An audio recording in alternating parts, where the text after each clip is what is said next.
These are just a few of the questions surrounding these fantastic animals. Paleosalute Cyanthi FA.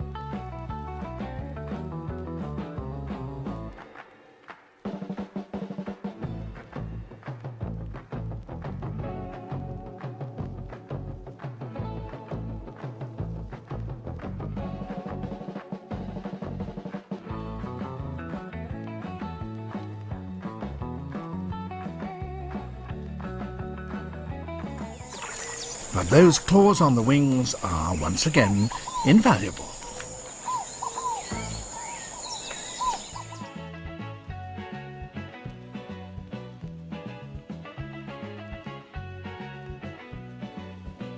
Well, folks, that's how dinosaurs are. Unpredictable. Paleobirds are dinos 1, Paleobirds are dinos 2, Paleo mini pine.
Dirter.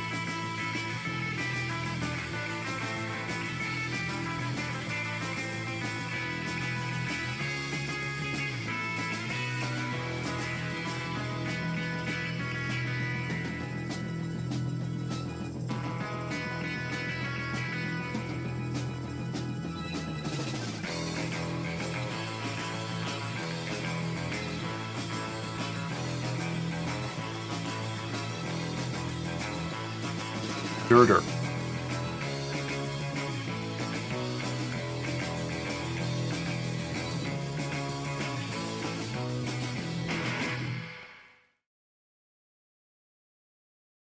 Tribune.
present to you the top 10 weirdest looking dinosaurs. I want to state the obvious and tell you that I'm going to be butchering the names of these dinosaurs. Butchering the names of these dinosaurs.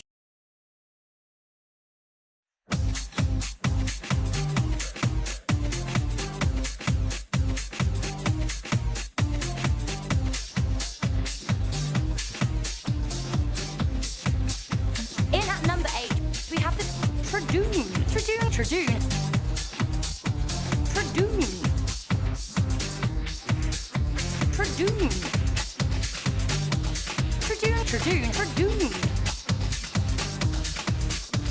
In 1856, the fossilized teeth of a small dinosaur were discovered in Montana.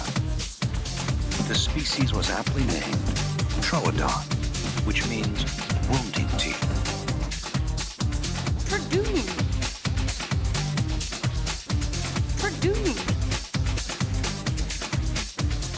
When evolution passed out the stealth gene, Troodons lucked out.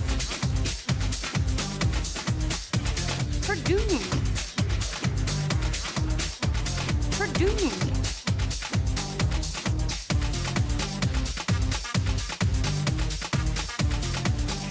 This drawer contains almost all of the North American identified specimens of Troodon.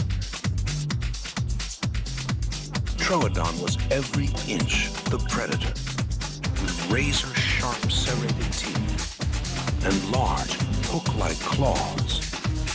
Troodon probably fed on our ancestors, the early mammals.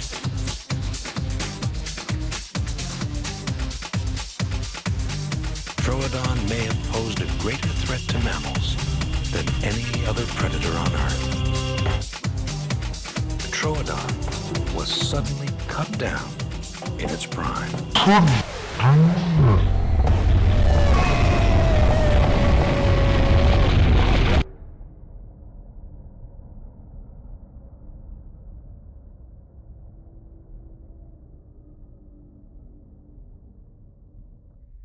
Tradoon.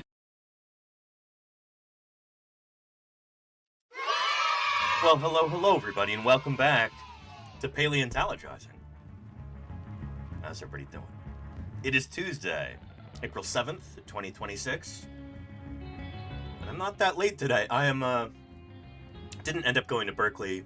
Museum thing was canceled today. It's fine. I'm a little bit late because I was watching Belin's stream, science streams. I didn't know what dinosaurs was all about until these boys come. Cliff Alistair McLean, thank you for the 50 months of support. Holy cow. Tradoon indeed. Can't argue with that. Thank you, Cliff Alistair McLean. Keeping me here online for the past 50 months. Well, shoot, if anyone's here for the very first time, allow me to introduce myself real quick. My name is Danny Anduza. I'm a dinosaur paleontologist, and I'm here on Twitch trying to do some good old-fashioned science outreach. As a paleontologist, a scientist who studies fossils, I study fossils, dinosaur fossils in particular, which is why I usually call myself a dinosaur paleontologist. Paleontology, of course, is the study of fossils in general, the entire history of life on Earth, everything from fossil bacteria to fossil baleen whales, as I always say, from fossil ferns to fossil frogs and everything in between. Dinosaurs are just the tip of the iceberg, but they happen to be what I study, what I publish on in the scientific literature, what I excavate during the summers. Although I'm starting to get into these critters as well, leatherback turtles, but we'll talk about them today. I'm sure they will come up in conversation. But anyway, the whole point of these streams is to give you an inside peek into how paleontology really works. I found that Twitch is a brilliant platform for introducing folks to fossil science. Not just telling you what it's all about, but showing you, whether we're here in my office in the San Francisco Bay Area, or whether we're out in the field, excavating fossils and collecting data live, like I did for 11 weeks last year. The whole point is to show you what paleontology is really like, and encourage you to get involved if you want to. There are many more opportunities than I think most folks realize for actually immersing yourself in paleontology, getting involved in fossil science, going out there and helping with excavations, or volunteering in a laboratory, or helping out in a museum. If you've always dreamed of, doing paleontology, because I know so many people, especially when they're young, they dream of becoming a paleontologist.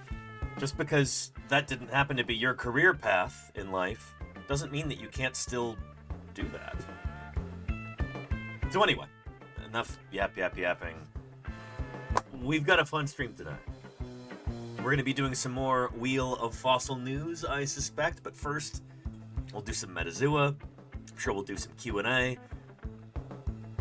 Because, have I failed to mention, especially if you're new here, questions and answers is kind of the bread and butter of these streams. The fact that this is a live broadcast and it's interactive, that's what makes this special. This isn't a lecture, this isn't a pre-recorded video. You can type your questions or comments or concerns or whatever into the chat and we can have a conversation. I think it's really important for those of us who have been lucky enough to pursue our passions in life, become scientists. We need to interface with the public. We need to talk with people and try and get them involved in science too, if you're interested in that kind of thing. So, anyhow, on that note, let me scroll up to the top of chat. We'll see who's here. Let's make this interactive, I see Fall Machine and Kodali up at the top. I bet you there was Matt M33 there too before the stream started. Pate B and the Lenina. How are you doing, Lenina? Thank you for everything that you do around here. I appreciate you as one of our loyal and stalwart moderators. Voss the Tarantula is back. Howdy. I'm glad you've returned. It's good to see you. Fake D Tatuno. Fake 2D Otuno. Welcome. MS Coggins, did I say hello to you yet? Thank you for the 38 months of support. Ren the Only, 23 months of support.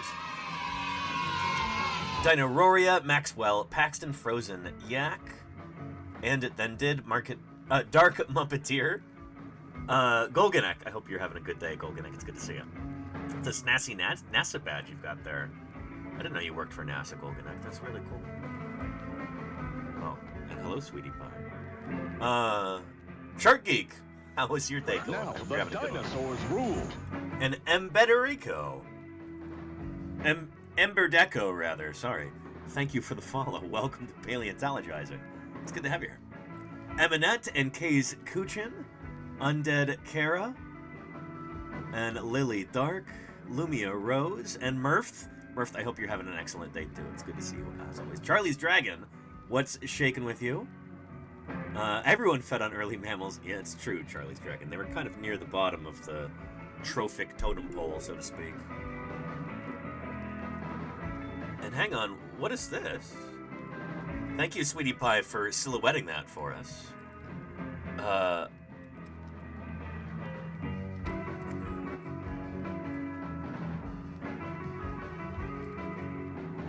Well.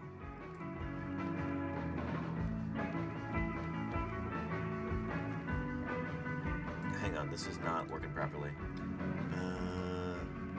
So if I don't make me... Hang on, log in. There we go. No browser notifications. Holy moly, Murph. Hey, I really appreciate that. Thank you kindly for your support, Murph. That really helps. I was just, I was doing taxes yesterday, and... yeah, I don't know. Thinking of that song from Fiddler on the Roof. The one that Gwen Stefani sings. You know what I'm talking about. If I Were a Rich Girl. Thank you, Murph, for your support. Helping me do what I do here, that it makes a big difference. It really does. Sweetie Pie, you are being a menace right now. Hey. Goodness. Here. What's up with you? What are you doing? trying to bite the camera arm? You're ravenous, sweetie pie. My goodness. Anyway, who else is here in the chat? Murph, I appreciate you more than I can say. Thank you for your stalwart and prolonged support. Very generous of you, Murph. I really appreciate it. Ordospacist, hello. Gimpleg, Jazzy Cat, Marlong, Avocado Abogado, bienvenidos otra vez. Lunia Rose, Kenneth, yay. The moon streams from NASA have been amazing. I'm glad to hear it. Yeah. Cool stuff. And did I get any dinosaur Smarties? People have been sending this to me on Blue Sky, Eminette. Several people have tagged me in that post.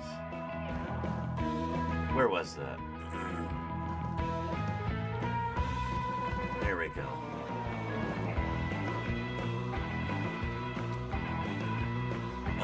They're called paleontologists, actually.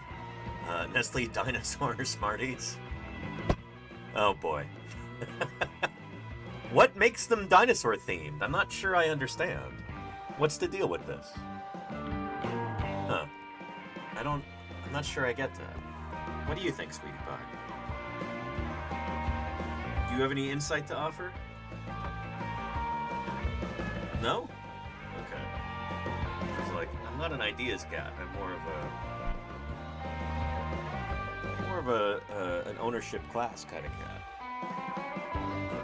My landlord's here. Who else we got here?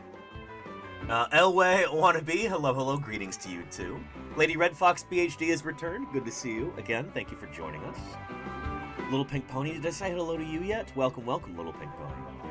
If I did say hello to you, then hello again. And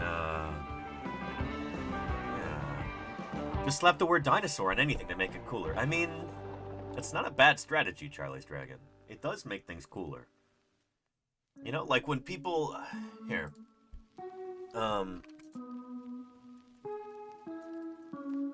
This does happen quite a bit. Like, there's the common names for different organisms. They get called dinosaur this or dinosaur that.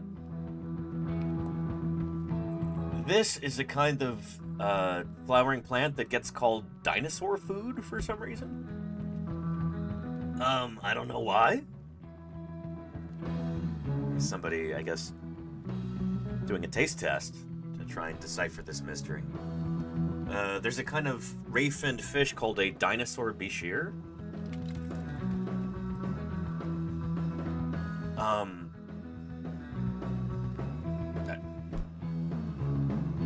This group of fishes has been around since the Mesozoic, but a number of different fish groups have been. I guess people thought it looked kind of... I don't know. So yeah, that moniker dinosaur gets slapped onto different things that are not dinosaurs, and I find that interesting as somebody who works on dinosaurs, you know? So yeah. Defies Light, how are you doing? Hello. Welcome to Paleontologizing. And was that plant actually around to be dinosaur food? I very much doubt it. Let's see. What is the genus and species name? Gunnera tinctoria. Let's look that up.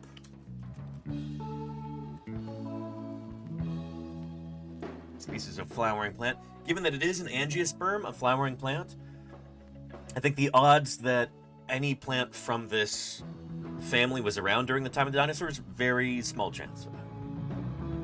Also known as giant rhubarb or Chilean rhubarb. Quirosia or Nalca. It's a flowering plant species native to southern Chile and neighboring zones in Argentina and Bolivia. It's not close related to a rhubarb.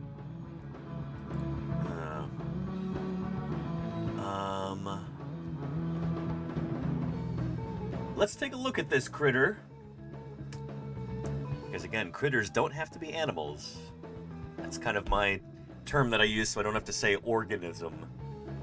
No, let's take a look at this organism. Let's take a look at this critter. Gunnera tinctoria.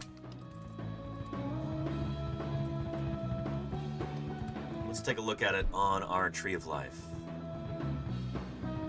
Yeah. Oh, and Charlie's Dragon says mostly an annoying weed. Some of them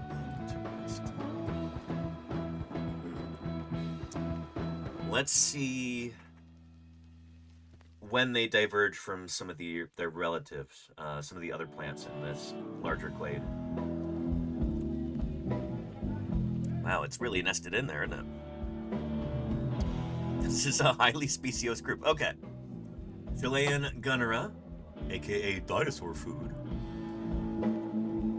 Related to the river pumpkin. Apparently provides habitat for, what is this, like a leopard frog? Cool. And we're not getting dates on these. Interesting. This seems to be a big genus, Gunnera. How many different species are in this genus? Holy cow. Gunnera.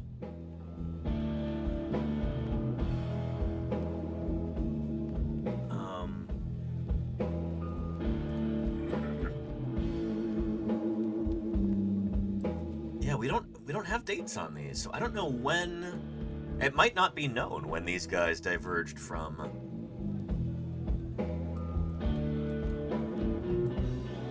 their relatives.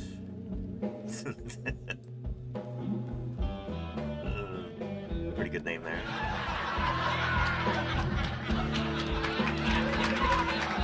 Yeah. A lot of interesting common names here. You heard Nelson when you read that? I need to get that sound effect, Little Pink Pony. That's actually, that's an oversight of mine. We do that live.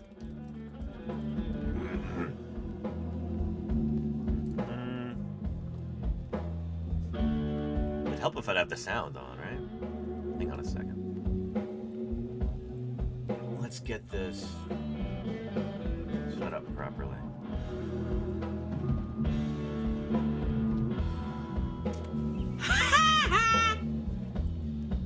Okay, we could use that.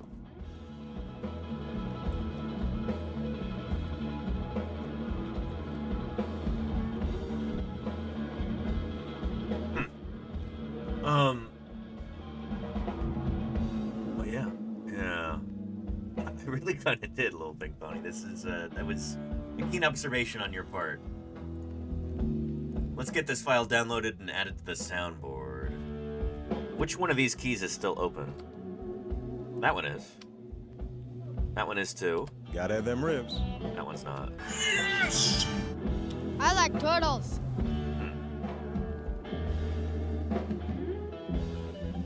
Alright. Go ahead and download this real quick. There we go.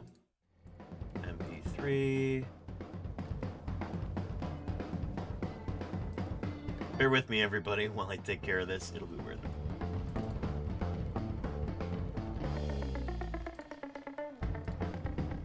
Download. We can go ahead and clean this up in Audacity real quick. You're getting a little peek behind the scenes here. All right. Conversion completed.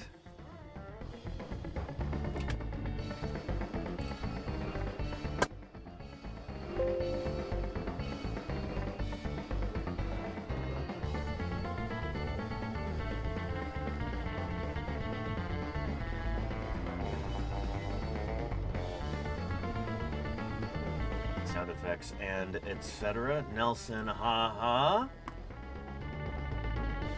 There we go. Get rid of that. Get rid of that.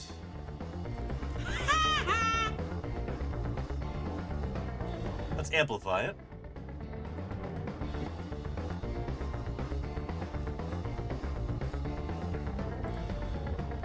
8.2 decibels. That'll work.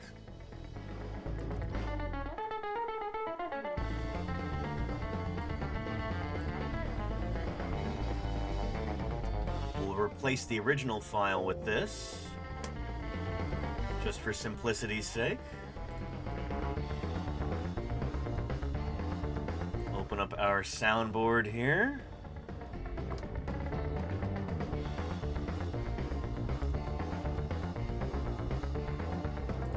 There we go. And let's add it there.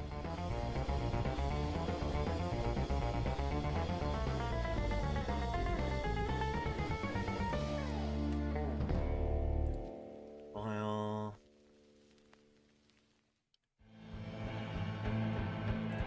There we go. Keybind. Let's do...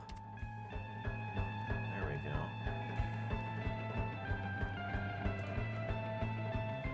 You ready? Let's try it out.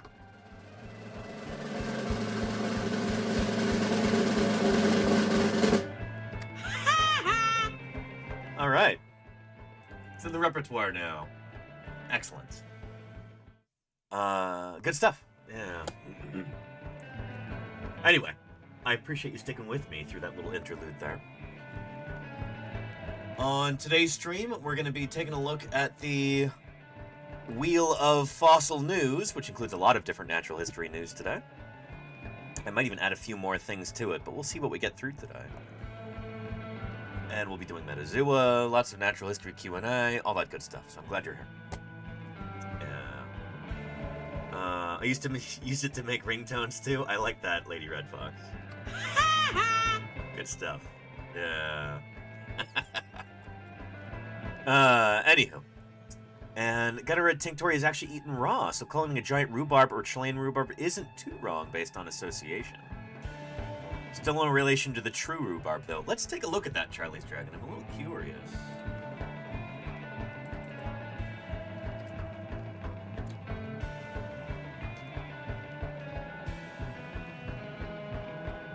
Yeah, Chilean Gunnera down here.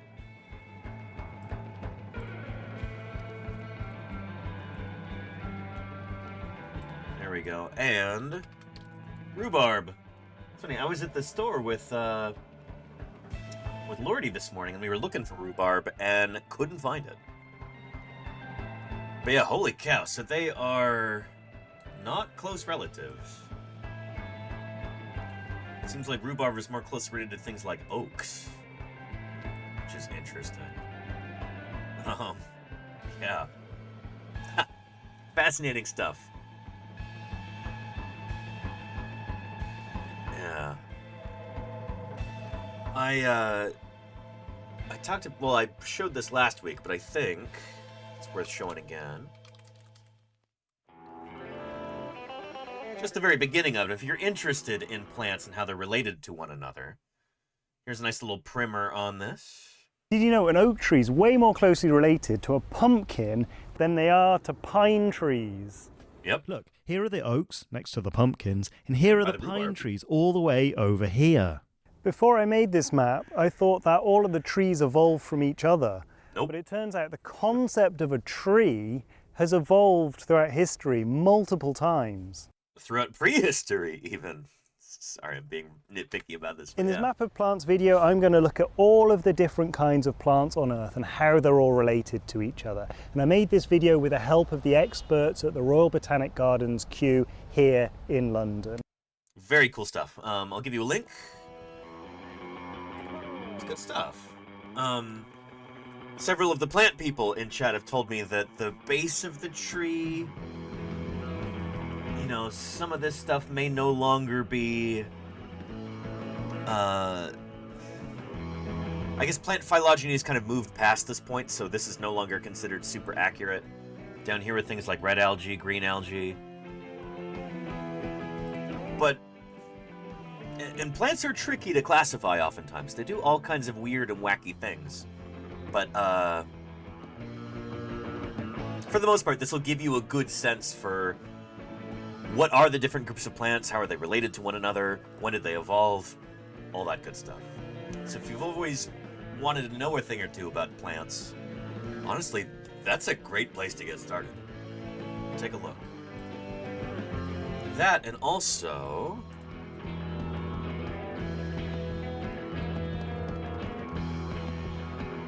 Speaking of plants,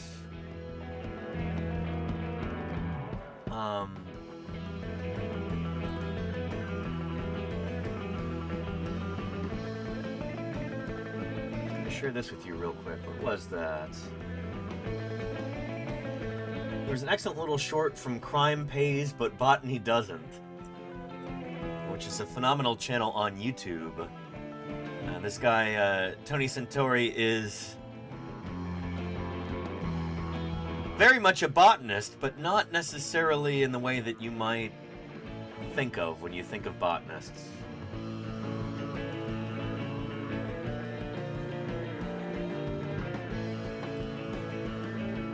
Do we have any Texans here in the chat? Because he was talking about Texas a little bit.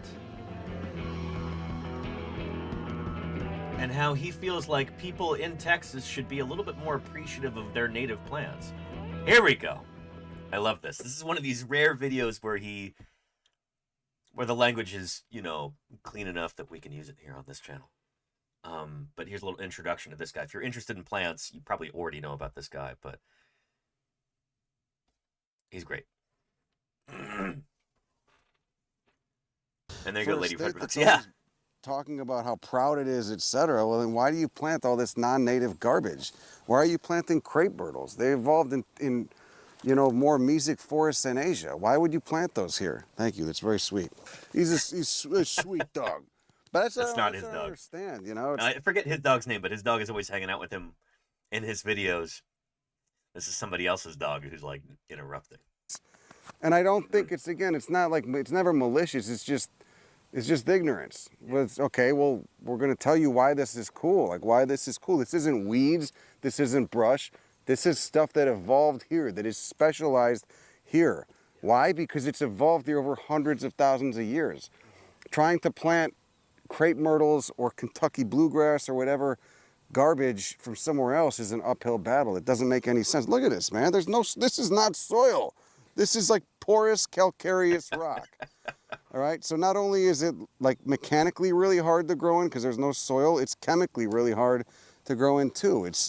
You get calcium toxicity unless you've evolved here.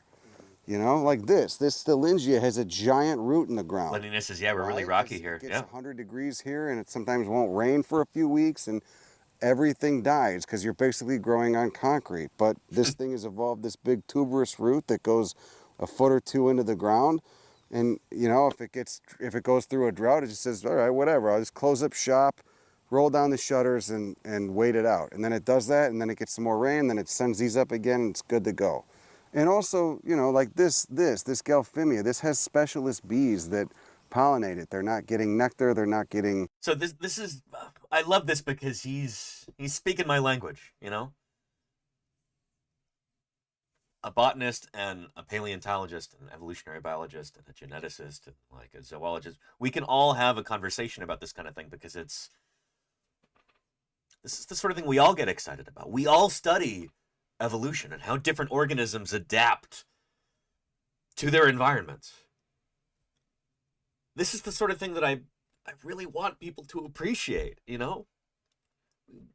The world would be a much better place, I think, if more people had this kind of a perspective.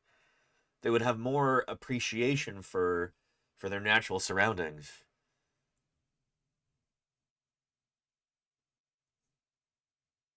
And it's good for us on an emotional, not to be corny about it, but spiritual level too. To be able to enjoy and appreciate nature. Not to mention that planting native plants helps with biodiversity. It helps eliminate like these heat islands that you get in areas that are really poorly planned and they don't have enough trees and everything. And it might be like 10 or 20 degrees hotter Fahrenheit than the surrounding area where you've got more natural plants. So that's has a direct impact upon people's health. Like the list goes on and on and on. There's so many different things that we could talk about here. And this is, you know, this is what Tony talks about in his videos. Like he's doing the Lord's work. It does that, and then it gets some more rain, then it sends these up again, and it's good to go.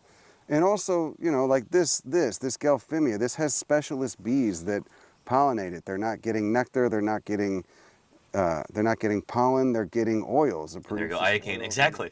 Yeah, yeah. And the bees collect the oil and feed it to their young. Almost none of the other plants do that. They're all producing, that are here, even the natives, they're all producing, you know, pollen or sugar.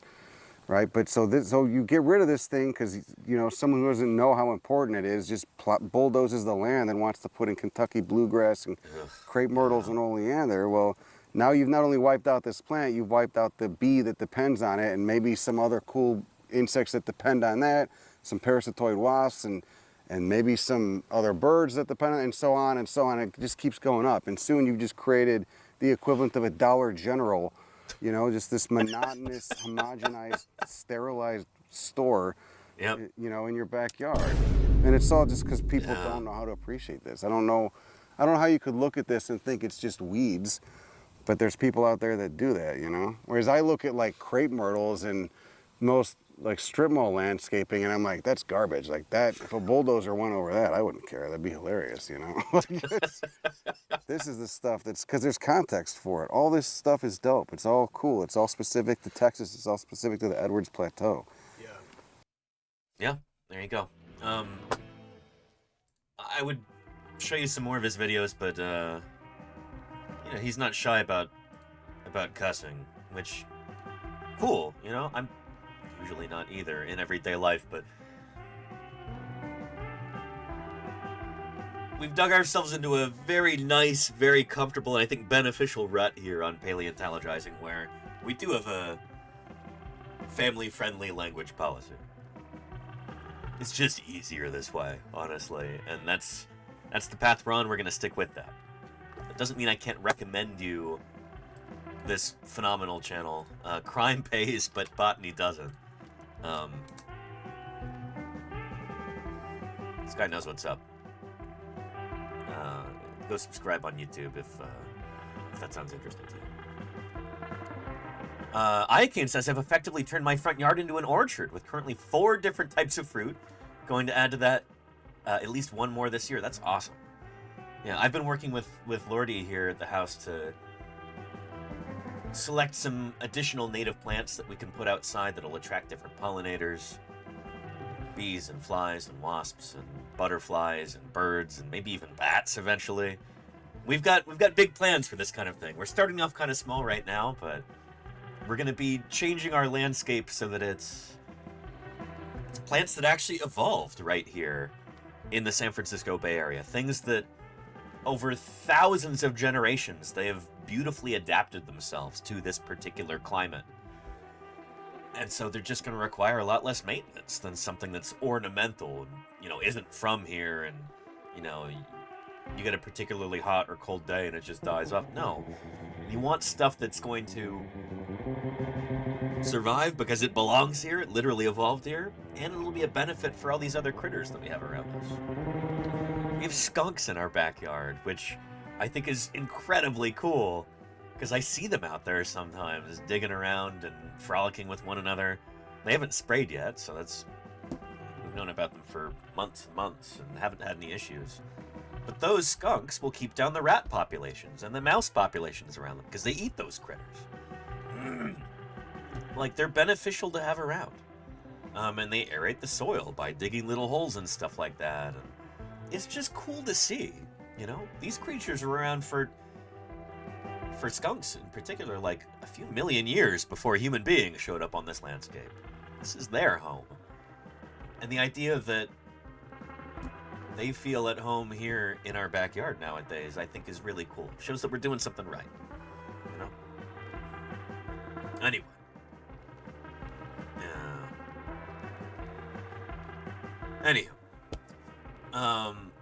That's why I love my Texas live oak, says Lenina. The thing is so robust and it's huge. That's awesome, Lenina. Oaks in particular, as I understand it, are kind of keystone species. There are hundreds, if not thousands, of other species that take advantage of oaks. They provide habitat, they provide food, they provide shade, they stabilize the soil. There's so many different critters that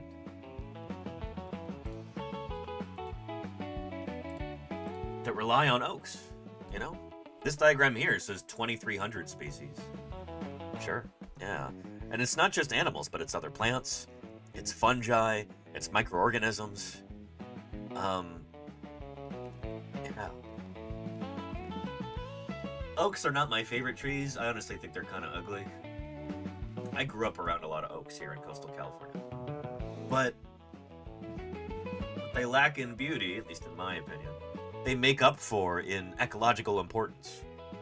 So I'm looking forward to planting some oaks at some point soon. It's gonna be cool. So yeah.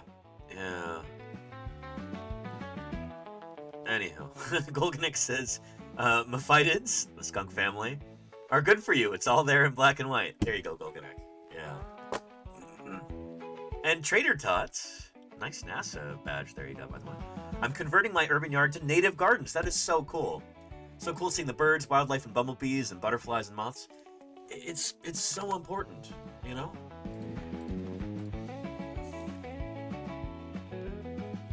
Yeah, returning to this,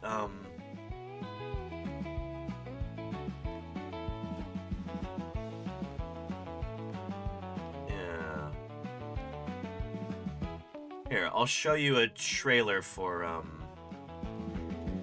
this. I guess there was a TV show. Not I guess, I've seen it. That this guy Tony Santori was helped host.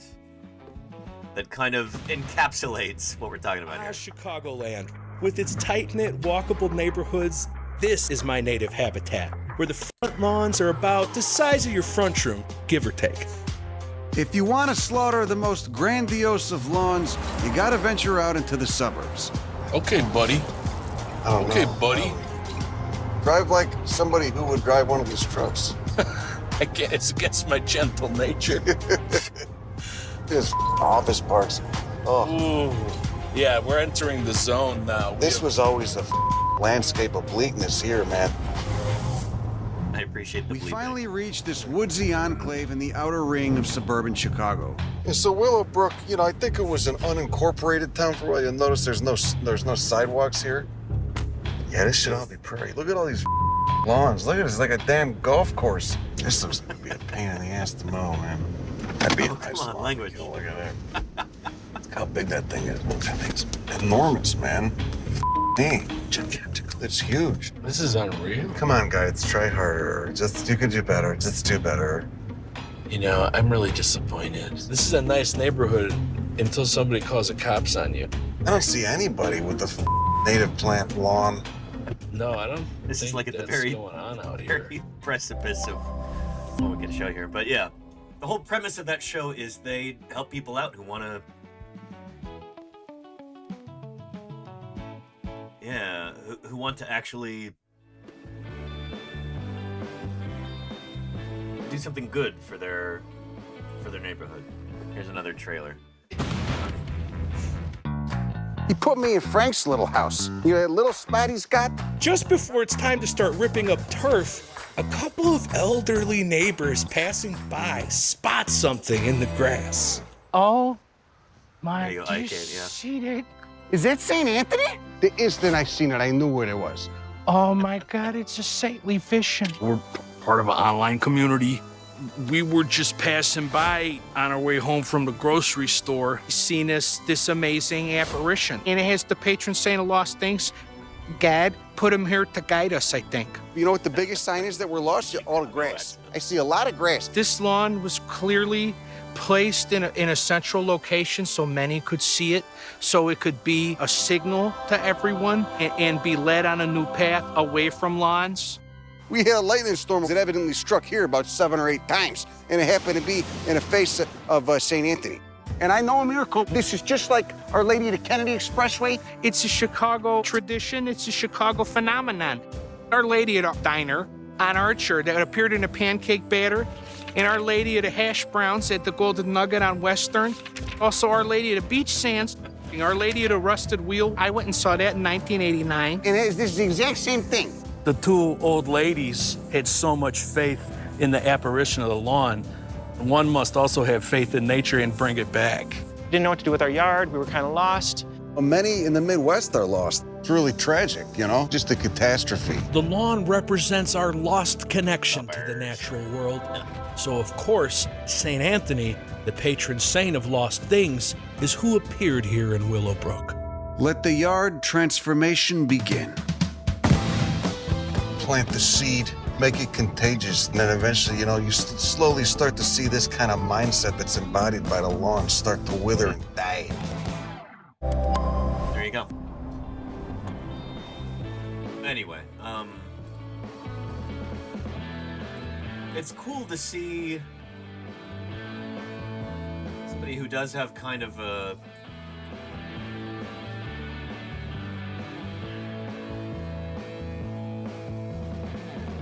less commercially appealing kind of mindset still find success. I love this, you know? Again, here's the YouTube page. Check it out. But there's so much confluence between, well, between botany and fossil science. It's all under the umbrella of natural history. You know, I think when people think of the word natural history, they might think of a natural history museum. And when you just do an image search for that, what do you see? Well, here's the facade of the Natural History Museum in London. But here, LA, dinosaurs. Dinosaurs. More dinosaurs. It's an interesting idea, I think, that dinosaurs have just become kind of a mascot for the concept of natural history. But this just means... natural history just means nature, essentially. The study of nature. And underneath that umbrella are things like paleontology and botany, evolutionary biology, zoology, astronomy can be part of natural history. It's the study of the natural world and the universe around us. It's pretty all-encompassing when you think about it. What is the official definition, more or less, for natural history? A domain of inquiry involving organisms, aka critters, including animals, fungi, and plants in their natural environment, leaning more towards observational than experimental methods of study. Really? I don't know about that. The person who studies natural history is called a naturalist or natural historian. Not to be confused with naturist. That's a bit different. I'd say there's some different attire. But yeah. Anyhow. Yeah. This is really funny, I get. Yeah.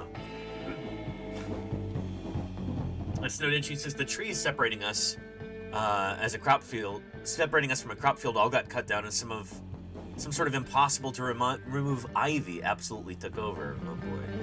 We have that here in my neighborhood. We get English ivy, which is invasive in California. And you just see it all over the place. I hate this stuff. Presumably it's from Europe originally. But for whatever reason, it doesn't really have natural predators. There's not a whole lot of herbivores that eat this around here, as a tendency to just spread and spread. And in San Francisco's Presidio, where I used to work,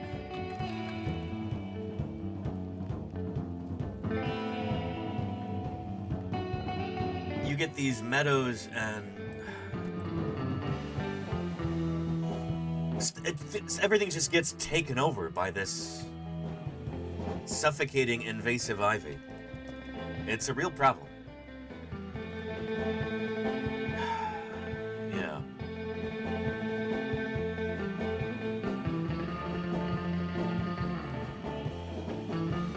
Anyhow, if you want to read more about this, here's an article. But we have this in my neighborhood, and it's a real pain. It's gonna be a lot of work to remove some of it that we have around here, but I'm game to do that. Maybe this coming fall I'll get a chance to.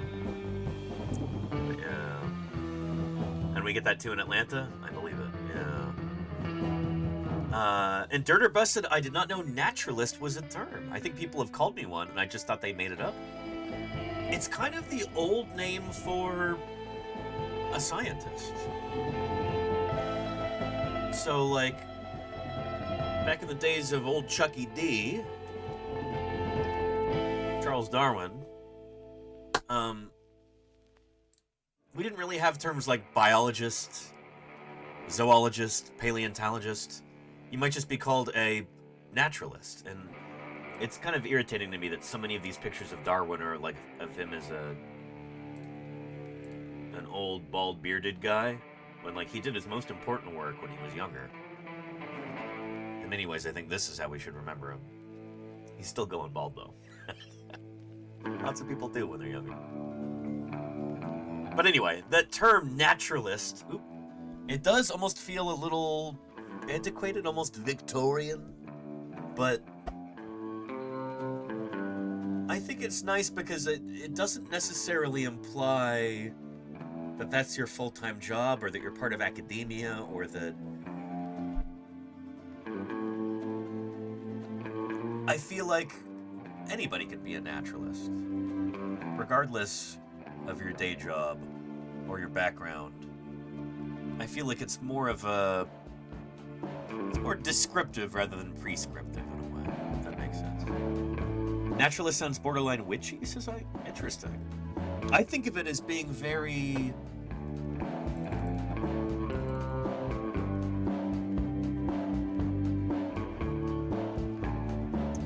What's the right term? I think of it as being kind of self-made in a way. When I think of naturalist, I think of maybe Alfred Russel Wallace. This guy who was very working class, but managed to discover natural selection at the same time that Darwin did. Or I think of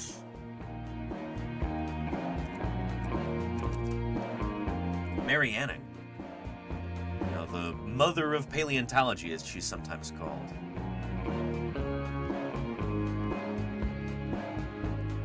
I don't know, to me, naturalist, it feels somehow less stuffy than the word scientist. It feels less academic. But I don't know. Yeah. It's granola, says Iacane? I don't get that sense at all. If anything, it's almost...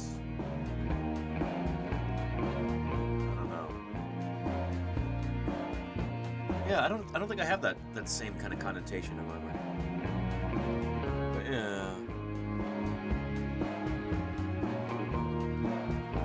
But yeah. Yeah. Mayor of the Shire about it in a way scientists... Okay, activated complex. Maybe I get what you're saying. Anyway, Sweetie Pie here. What are you up to? She's like, can we get on with, well, here. You want to take a picture with me? Yeah? Take a screenshot for Blue Sky there?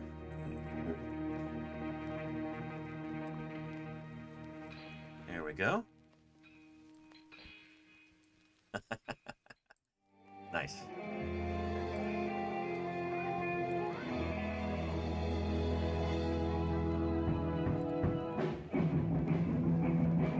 Yeah, that'll work.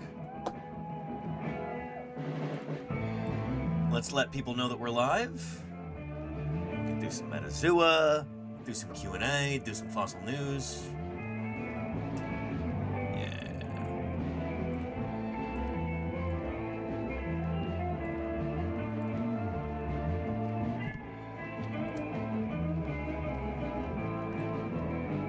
There we go.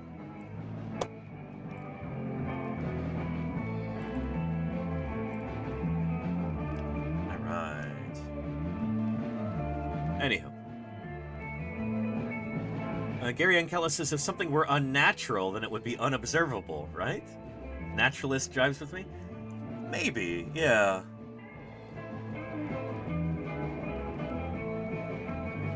It almost gets back to that old saying,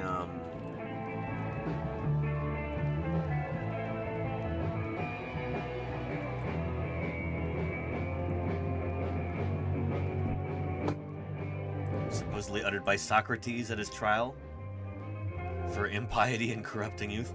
The unexamined life is not worth living. And my retort to that is always, well, how would you know? It's almost like a Schrodinger's cat kind of thing. How would you know that the unexamined life is not worth living? Because you haven't examined it, you know?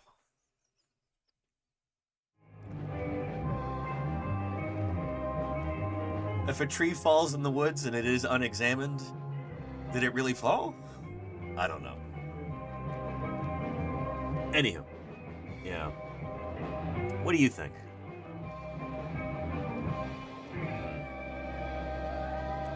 Well, let's get this posted. We can move on to more productive things. Here we go.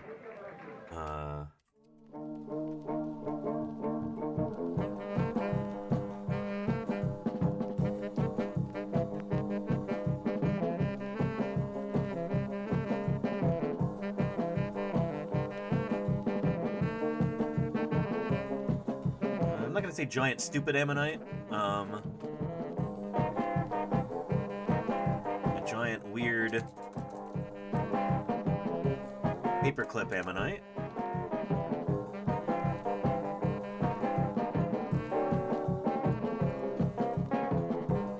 And lots of paleontology Q&A as well.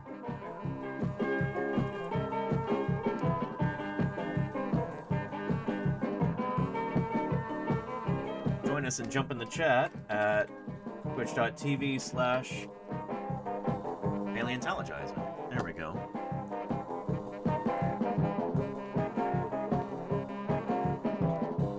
Twitch screenshot featuring the cat cam with me and long-haired domestic cat Sweetie Pie.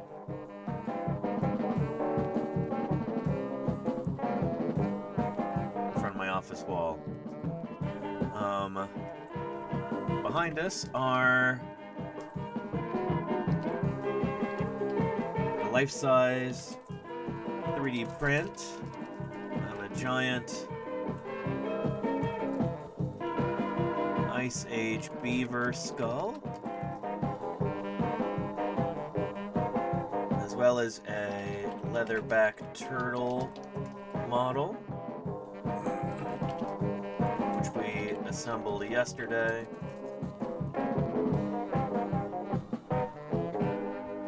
Along with assorted paleo and natural history miscellanea. Assorted miscellanea. There we go. Good enough. Let's post it. Hold on to your butts. There we go.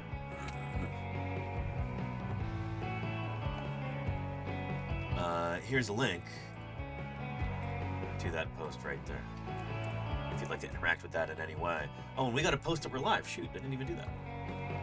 Here, go live.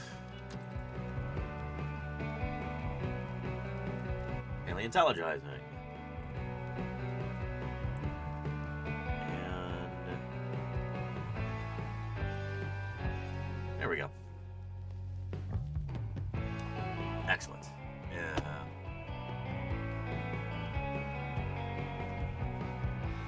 Anywho, yeah. Activated complexes, some of those things that require looking beyond what is directly observable, impact biology. Birds rely on a phenomenon from quantum mechanics to perceive magnetic fields and navigate. Yeah, sure. That does feel, excuse me, strangely close to the claim that,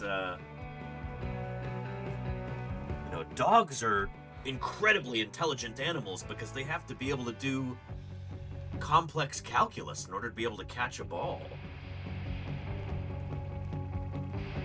And no, they don't. I'm not saying dogs are dumb. They're not. Many dogs are very, very clever. But being able to catch a ball doesn't... I think that's different in kind rather than different in degree from, like, actually doing calculus. But I don't know.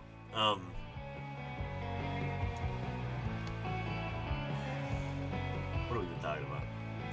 And Sensei Pandu says, I interpreted the Socrates quote as having a more profound and deeper inquiry into your own life. No, that is absolutely what it is. I'm not disagreeing with that. I was just trying to be snarky and I was making a joke. But yeah. Just to take, no, you're 100% correct. Yeah, no worries. Yeah. Anywho. Suspect dogs are doing the same. Yeah, and they're also just, they're tracking an object in real time and lunging at it. It's part of being a, I don't know, a lot of predatory animals do that. They snap at stuff, you know? Oh, though that reminds me of something that we were talking about on Blue Sky last night. Where was that? There we go. I was looking at this, and again, we're thinking like naturalists here. I was looking at this. This guy primarily posts about, like, men's fashion, which sounds like the sort of thing that I would be absolutely bored to tears by. But he has really interesting takes. He goes into the history behind a lot of stuff, and I don't know. He's very good at posting, I would say. Some of you probably know him already. But anyway, he reposted this. This guy, I guess he does this on Instagram, but he plays guitar and sings for different animals. And his team records their reactions. And I see this and I think, oh, that's really cool, you know? It's a little bit of a window into how these animals perceive the world.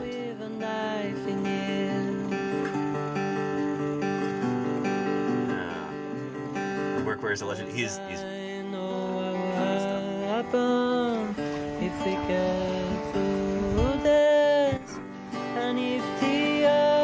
my takeaway from this is this is cool. These animals are hearing a strange sound and they're reacting in an interesting way. They're investigating it. They're actively curious. They're not being aggressive. They don't seem threatened or threatening. They just want to see what this is, and they might even be enjoying this to the extent that alligators can enjoy music. There's an interesting rhythm and frequency to it. They wanted to come closer and experience this. That's my takeaway from this. People in the comments did not have this takeaway.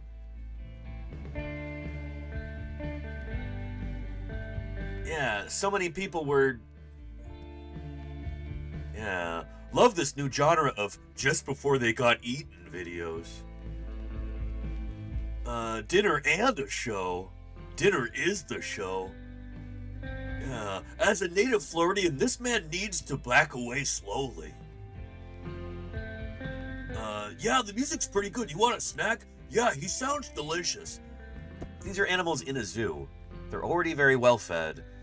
They're not monsters, you know? I think so many people don't go outside enough and they just don't really realize that these are not mindless killing machines. It's just another animal, just like us, you know? The idea that a critter like an alligator could hear something like music and go, huh, that's interesting. Let me come closer and investigate this. And just kind of sit there and take it all in. And maybe they even are enjoying it on some level. I don't know. It's hard to, you know, think about what's really going on inside their heads. But, yeah. So I made some comments here.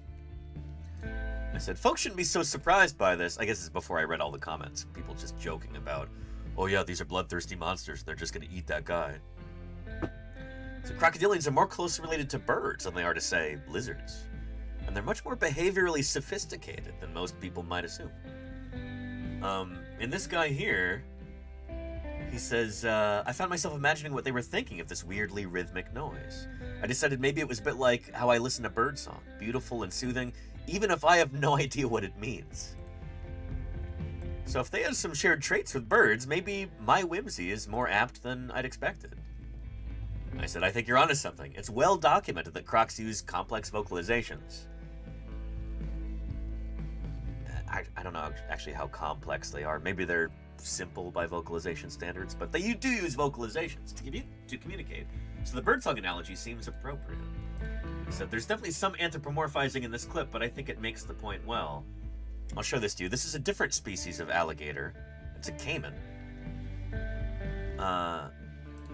Yeah.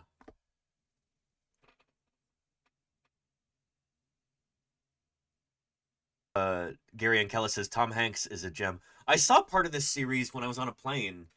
It's part of the in-flight entertainment that you could select. This is a few months ago. Maybe he's on the way to SVP or something. But I thought, like, okay, the narration is a little corny, but you know what? This isn't for me. There's a lot of people who would never sit down to watch a nature documentary, except they go, oh, hang on.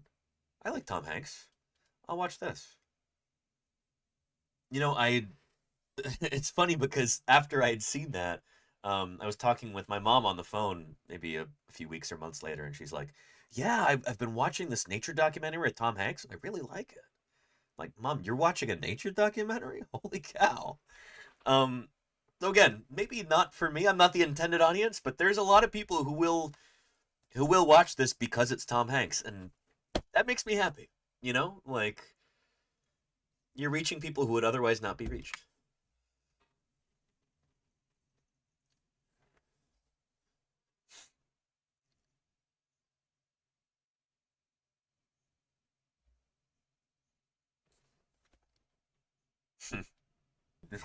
Watch the rest of this. Like, nothing graphic, but my dogs love watching. That's really cool, Kate. Yeah.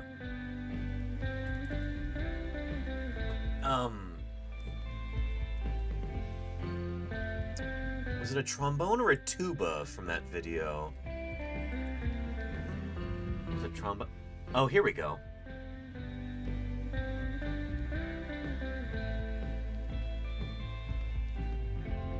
Here, this is cool. Again, these are animals that they're sensitive to sound, and they react to it in really interesting ways. Hello everyone, and welcome back to Earth Unplugged. I'm Maddie, and today we're at Crocodiles of the World in Oxfordshire to do something a little bit different. I'm going to be flirting with an alligator. If you've been with the channel a while, you might remember that a couple of years ago I came here to help move two American alligators, Daisy and her enormous, I think it was a Yakara caiman. Albert, who apparently has got even bigger. But today we've got something a little bit different up our sleeves. Right, so this is the American alligator enclosure, and Sean, do you want to introduce us to your babies? Yeah, of course. So we have Albert just in front of us. So he is big. It's beautiful. He's a big alligator. Daisy at the back, and then we have two baby American alligators. But that's not all. Let me also introduce Rob Ham and his tuba. It might seem a little bit weird to be playing these instruments inside an enclosure, but trust me, it's going to be well worth it. So, Sean, we are going to play a very specific note, a pedal B flat to Albert. We are. And it's going to cause a bit of a reaction. It is. What's going on? So basically, crocodilians are very vocal animals, and they use vocalization to communicate with each other in mating rituals, but also warning off other males. And the B flat is the same frequency as a male American alligator. So this should trigger Albert into bellowing because he thinks there's another male around, or he wants to, you know, woo his lovely lady there and attract her over. So I'm actually a little bit nervous about this. I think it's going to be quite intimidating. Just I missed that Charlie's Dragon. That's funny. To be so close to an animal producer. Hang on, we're at 141 here. I think I missed the sign.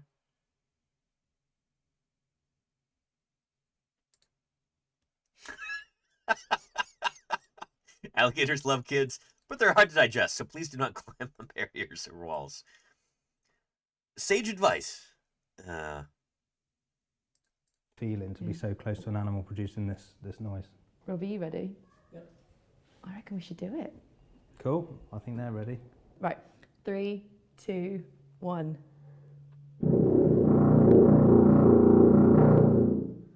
Watch this reaction. Yeah.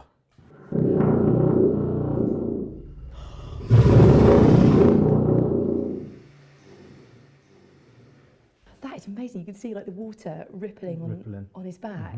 Before the vocalization, That's that so we hear, cool. they produce something which is called infrasound, which we can't hear, but we can see it in the water around him. He vibrates his whole body to a frequency where the water around him will move. After that, then he lifts his head up and then he creates a vocalization, which is... I haven't done Metazoa yet, Max Stefan. That's right after this, hopefully. How cool is that? Murph says, I think this is what the Mesozoic sounded like. I mean, there certainly were crocs around back then. Members of this larger clade. And you know what? A lot of dinosaurs may have done similar things too. Oh, my goodness. Just awesome. So this is Daisy flying to him. So is that Daisy thinking Albert's having a bit of a flirt? Mm. Daisy, you lucky devil. Getting on with the tuba. So that's him marking his territory, saying It's like, don't him come saying, close. this is my area. According to what it sounds like underwater. I don't know, Iacane. That's a good question. Stay away. Rob, how did you find it? It was amazing. So that makes me want to look up real quick.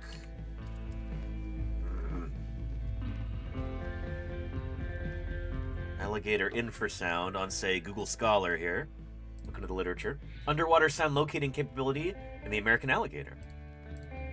Amphibious auditory responses of the American alligator. Perception of airborne sounds and vibrations in crocodiles. So this is something that's all over the literature. So people have studied this kind of thing in depth. Really cool. There's a link if you want to peruse that.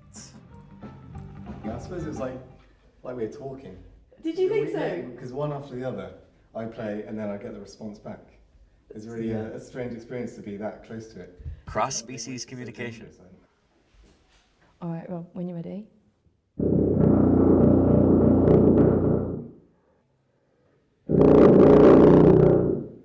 Pretty neat.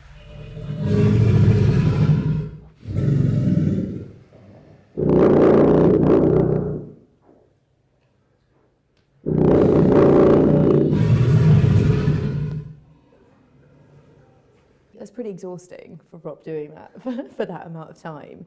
But how is it for an alligator? It is very tiring for them to create that vibration.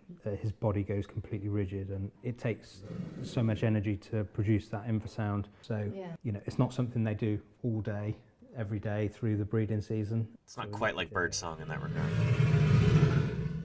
That power Takes a lot out of you. is incredible, and to feel it as well. Really awesome, something I didn't expect to get to experience. But I hope you enjoyed this video, and if you want to see more just like this, then check out the video where I was here last time helping to move these two into their old enclosure. Here we go. There is a link for you there in the chats. Yeah. Pretty awesome.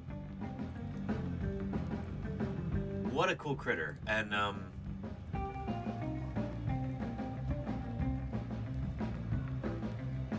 again, to emphasize, critters like alligators, all crocodilians, are more closely related to birds than they are to something like lizards. I'll show you. Go to alligators here on our Tree of Life.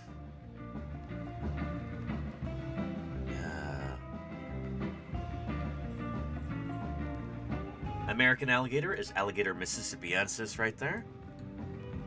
Related to the Chinese alligator. And there's other species. There's caimans over there. Crocodilians. And there we go. This clade birds and crocodilians, Archosauria. This is the group that includes dinosaurs too. Birds evolved from dinosaurs. So this Tree of Life here, the one zoom Tree of Life, doesn't really show big extinct groups. So they've left out the non-bird dinosaurs. But they should be right here. So the birds evolved from dinosaurs, so dinosaurs should be right here. So pretty neat. Birds and crocs form a clade right there. They are much more closely related to one another than either of them is to, say, lizards. Over here. Yeah. So they're closer by about 50 million years, which is pretty cool to think about. Alligators are 50 million years closer to birds than they are to lizards. It's one way to think about it. You want to put a number on it, you know? Yeah. And there you go, Snowdetchy, yeah. Yeah. Roaring shark. There you go, Trent K. Oh boy. That's the 4th Jaws, right?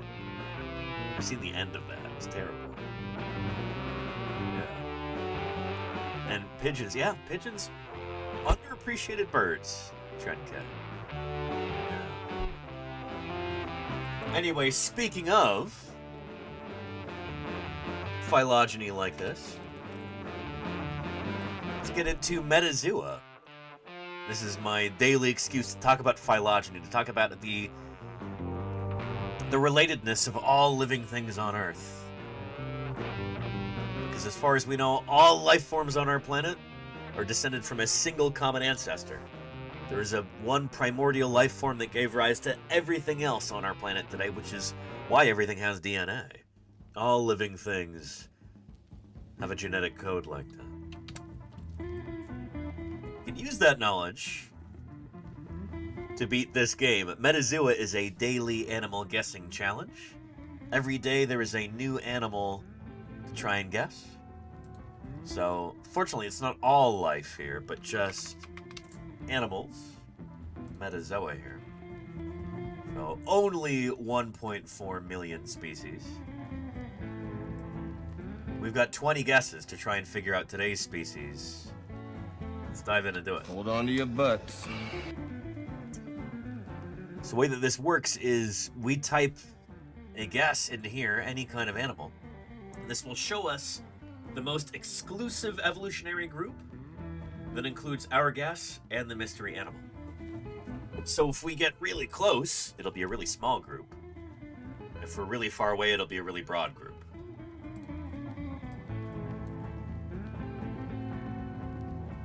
So this is how we as scientists classify living things. It's based on their ancestry.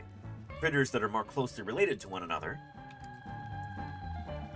are going to be closer on the tree and share a more recent common ancestor. Think of it like your family tree. You know, you're right next to your siblings, and then your cousins are a little bit further out. It's the same with us. Here's us right here. Not our native habitat, but that's okay. Here's our closest living relatives, chimps and bonobos. They're closer to each other than they are to us, but they are our closest relatives. We only diverged from them about 6 million years ago. A little bit further out, 8 million years ago or so, we link up with the gorillas, and then the orangutans, and then the other old world monkeys and apes, including critters like gibbons right here. Yeah, and so on and so forth. We are more closely related as humans to all of the mammals than we are to, say, reptiles, including birds. They're over here in Sauropsida, aka Reptilia. Anyway, that makes sense? So, give me the name of a critter to guess. I usually like to start off with a mammal, preferably a placental mammal. So, sorry, no marsupials, no monotremes. I don't know if we've gotten a marsupial or a monotreme yet. I want to say we got echidna at one point, years ago. But anyway, dolphin, says Kenneth Ye. That's a good one. Let's start off with that. A dolphin is a kind of hoofed mammal. They're related to things like goats and pigs, and even more closely, hippos. Let's start off with dolphin and see where that gets us. Okay. It's not a dolphin, but it is a fish. Like dolphins. And if you're new here, you might be going, wait, Danny, what are you talking about? Dolphins aren't fish. Actually, they are. All mammals are. All tetrapods are. All animals with bones are fish. Because all animals with bones descended from the first creature with bones, which was a fish.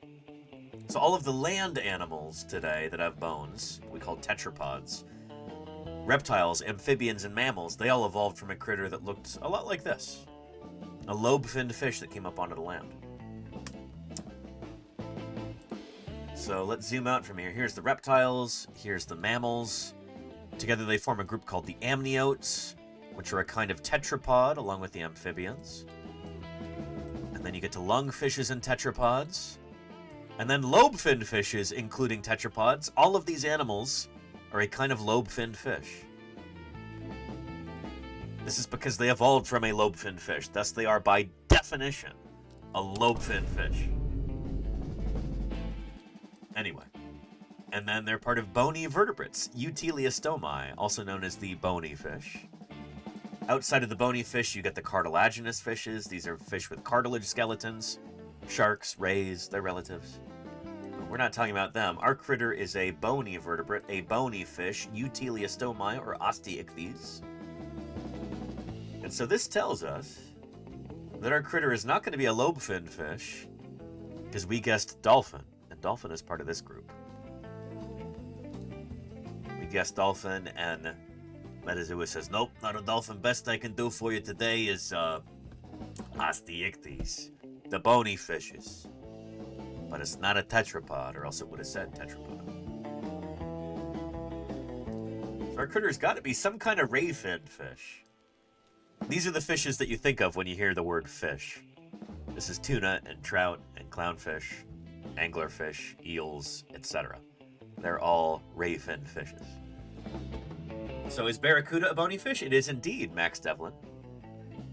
What I'm going to do here is, among the ray-finned fishes, there's a group called the teleosts.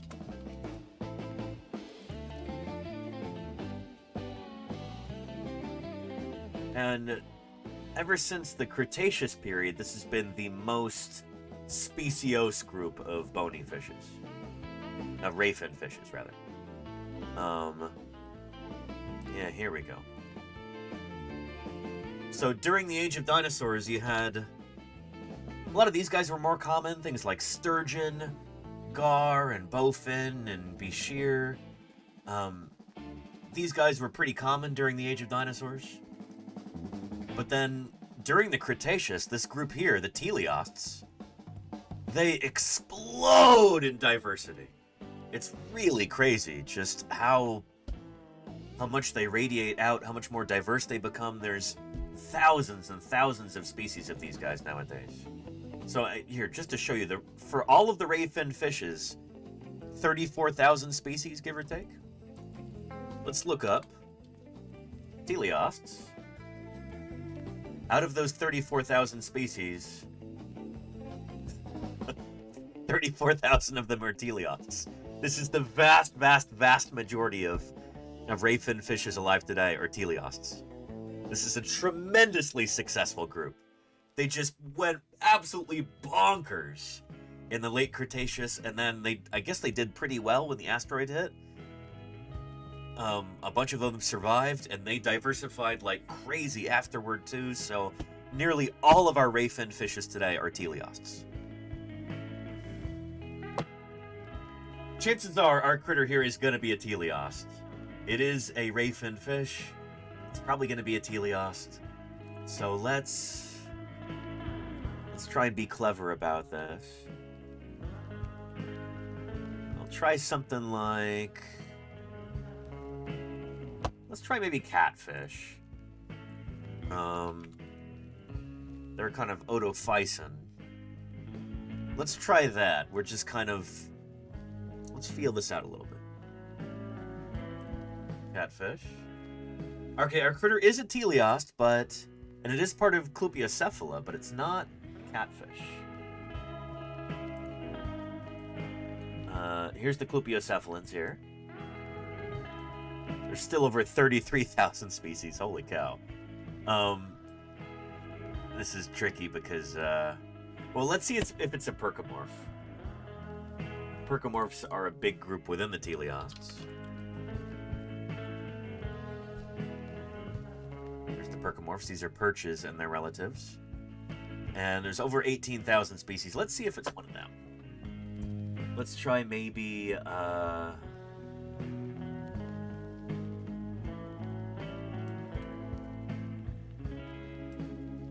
try seahorse, maybe. I don't know. It's probably going to be a kind of percomorph. We've referred to this as purgatory before. You just get stuck there in purgatory. There's so many species and it's so hard to narrow it down. But, let's try seahorse. Hold on to your butts. Okay, it is a percomorph. Oh boy. We're gonna get stuck in purgatory here, aren't we? Yeah, Lenina.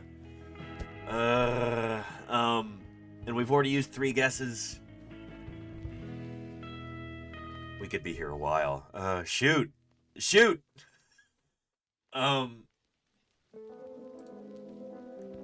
We know we're in Percomorphaceae. Which, I mean, I kind of assumed that earlier. And we know it's not a seahorse. But it's not being any more specific than that. Could it be something more basal?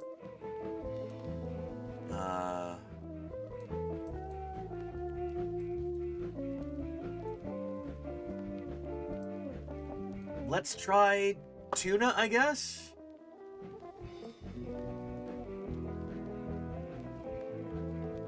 Hold on to your butts. And... it's not a tuna. That didn't help us at all. It should, like, hopefully show us a subgroup here or something, narrow it down a little bit, and that... Oh, boy. No. Okay. Not a seahorse, not a tuna, but it's some member of Percomorphaceae. Again, this group that's like 18,000 species.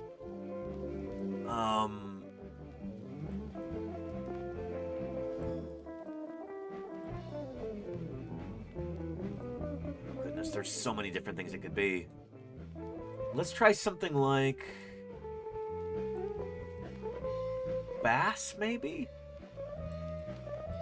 They're part of this group? Right?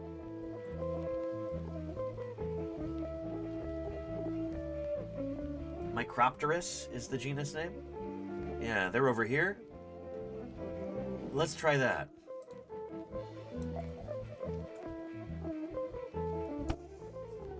No! And again, it's not narrowing things down any further. Oh man, this is frustrating.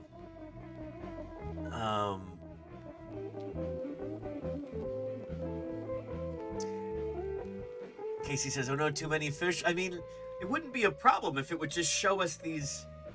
Like, each one of these belongs to other groups that are nested within Percomorphaceae, and we should be able to narrow it down based on who is excluded from each of those groups, but it's not subdividing them at all. So, like, it's being no help here. It's frustrating, you know? Yeah. You got into 4 guesses, Charlie's Dragon? Holy cow. Flounder or puffer, says Murph? Those are part of, well, pufferfish are part of Tetrodontidae, and I don't know if they're within Percomorphaceae. Let's try that. Pufferfish. So they're related to porcupine fish, and then further out from them is like ocean sunfish, mola mola. Oh, I wasn't watching. Shoot. There's pufferfish. Okay. And are they part of...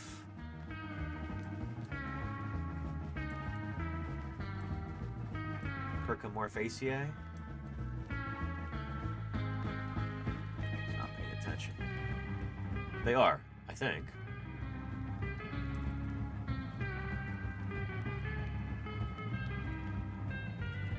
Yeah, okay, because we're still zooming out.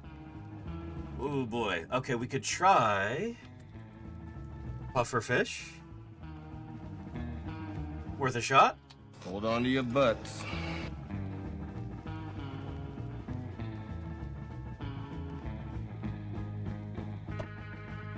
Here's one subclade at least. We're somewhere. We know it's not part of Eupercaria.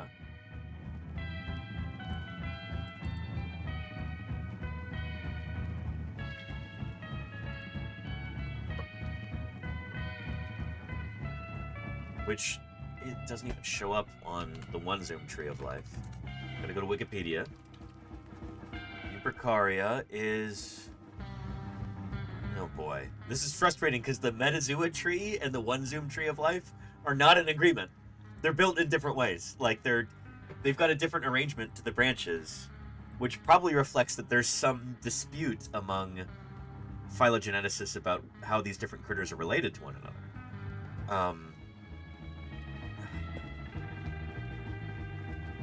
Frustrating. Okay.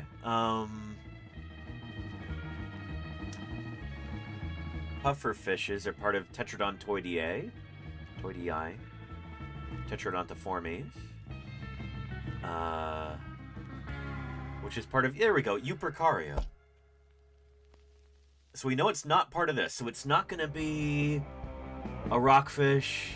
It's not going to be a sculpin. It's not going to be a perch. It's not going to be a freshwater sunfish.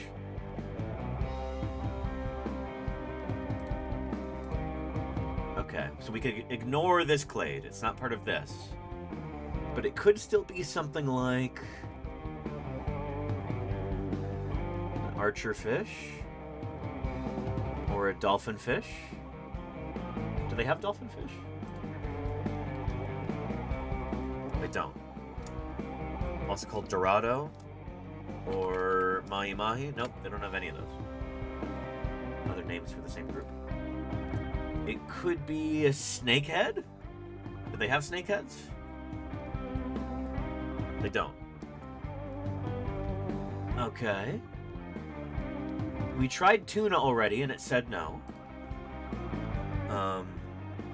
Those are part of Scombroidea. We tried seahorse, so we know it's not part of this clade. What are we left with?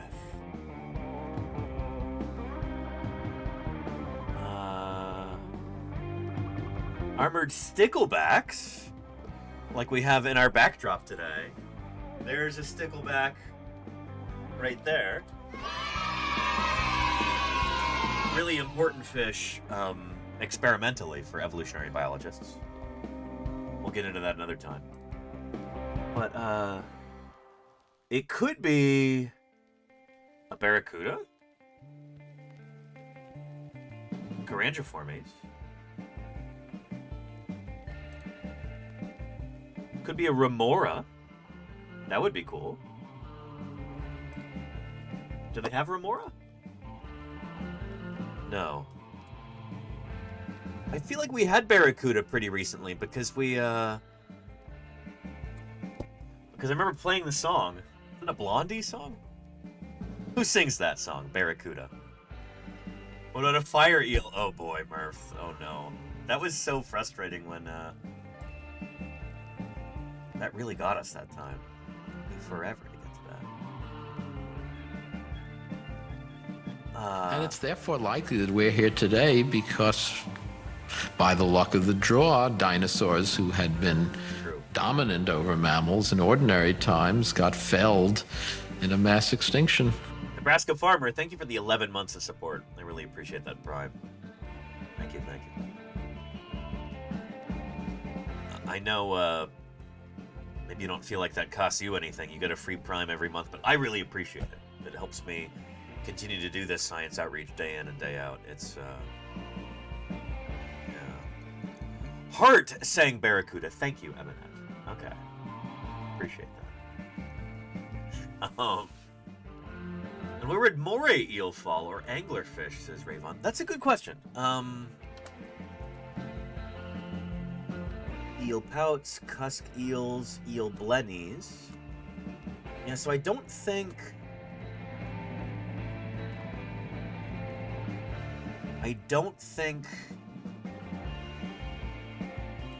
moray eels are part of this clade.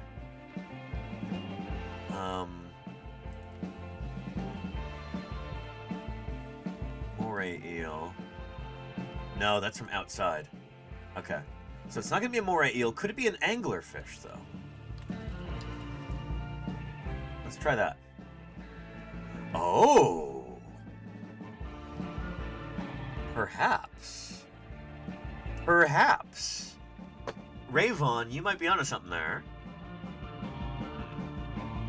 And Murph says freshwater eels? I don't know if, Let's check on anglerfish first.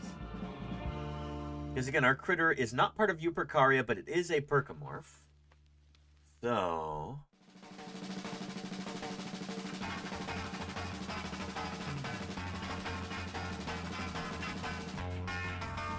yeah, anglerfish are part of Lophiformes.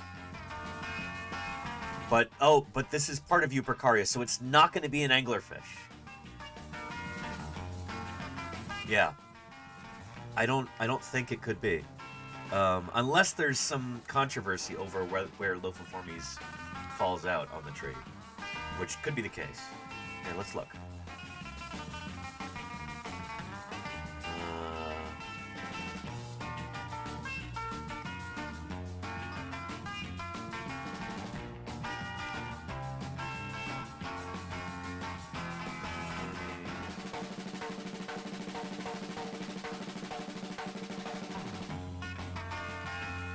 Sister group to Tetrodontiformes. Okay, yeah, it's not going to be an anglerfish. That was an excellent guess. We could try... where are swordfish? Where do they fall out?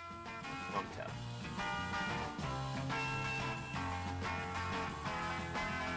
That's what, Xiphiidae? Swordfish.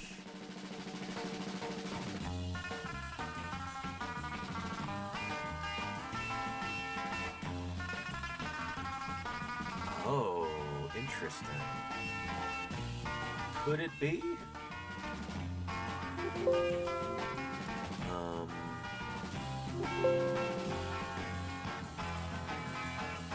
Moon and billfishes. That is part of Carangiformes. Along with the barracuda. Oh, I wonder if it's that. Percomorpha. But it's outside of Eupercaria. Oh boy, it very well could be a swordfish. Swordfish. They don't have marlin. They don't have billfish. It very well could be swordfish. Let's see here. Oh boy. Hold on to your butts.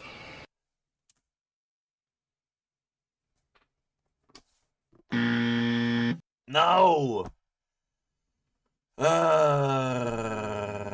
Okay, frustrating. Frustrating.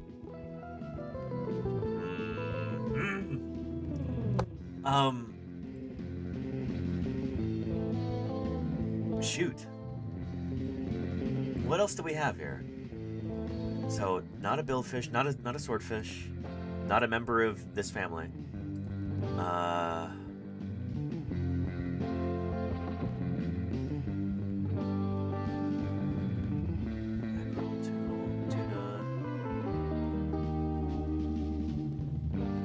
It's not related to seahorses closely.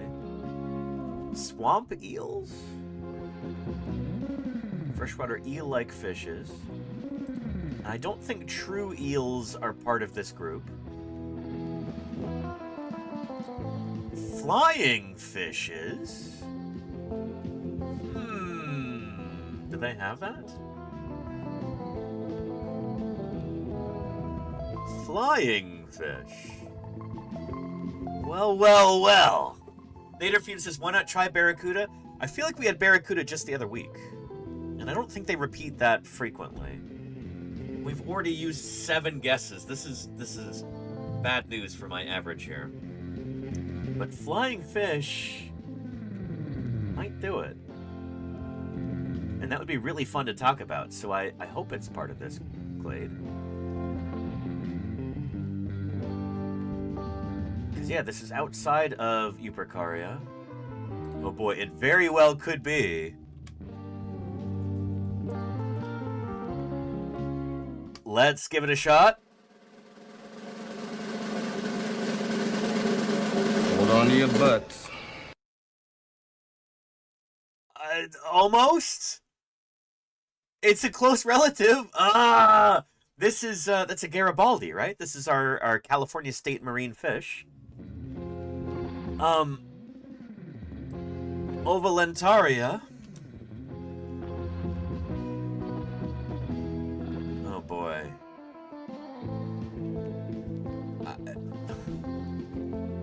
Okay. Here, let's see if they have that clade here. Yeah, here we go.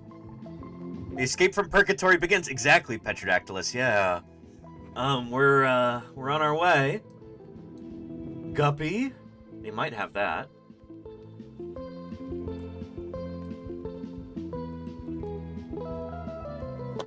I don't think they'll have blennies or mullets. Nope. Blenny, no. They do have guppy. Okay, that's a strong possibility there.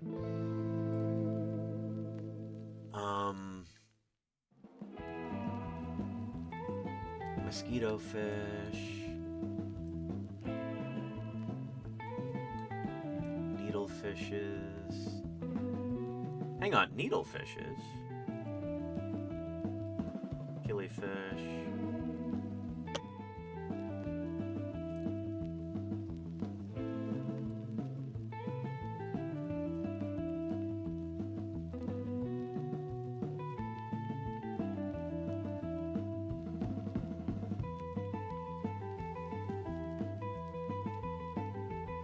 Flying fishes be part of... Oh, they are part of this clade. Okay, yeah. It's gotta be guppy, right? It's gotta be. Oh, cross your fingers, chat. Hold on to your butts. No?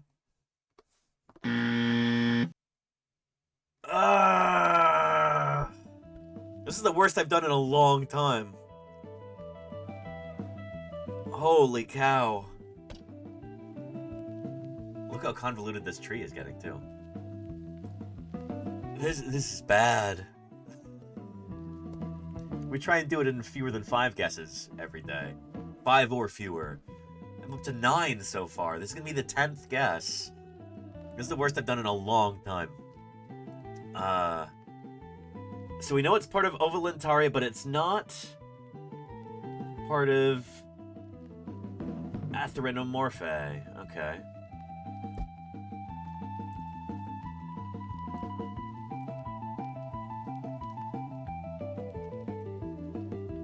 Let's see, do we have a page for this? We do. Okay. So this includes the surf sardines. Interesting.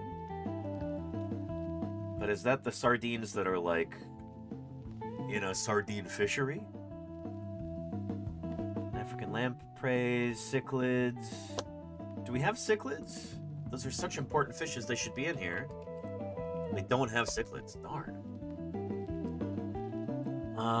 Surf perches, clingfishes, kelp blennies. I'm trying to look for anything that, like, your average person on the street would know, because those tend to be the fishes that, or it tends to be the critters that would be in Metazoa, in the database there.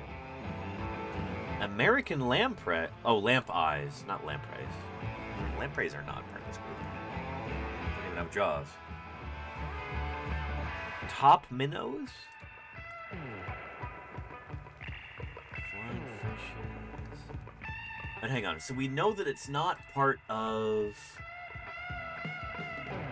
Atherenomorphae.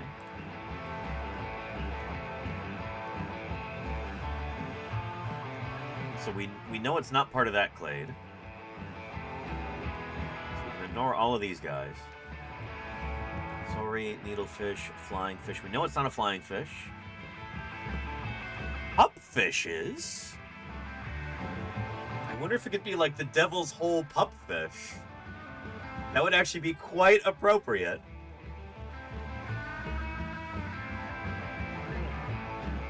Wait, and clownfish is in here too? Hang on. Oh, it could totally be a clownfish. Pupfish they don't have, but clownfish they do. Okay, oh boy. Hold on to your butt. It's gonna be this, huh? That's totally it. 10 guesses to get clownfish. Holy cow. You know, from now on I should just start with clownfish. Help me remember this, chat. The next time we find out that our critter is a rayfin fish, I'm gonna start with clownfish. Because I can never remember where they go. And a big part of that is when you search clownfish on Metazoa. So let's go up to our rayfin fishes. They don't have clownfish programmed into this. Look. Clownfish. And it goes, what? What? No results found. What do you mean no results found? You know, one zoom is wonderful. I love it. I use it every day on stream. At least when we're here in the office. I can't really use it when I'm out in the field, but they don't have clownfish in here, so I can never remember where they are, you know?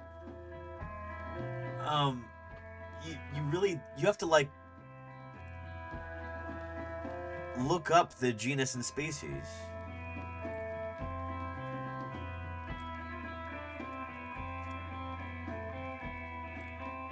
Ocellaris.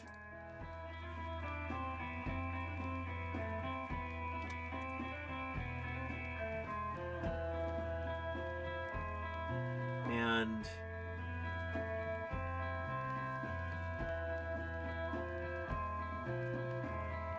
did they just not have it? What the heck?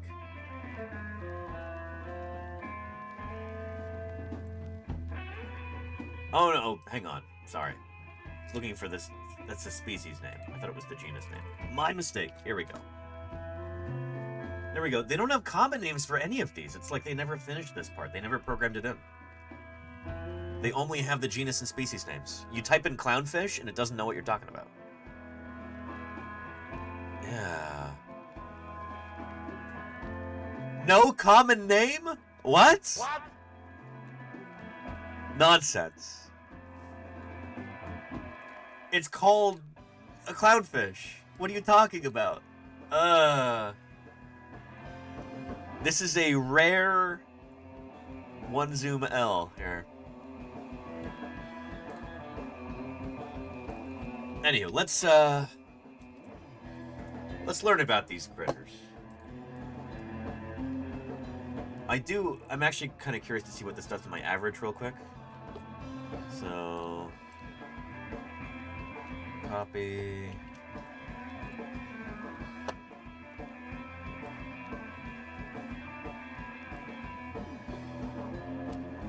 Ah, we're back up to 5.1. No. No.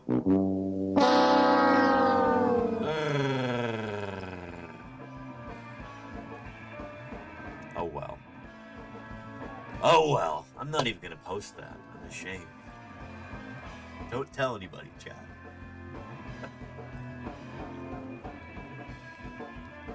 Well, let's drown our sorrows with some clownfish facts. That'll cheer us up.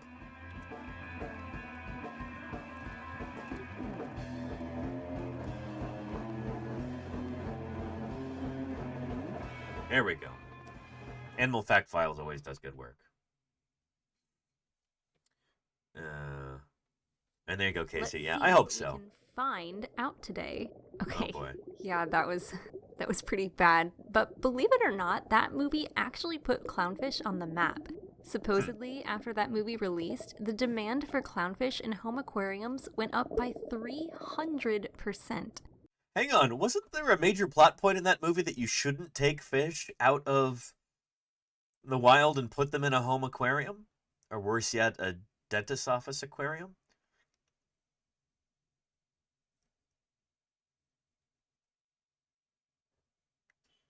Like, what? What? That would be like... Well, you know, after 101 Dalmatians came out, demand for Dalmatian fur coats went up 300%. Everybody wanted to be Cruella de Vil after that. People are so heartless. Is that a bad... I know, right, Casey? After Free Willy, more orcas were put in. Everybody wanted to eat orcas after Free Willy came out. And Casey says 101 Dalmatians actually did ruin that breed. It's still recovering from rapid overbreeding. That's kind of what I've heard, is that also Dalmatians are notoriously energetic dogs. They need a ton of exercise. And so lots and lots of people went out and bought Dalmatians, and they did not know what they were getting themselves into.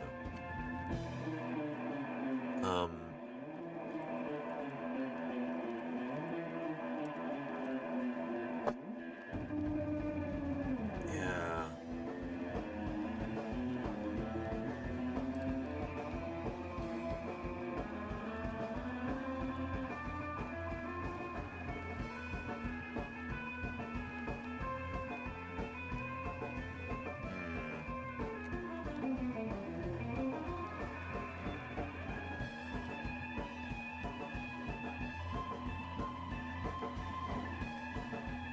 I don't know if I'm gonna find a video on that subject. But anyway, let's talk about clownfish, shall we? Yeah. And Charlie's Dragon says humans have a strong "I like that, I want that" habit. Tell me about it. Yeah. Iacane says, I saw Free Willy and 101 Dalmatians at the drive-in, like a double feature, and now I want to eat Dalmatians and wear an orca coat. See, Iacane is illustrating the detrimental effects that these pop culture properties can have on these creatures. Just, yeah. Anyway. Let's talk about clownfish. Let's see what we can find out today. That movie actually put clownfish on the map. Supposedly, after that movie released, the demand for clownfish in home aquariums... We're all that spoiled kid in Willy Wonka. I want that squirrel, Daddy. Daddy, get me that squirrel. Yeah. No, I mean, that's...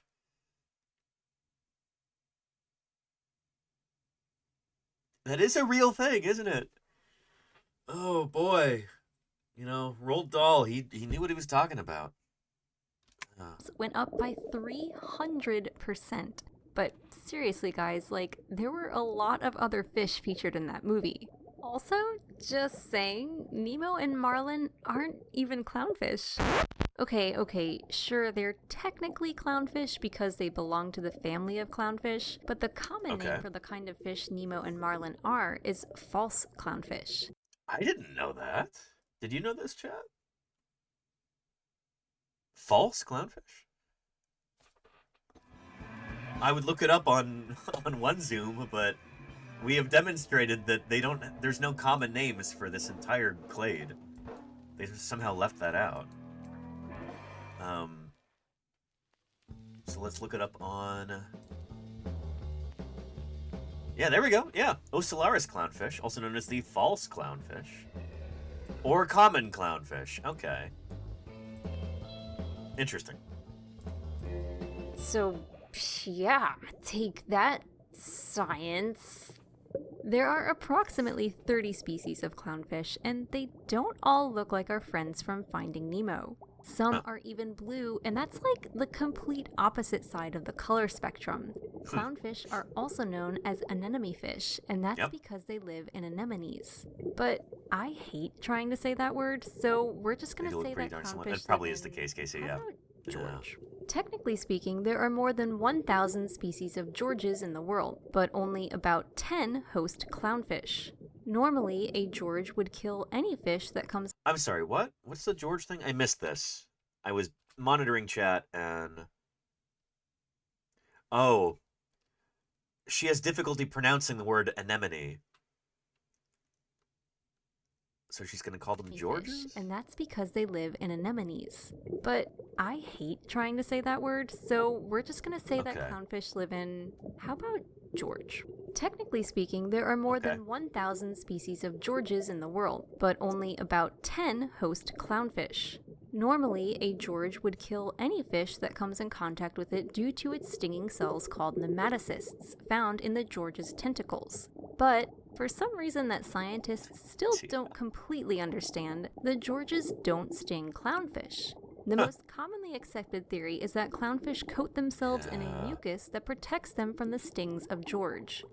Which, I do wonder about this, because it seems like the sort of thing that you could test in the laboratory, you know? Like, you could just take some topical samples from clownfish and see if there's anything weird that stands out about the chemical composition. And you could even try, I don't know, rubbing a clownfish on your finger and then touching an anemone afterward and seeing if it stings you. Or if that protects you. Like, it seems like this is the sort of thing that you could test? I don't know. But it also reminds me of leatherback turtles who, for whatever reason, are not harmed by the stinging cells of sea jellies. Jellyfish don't hurt these guys. And that's the vast, vast, vast majority of what they eat. It's like more than 90% of their diet is jellyfish in particular, and then other kinds of gelatinous zooplankton. And we still don't really understand how they are not harmed by the stinging cells of things like box jellyfish, moon jellies, things like Chrysora, you know? Here. Get this book. This talks about that a little bit. With the crew who were, here we go. The crew of the Sheila B, a vessel that I'm hoping I can help out on this coming fall, September. The author of this book went and spent some time on this vessel when he's writing about leatherback's Voyage of the Turtle, Carl Safina. The long-form narrative nonfiction book about leatherbacks. But Carl Safina writes in here about this particular sea jelly called Chrysora fuscescens. And,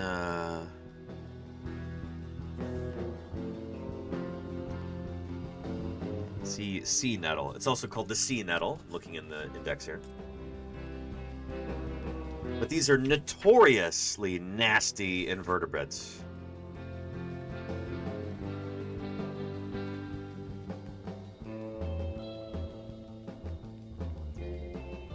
Sea nettle. There we go. 305 to 306. I bet you that's it.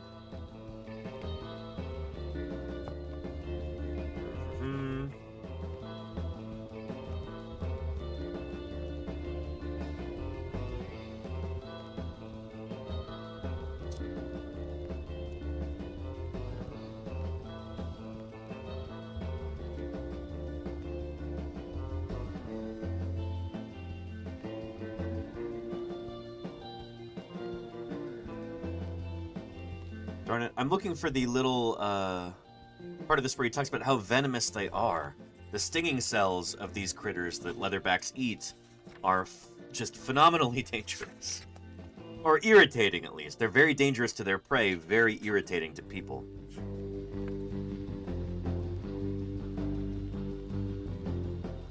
And it was pretty evocative, this description.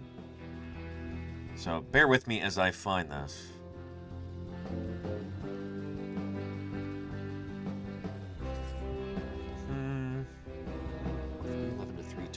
Maybe? Let's see.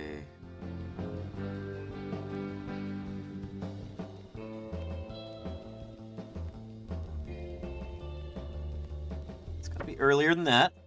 Bear with me here.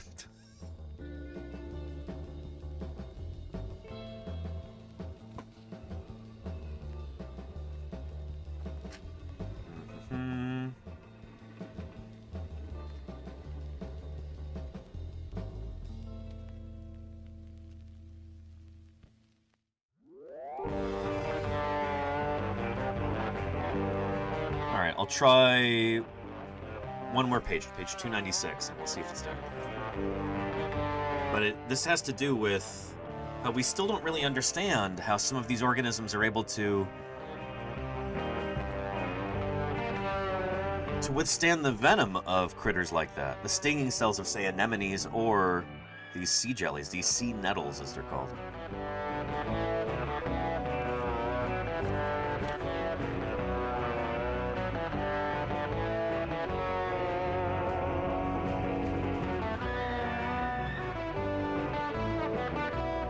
Nope.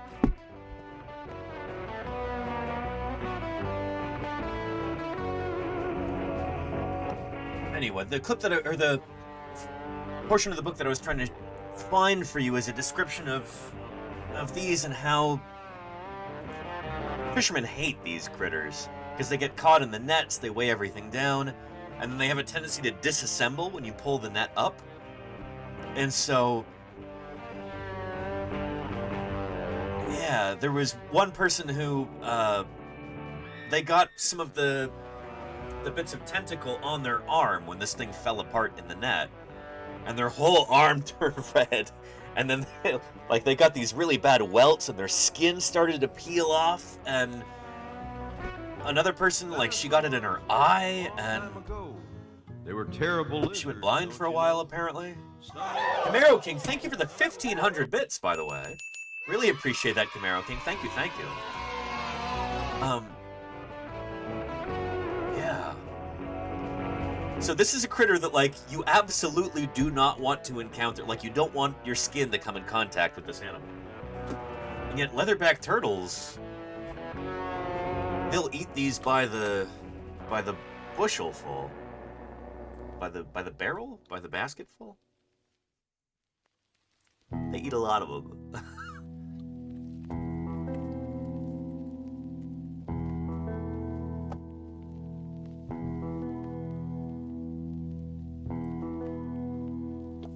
Yeah, it's pretty wild. This might not be the same species of sea jelly, but leatherbacks will go after these, and unlike every other kind of reptile, leatherbacks don't have beta-carotene in their skin. They have got a different kind of feel to it, a more leathery skin. It's kind of where the name leatherback comes from.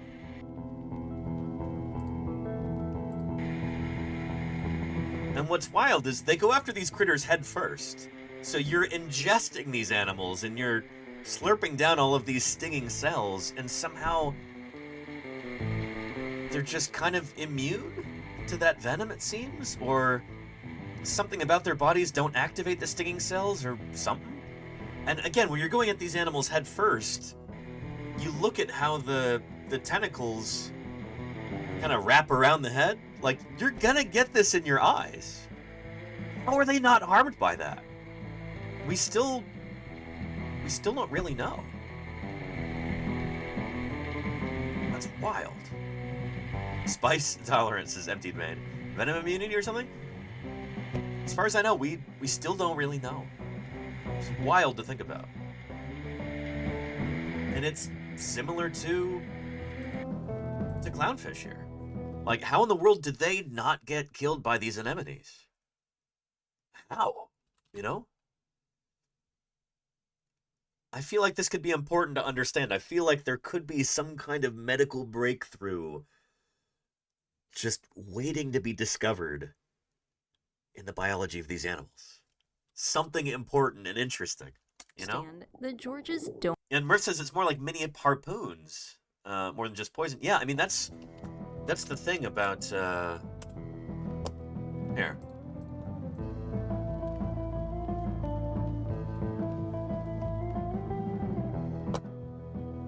Those stinging cells are pretty hardcore. I don't know if they're the same or similar in anemones.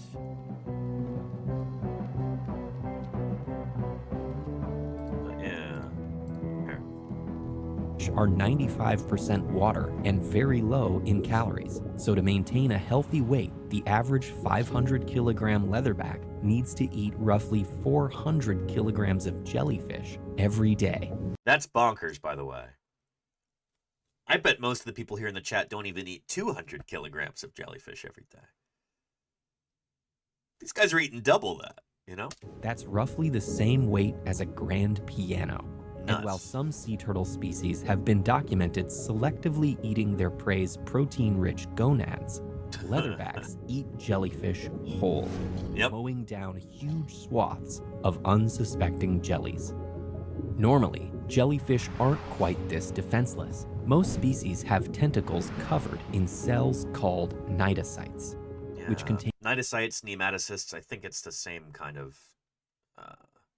Is this the same thing? Yeah, cnidocyte, also known as a cnidoblast, and also known as a nematocyst. They're the same thing. Contain venomous harpoons coiled and ready to launch. Bonkers. These barbed structures, known as nematocysts, are released on contact. Jellyfish frequently use this sting to paralyze and kill their food, and it can also irritate the skin of would-be intruders. But it's completely useless against sea turtles. Most of these I feel like that would be a good alert. But it's completely this right here. Useless against sea turtles. I'm gonna write that down. Yeah. Most of these reptiles have thick scales covered in keratin, the same material that makes up nails and claws. This leathery armor protects their skin while they hunt, and any captured prey that tries to escape is impaled on the keratinized spikes lining the leatherback's esophagus. Yep. For most sea turtles, these adaptations make individual jellyfish easy prey. However, a jelly population's true defense mechanism is in how quickly they can reproduce. Anyway, I'll give you a link so you can watch the rest of this if you're fascinated. Yeah. Thank you for restraining yourself there. And Crimson says apparently the sitcom Friends started the myth that... Is that true? I know this has been a really harmful myth for a lot of people.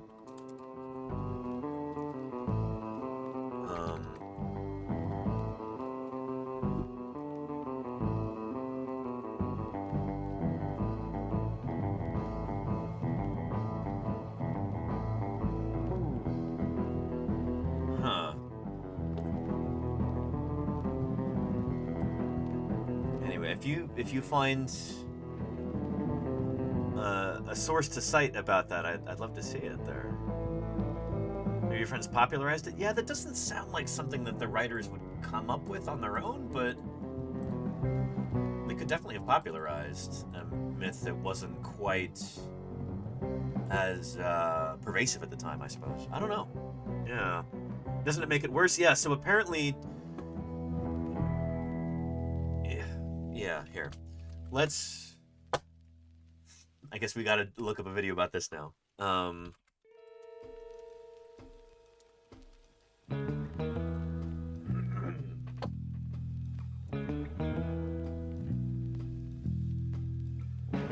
Yeah, here we go. From Insider Science. This will be high quality.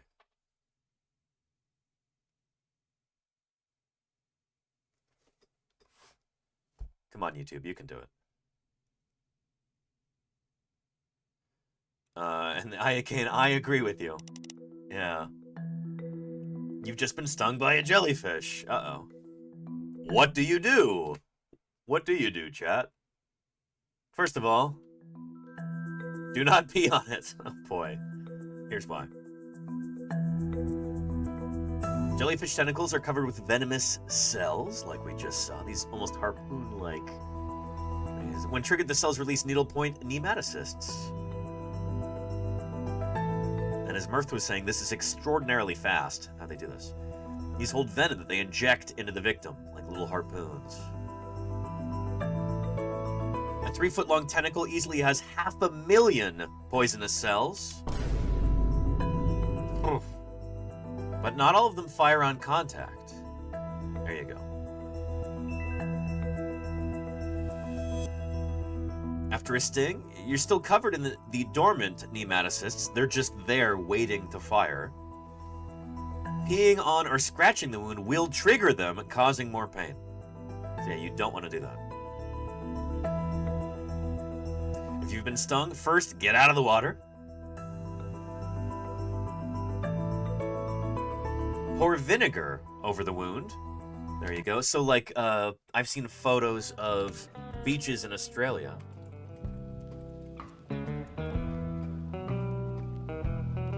Where they have bottles of vinegar for public emergency use. There's the vinegar there. This is a thing. Yeah. The vinegar deactivates the nematocysts. Sting no more spray and cream will also help. Now you can remove attached tentacles without more pain. Pluck the tentacles off with tweezers.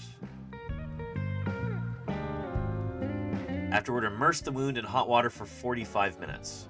So this probably helps the other stinging cells to not just deactivate, but kind of slough off. Jellyfish venom is sensitive to heat. Interesting. Hot water deactivates the venom in your skin, relieving the pain. There we go. You may experience rash and itching for a few more weeks. Oh boy. There you go. Here is a link to this video from Tech Insider Science.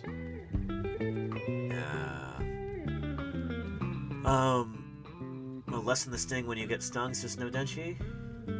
Oh, I mean, yeah, if you're a wetsuit, any kind of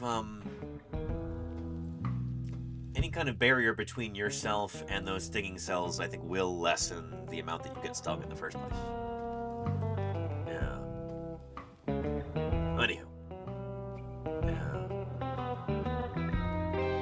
Oh, an interesting trailer on nettle stings. Not just sea nettles, but nettles, like the plants. Yeah. Cool. So plate mail, yeah, that would work too, Dragon. I'm sure it would. Not gonna hurt, I suppose. Chainmail, maybe, also. Yeah, Kevlar would probably do the trick. Sandbags. You know, whether you're trying to defend against an artillery strike or a sea jelly sting, you know, there's gonna be... I think that's gonna be a Venn diagram that overlaps nearly completely.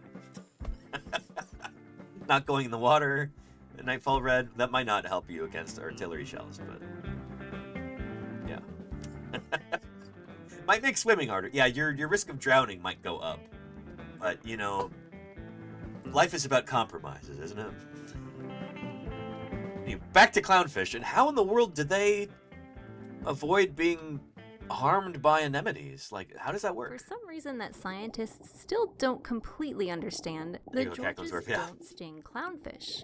The most commonly accepted theory is that clownfish coat themselves in a mucus that protects them from the stings of George, or that at least confuses the George into not stinging the clownfish. Weird. However it works, the relationship between the George and the clownfish is a healthy one because both parties benefit from their interaction. Unlike some other animals we've discussed on this show, I'm looking at you, says Toda, the George may utilize waste left behind by clownfish and gets protection from animals such as butterfly fish, which the clownfish will chase away. The clownfish also get a safe place to live and the occasional food scrap. When they aren't eating food scraps from their host, clownfish will consume small crustaceans such as copepods, algae, and zooplankton. The Georges in which clownfish live are found in Pacific and Indian Ocean waters, meaning that clownfish are also found in these areas. Clownfish actually can't survive without a George, and they aren't found in either the Atlantic or the I find the George Oceans. thing very distracting. But seriously, what even is found in the Arctic Ocean? There can be anywhere from 2 to 6 clownfish. You know what is found in the Arctic Ocean sometimes? On occasion, leatherbacks. I mean, they don't frequently make it all the way up there, but it's crazy that a turtle can be that far north. I think it's the Arctic. The Arctic Ocean is that basically anything north of the Aleutians is the Arctic Ocean? Yeah, that's what I'm seeing here. So, if leatherbacks make it through the Aleutian Islands any further than that, then they're officially in the Arctic. That's bonkers that a turtle can do that. Giant sea spiders. Yeah, Murph. They're weird and cool. Not related to land spiders.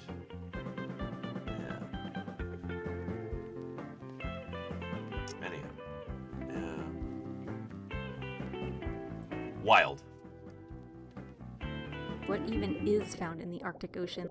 Yeah, apparently leatherbacks are sometimes. There can be anywhere from 2 to 6 clownfish living. Mayor of Space is another point for turtles. I mean, for leatherback turtles in particular.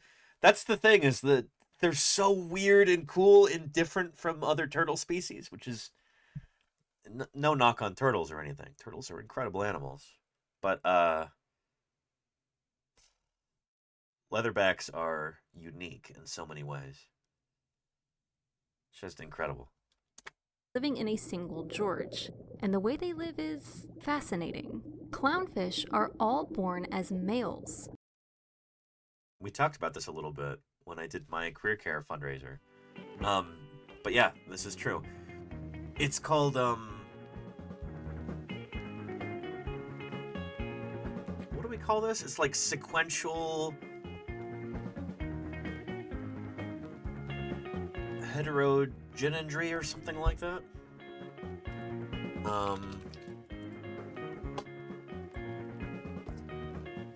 What is the term for that?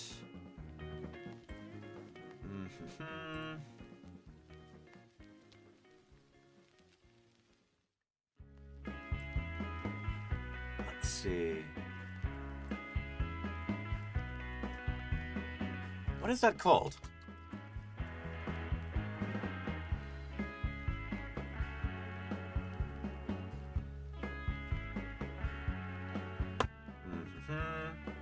Sequential hermaphroditism, or protandrous sequential hermaphroditism, is what it's called.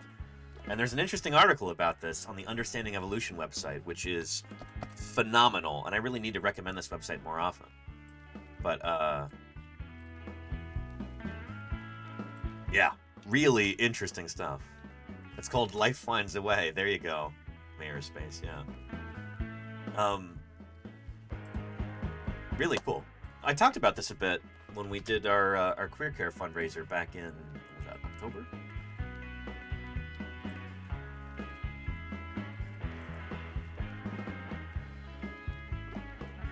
Yeah, that was a lot of fun.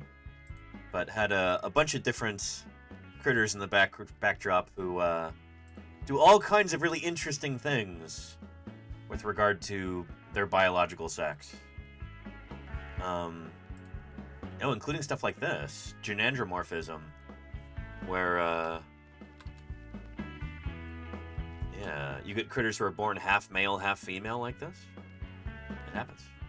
Anyway, nature is really fascinating and doesn't like to adhere to our neat little categories we try and put it into.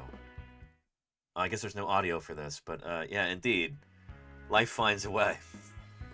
I also love... Yeah. Interesting stuff. During their life, if the need arises for them to transition into a female, they are able to do so. This change becomes permanent, and that lady becomes the big boss in town. A group of clownfish are ruled by this dominant female who is the largest of them all, and she'll order them around by making clicking noises at them. The next largest in the group becomes her mate, and the others are just kind of there. If the female dies, the male who was her mate turns ladylike, takes the previous female's place, and then the next biggest boy becomes her mate. If it sounds confusing, that's just because you're not a clownfish. When they are ready to lay some eggs, get on their level. Prepare a nest, and the female will lay eggs, which the male will then fertilize close behind her. During their incubation, the male will guard them, fan them with his fins to help circulate the water around them, thus preventing rot, and remove any bad eggs. Yeah, if Finding Nemo were real at all, I'm pretty sure Marlin would have thrown Nemo off that cliff and become a woman. After about a week, the little Nemos hatch and drift in the open ocean until they're large enough to find a gorge of their own. In the wild, clownfish can live to be 10 years. Oh, and here. That's why the subtitles in here are good, is because they just took the script and then pasted it in. But you can hear she didn't read this line in it. Large enough to find a gorge of their own. In the wild, clownfish can live to be 10 years old, unless They're Marlin, who must have been at least 13 if those movies followed the same timeline as us. For more facts on clownfish, Anyway, check cool out the stuff. links in the description. Did Finding Nemo bring you to this episode? Really fascinating critters. And that was frustrating. Today's Metazoo attempt. I gotta start with clownfish in the future. That'd be a nice starting point. Remind me, chat. So, next time we get a ray-finned fish, let's start off with the clownfish. And we'll go from there. So we don't get stuck in purgatory or Eupercaria hell. Not my best showing in Metazoo, to say the least. Holy moly. Anywho, yeah.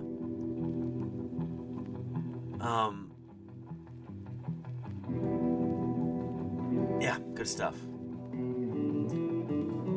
We're gonna move on to our Wheel of Fossil News in just a minute, unless somebody has some other questions to ask. But before we do that, you brought shame to your ancestors with that? Don't say that, Crimson. Oh no. Yeah, and also brought our average back up to 5.1 from just 5. Not great.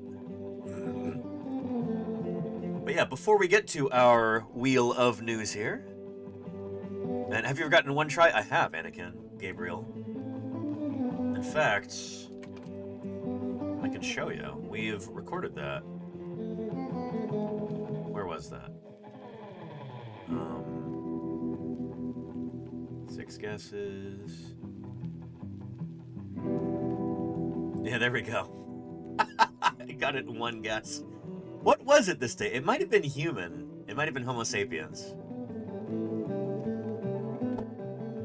And that day, I guess I just decided, like, yeah, let's start with human. And that's what it was. Lena says, I screamed when you chose human that day. Yeah.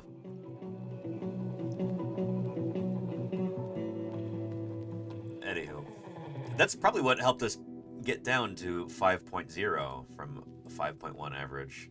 But now we are back up to 5.1. Unfortunately. Oh, I didn't even post it. But yeah.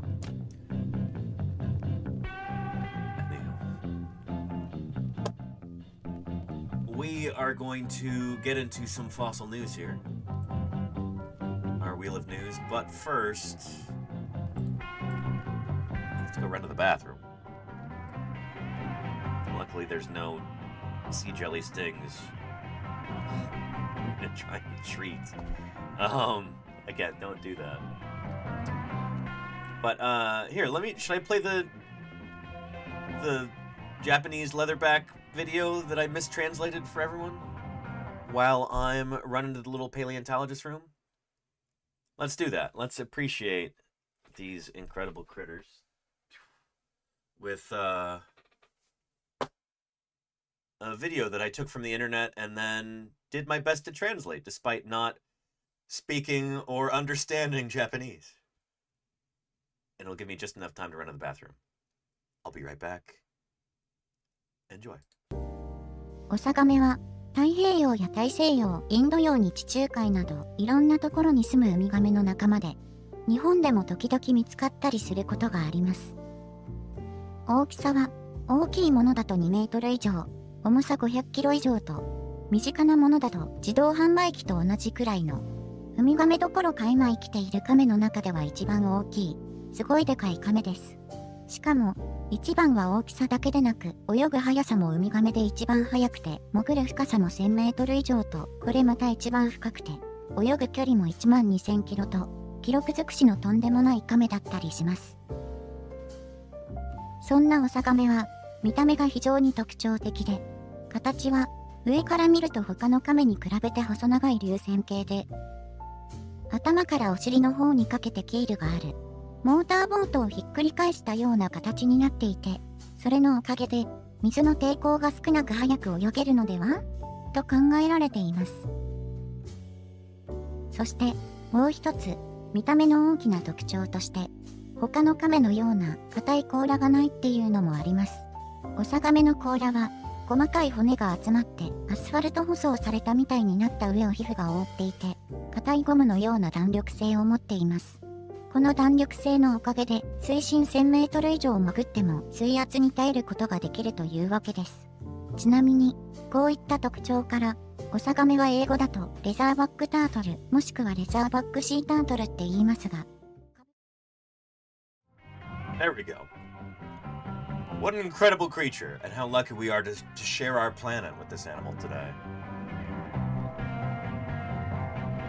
With that being said, we might have some leatherback turtle news stories on our wheel of news here. This isn't just fossil news, this is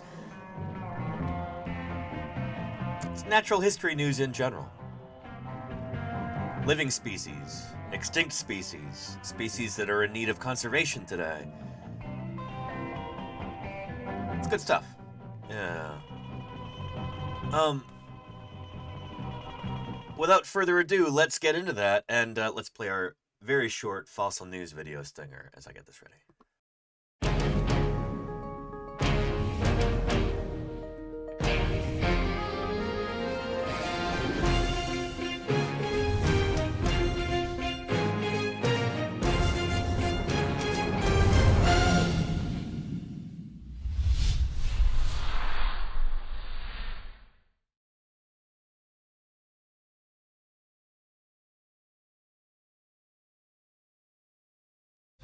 All right. Today on Fossil News, well, we're gonna spin the wheel and we'll see what we get. This is randomized here. Let's give it a spin. What have we got? Well, well, well, I mentioned leatherback turtles. And apparently they don't like loud noises.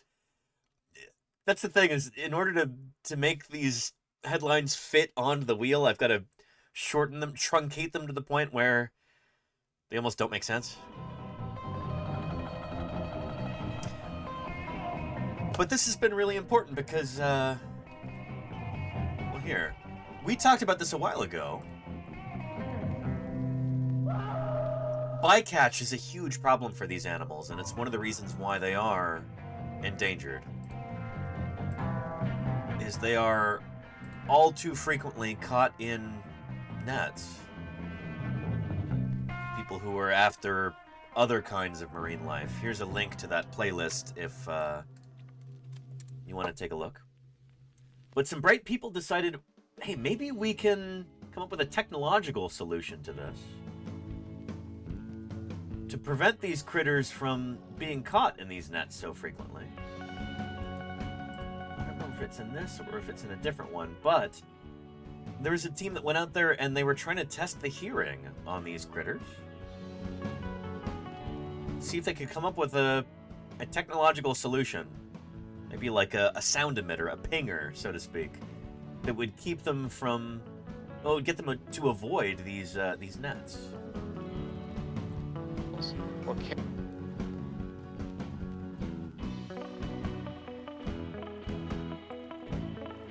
Here it is. So, we're just kind of setting up this news piece here, giving you some context. The team has moved back to Grand Riviere. Scott now needs to find some hatchlings to continue their research. So this is hatchlings are ideal because Trinidad, there's no right? time limit as there is Trinidad with nesting and Tobago? mothers. Scott knows that adult leatherbacks can hear. What he doesn't know is how sensitive their hearing is.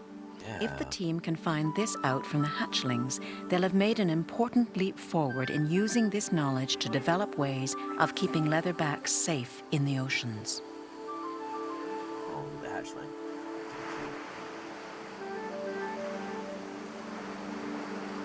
Oh boy. Late afternoon, Vultures. amidst nearby predators, Scott spots a nest of hatchlings bubbling up to the surface. They don't normally do this during the day. It's probably because it's cloudy. They come up when the sand is cool, which is usually at night, when they stand a much smaller risk of being picked off by predators. These... Dasher Fernando says, do you think nature can be evil? That's a bit of a philosophical question, but No, I mean, critters just do what they do. Maybe the closer they are to people, the higher the likelihood is that they could be considered evil. I've seen primates do some incredibly cruel things that I think are kind of indefensible. But then again, that might be like an observer's bias there, where I'm like, well, shoot, that seems very human-like, what these chimps are doing to each other.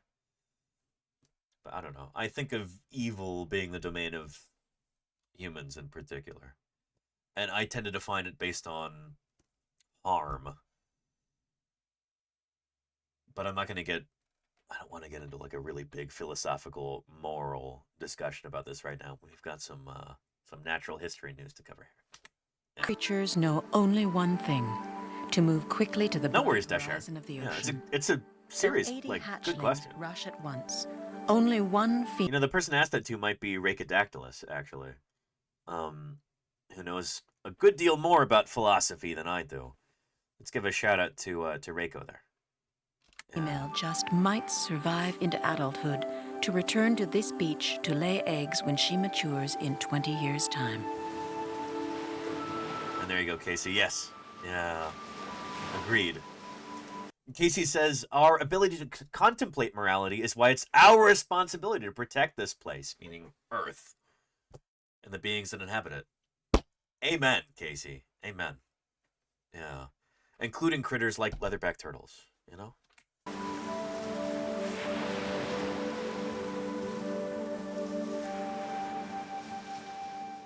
Scott and Anne move their sound work to a new level and create another lab on the beach. Testing a hatchling's hearing is pioneering work. It's also painstaking. Yep. We have to get in. So anyway, the whole point here is they're doing this really, really basic science, just trying to figure out, like, hey, can these animals perceive sounds in the way that we can? They don't have external ears, so how do they hear? Well, we know that they do that through, like, sensing vibrations in the air or the water through the side of their head. Even though they don't have, like, an external ear hole, they can still feel those vibrations, and that translates to sound for them. So the whole point of this is, like, trying to figure out what are frequencies that they can perceive. So the hope was they might be able to figure out the frequencies they can hear and then use that to develop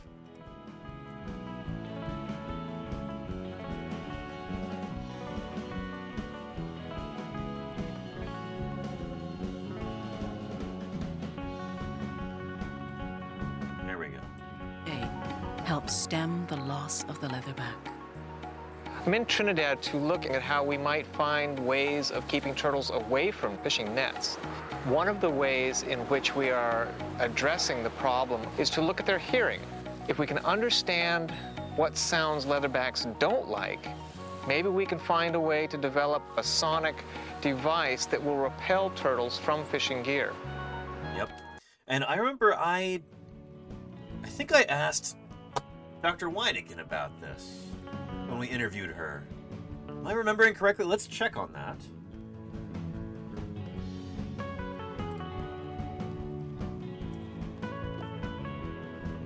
Here we go. So Dr. Jeanette Weinekin is one of the world experts on these animals. And I want to say that I asked her about this.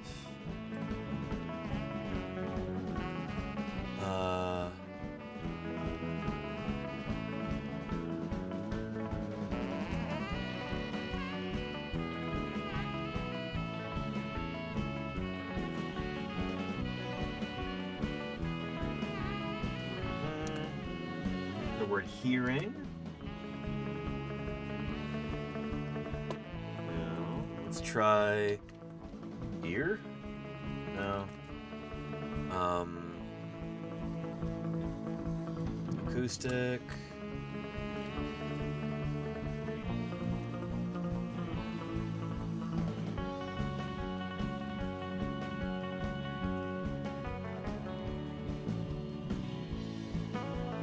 Word net.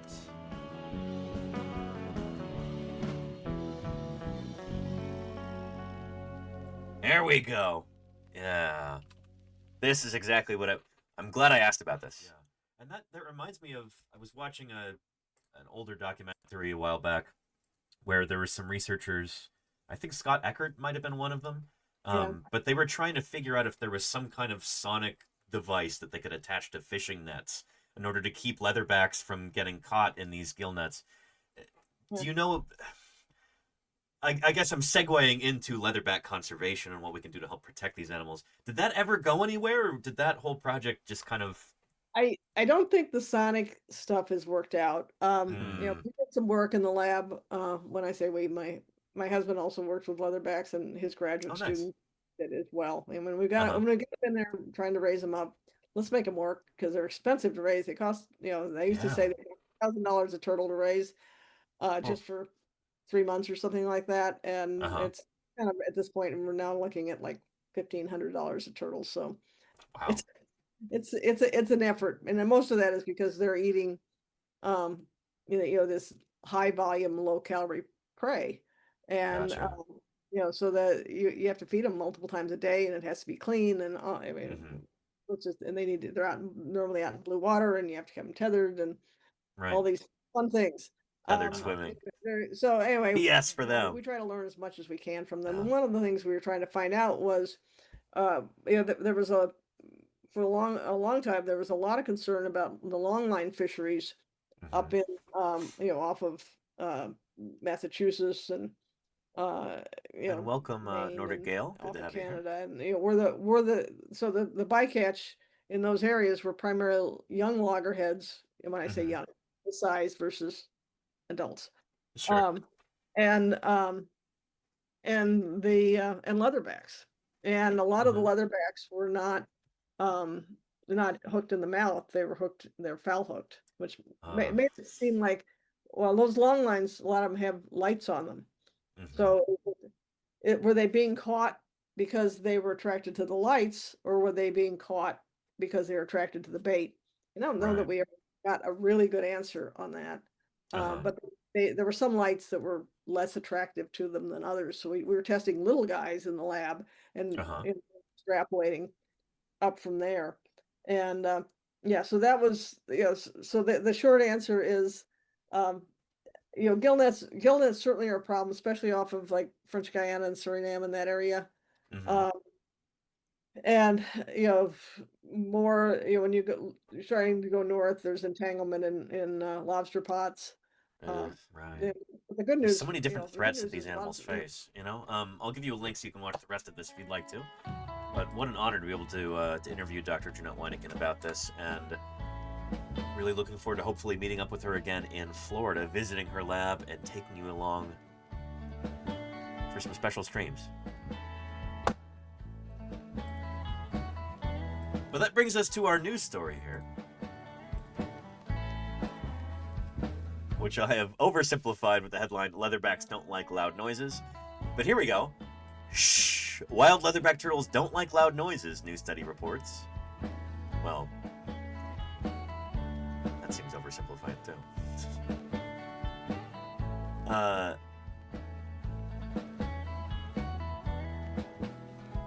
Before we read this, let me see if we've got a video press release about it.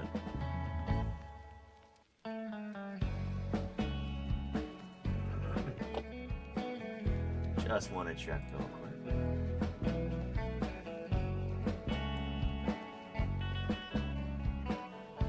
There we go. Yeah, I thought there was a video here. Take a look.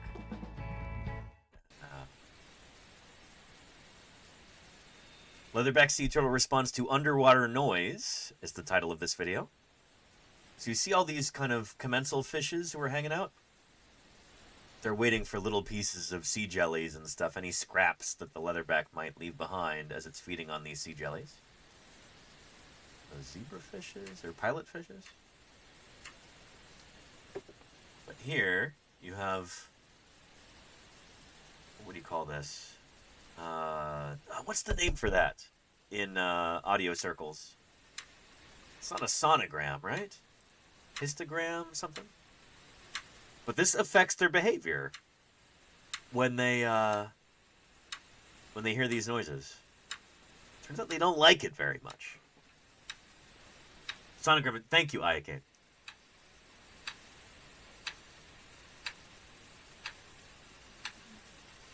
And so by putting these sounds into the water near these critters while they've got cameras on them, they've been able to actually document how they react to these sounds.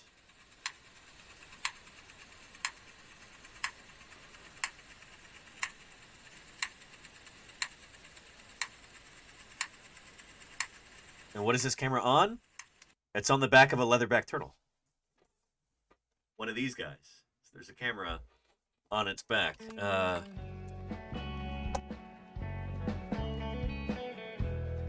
Here, when I was interviewing Scott Benson, he talked about that a little bit, and I think we might even have a quick little clip.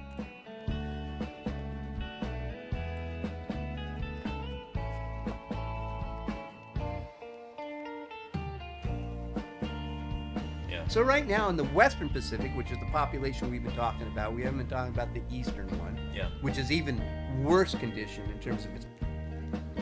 There we go.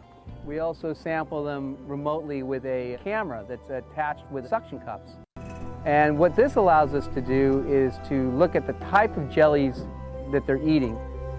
There's a sea nettle there, like we were talking about. Those camera devices will also carry a small time depth recorder so we can look at what depth they're actually taking these jellies. Incredibly cool. Isn't that neat, Semi? One of the things we've learned about this population is that it's actually a meta-population. Anyway, very cool stuff. So that's what they've got here. Really interesting.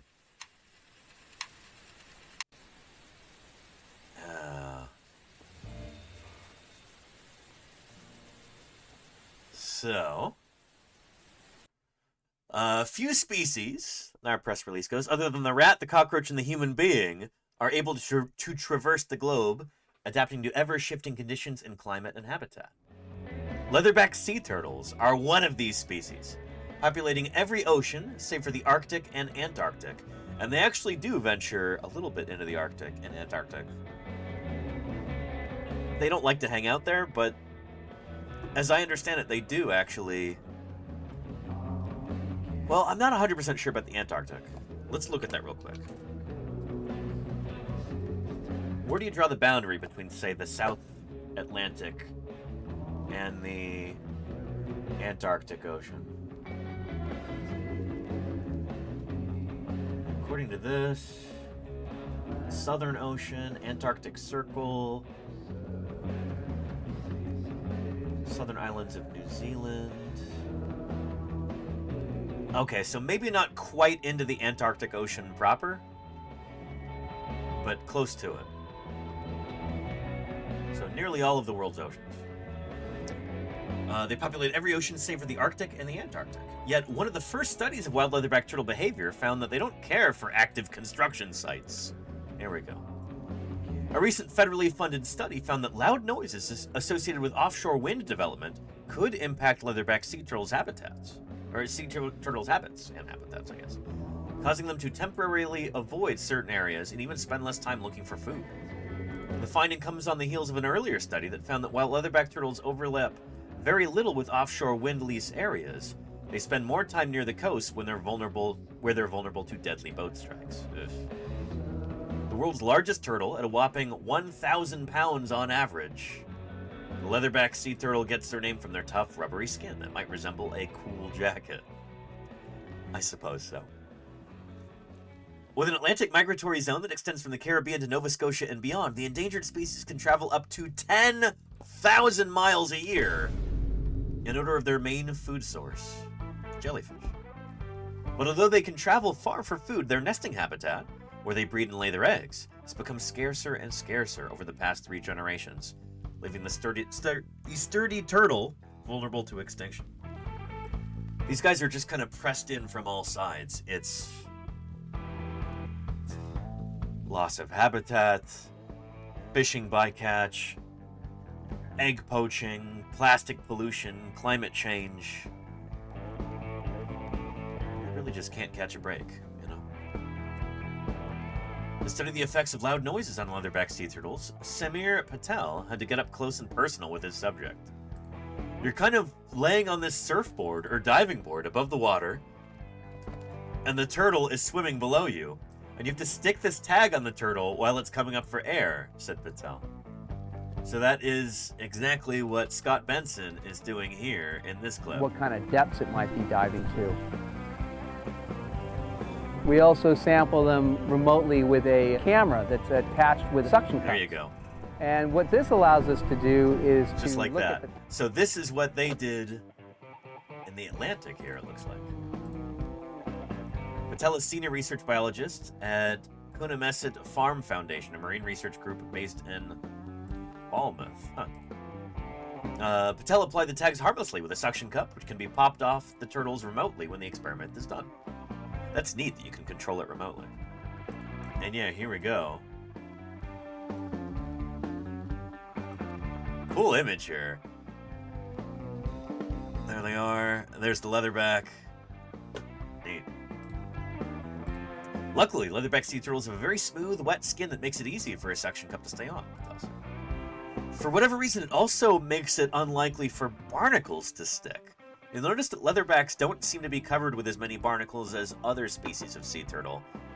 Especially, loggerheads in particular can have barnacles all over them. In fact, there might be a few species that specialize in these particular turtles. They can have all kinds of extraneous growth on them like this. A whole habitat, practically. Leatherbacks don't really get that. There's something to do with their skin. It seems to repel encrusters like barnacles and stuff like that. The tag monitors the turtle's location and depth, while a research boat simulates the kind of jackhammering noise often associated with offshore wind drilling. Offshore wind drilling. Does this mean like when you're first sinking the pylons of the windmills into the seafloor? Is that what they mean? Using both tag data and video monitoring, Patel's team found that leatherback sea turtles often swim away from loud noises, although not in much of a hurry, and dive to depths where the sound may be less audible. Some turtles also foraged less for jellyfish while the noise played, perhaps distracted by the din. And Waterbox Lux asks, do barnacles pose a health risk? For any kind of critter like this, barnacles are going to be more of an annoyance than something that's like risk to life and limb. They will make it more difficult to swim, just you're not going to be as hydrodynamic through the water when you got all this crud on you, you know? You're less sleek, you're less streamlined. It's going to take more energy for you to be able to move. So yeah, it adds drag. Exactly, Claire. Yeah. And then also, some critters like loggerheads in particular, they can get these on their faces, which can affect their senses. Their sight, their hearing, their ability to breathe through their nostrils. Again, it might not be an existential threat, but it's like, yeah. So and often this will happen to some of these turtles when they're otherwise ill, you know? It seems like if you're covered in barnacles, that probably means that there's already something that's making you swim slower. Maybe it makes it more likely for barnacles to encrust. You're less likely to be able to clean your body off, maybe. Something like that. I don't know.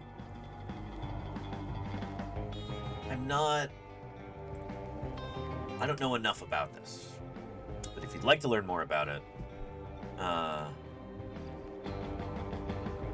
yeah. This is a species of barnacle that is named after sea turtles. Chelonibia testudinaria. So, chelonia is kind of an antiquated term for sea turtles.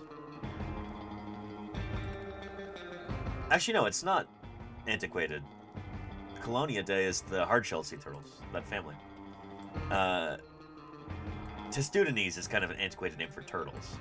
So anyway, this is like turtle barnacle turtlia. That's what the name means, I guess. It's particularly abundant on the loggerhead sea turtle. Yeah.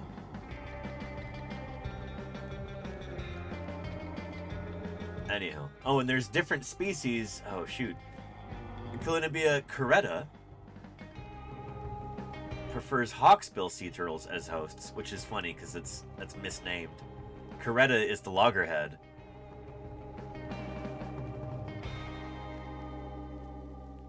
Anyway, if you want to read more about this, this is a good place to start.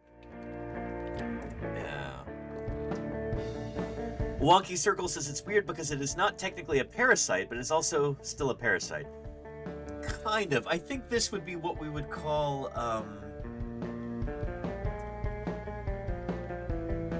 is it commensal?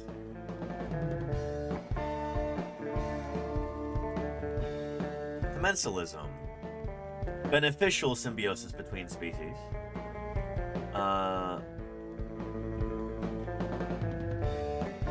Yeah, members of one species gain benefits while the other species neither benefit nor are harmed. There we go. Commensalism. So it's not parasitism, and it's not true like symbiosis where they both benefit. So yeah, like a remora is a good example of this. Like, this is a fish that hitches a ride on critters like sea turtles, manatees, sharks, whales. It might be annoying, but it's not hurting the larger animal. It's being a little bit of a mooch. It benefits from being there, but the larger animal mostly doesn't care about it. It's not actively being harmed, you know. Yeah. Remoras feed on their host's fecal matter, while pilotfish feed on the leftovers of their host meals. Yeah. Numerous birds perch on the bodies of large mammal herbivores or feed on the insects churned up by grazing mammals.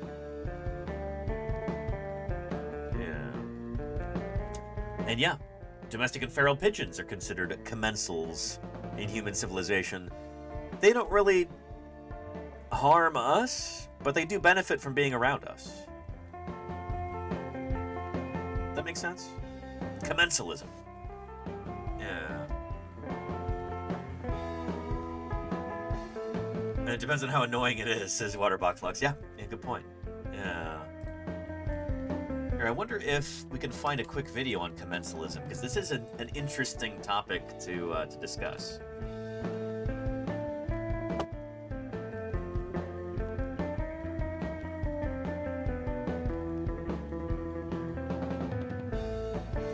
Let's see. I don't know if anybody's really covered this in depth.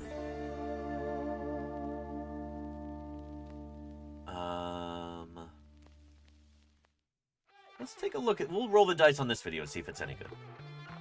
New video. Not very many subscribers to this channel. We'll check it out. So commensalism is a type of relationship where one species benefits while the other is neither helped nor harmed.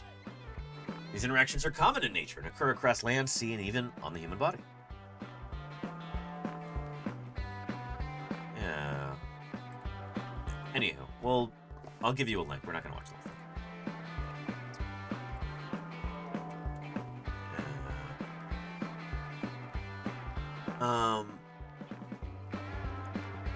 The hazing of a great egret by 3 black-headed gulls. Oh, interesting, Kackensdorf, yeah. Huh. Anywho. Mammals especially strive toward ignoring other species and letting them ride along. Well, that's the thing, Wonky Circle, is that there are... Here.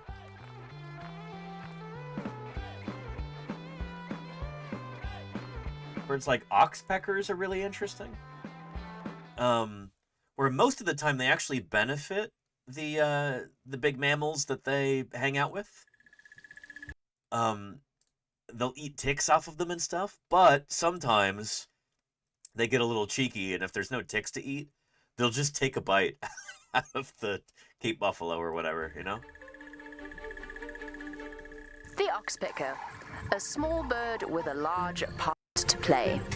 It may only be little, but it spends its life in the company of giants. They feed on parasites that they find while grooming through the fur of their larger mammal hosts, and are sometimes even seen in the ears feeding off earwax. However, their job does not end there. The Swahili name for the oxpecker is Askari wa Kifaru, which translates as the rhino's guard. With its sharp eyesight, the oxpecker is always the first to spot potential danger, and when it does, it gives off a shrill call that the mammals then respond to. This obviously applies to any host that the bird is sitting on, but is particularly useful for an endangered rhinoceros. Recent studies have shown that oxpeckers actually don't make any kind of a difference to the parasite load on the mammals. But then again, one less tick has got to be helpful. It's one less itchy spot to scratch. There is a slightly darker aspect to the oxpecker's feeding routine. Here we If go. the animal is injured, the oxpecker will actually peck at the injury to feed off the blood and surrounding mucus that will be there. For the mammal host, that is exceptionally uncomfortable and, of course, prevents the wound from healing and actually has the potential to create infection.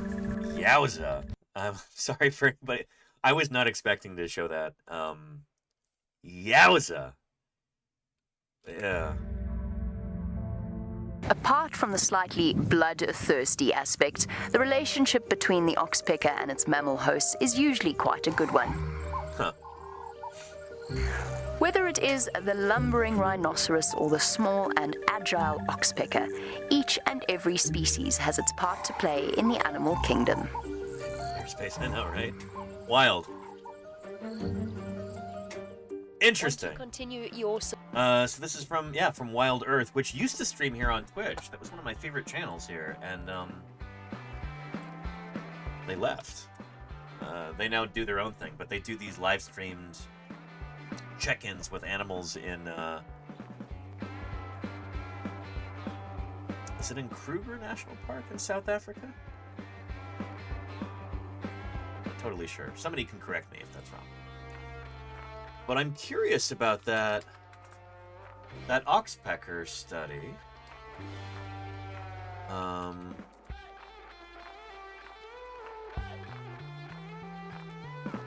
Saying they don't make a statistical difference in parasite load?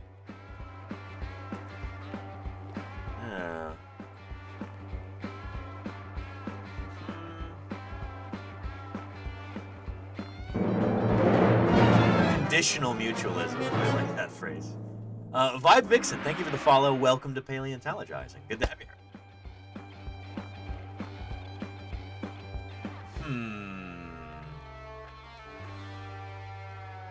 Red-billed oxpeckers, vampires or tick birds? Looks like there has been a good deal of study on these critters.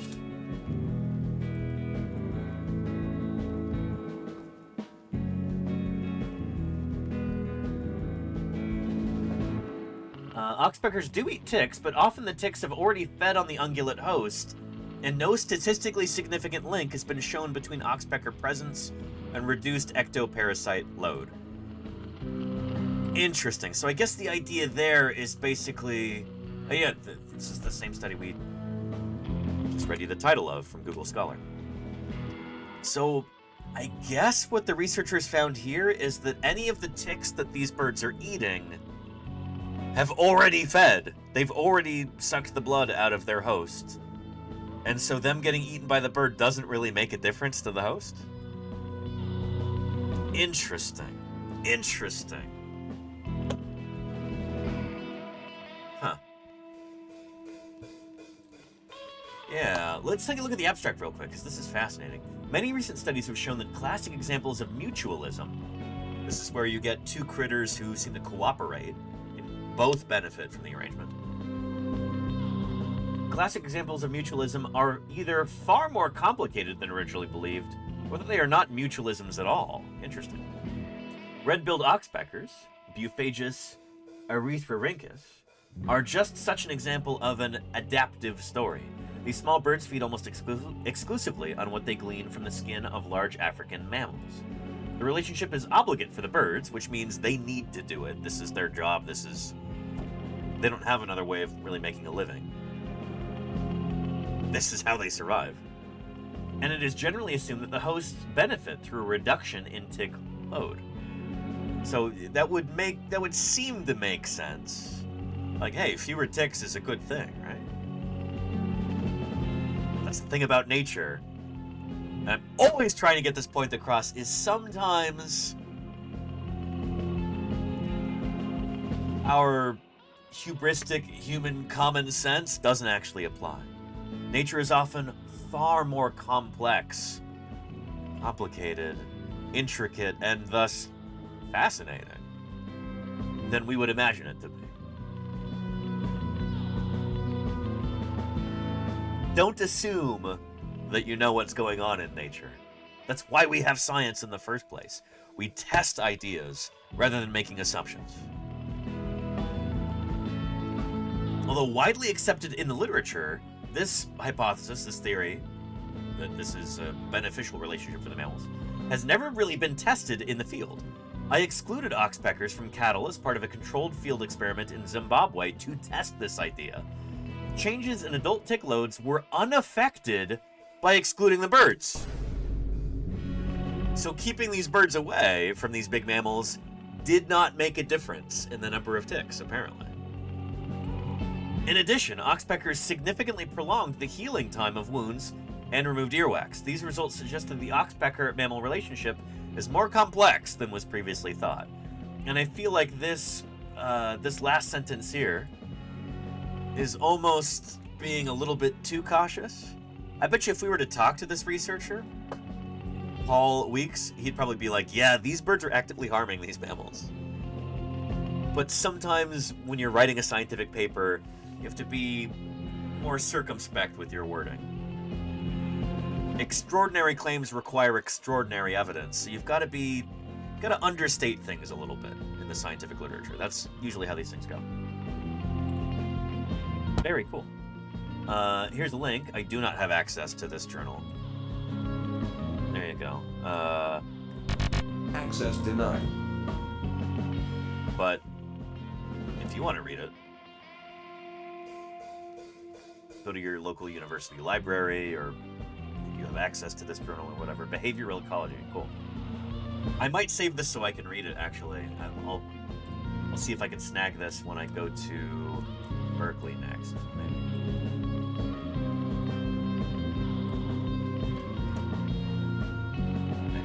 Yeah, very cool. Interesting stuff. That's not the moral I'm taking from this story, Wonky Circle. But yeah. Anyway. Yeah. Dinosaurs rediscovered. Who wrote that one, Petrodactylus? Is that Paul Barrett? Or,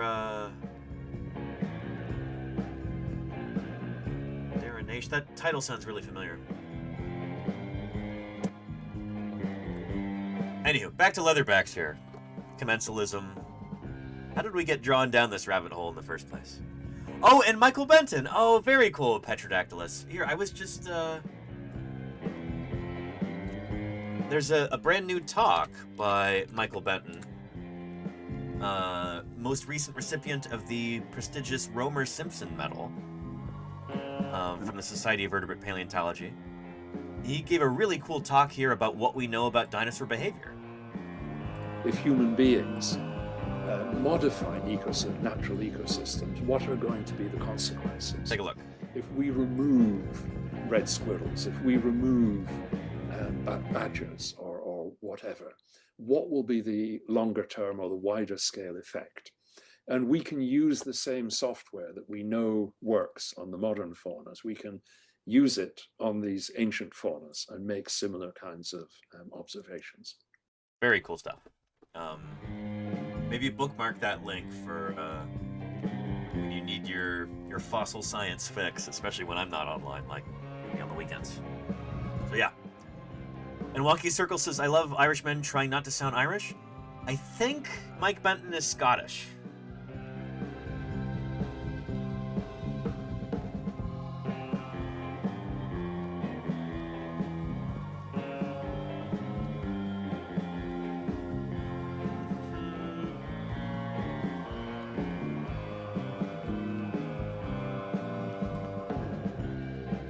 Yeah, he teaches at Bristol, Robert Gordon's College, which is in Scotland,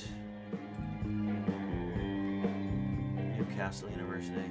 I want to say that Mike Benton is Scottish. I love his Stegosaurus tie there. That's great. Yeah. Anyhow. But yeah.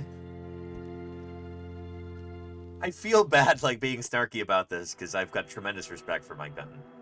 I was going to be like, yeah, you know, Irish, Scottish, Welsh, British, English, German, Hungarian, Brazilian, Japanese. You know, it's all the same, you know?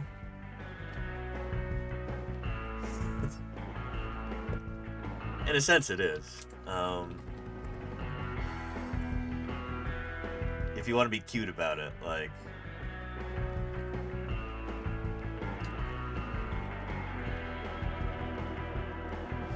You know...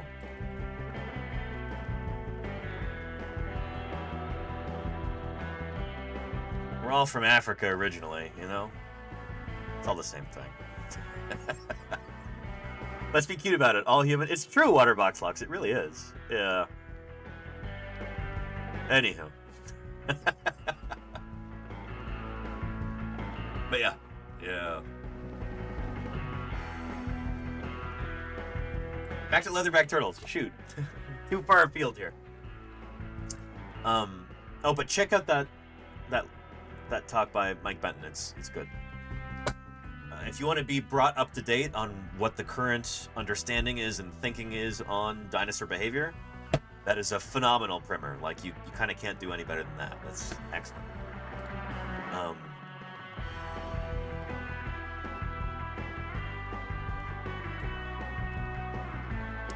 There's the link.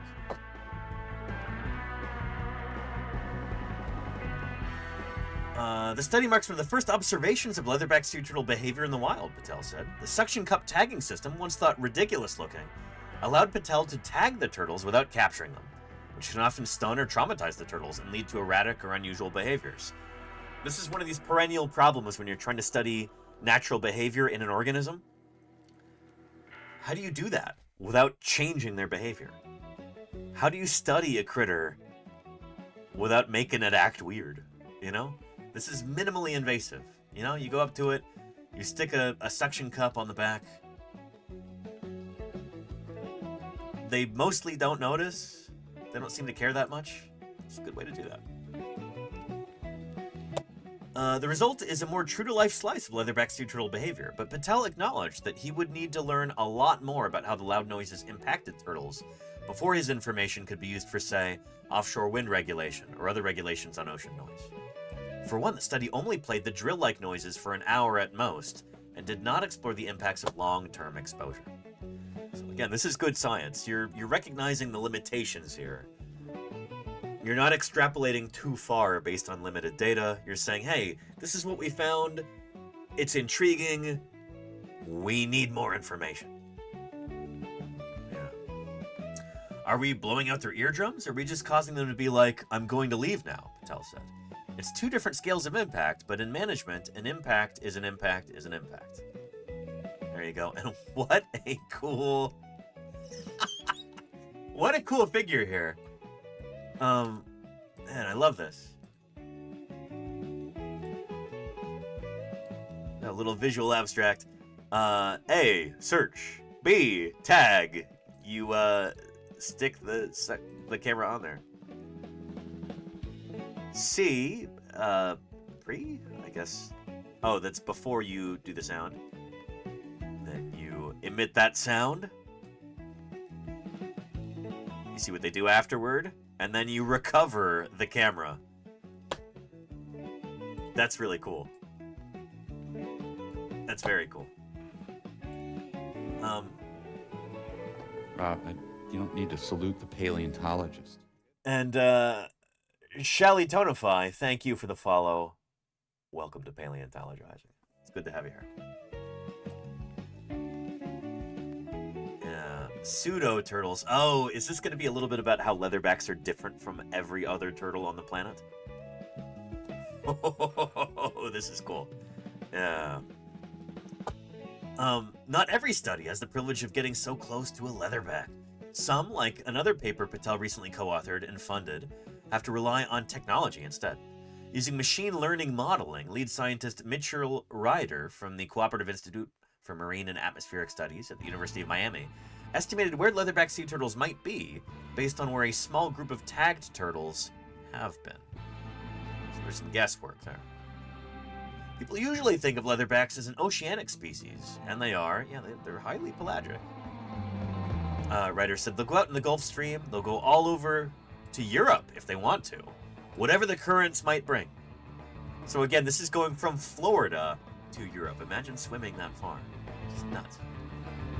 But we find that they're spending a lot of time along the coast, especially the mid-Atlantic bight and southern New England.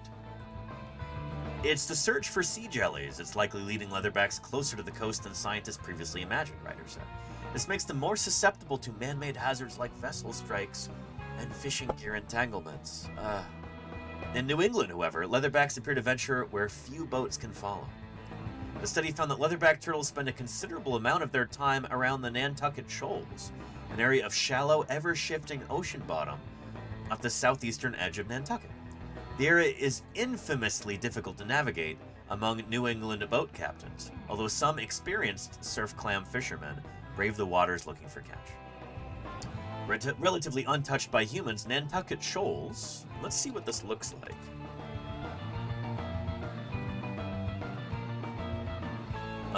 It's funny, one of the first images is of a vessel having a bad day. Oh, man. Yeah. An area of dangerously shallow water in the Atlantic Ocean. It extends from Nantucket Island, Massachusetts, eastward for 23 miles, 37 kilometers, and southeastward for 40 miles, 64 kilometers. And yeah, there is a depth map there. So interesting. You've got these currents going on that's bringing in sediment, and I'm sure this kind of changes every year to a certain extent. Yeah. Oh, bless me. And I like how it says, not for navigation. Not for navigation. Area to be avoided.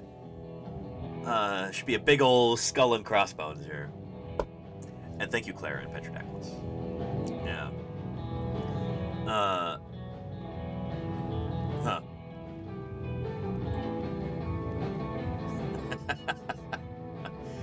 Oh, boy. Interesting. So this is an area where leatherbacks hang out. Pretty cool. Pretty cool. The shoals have that unique aspect of being complicated, which is good for ecology, but it's also good for avoiding humans, Patel said. It's spending time near Nantucket Shoals. Well, in spending time near Nantucket Shoals, some of these turtles may travel through the offshore wind lease areas off the coast of Martha's Vineyard, Ryder said.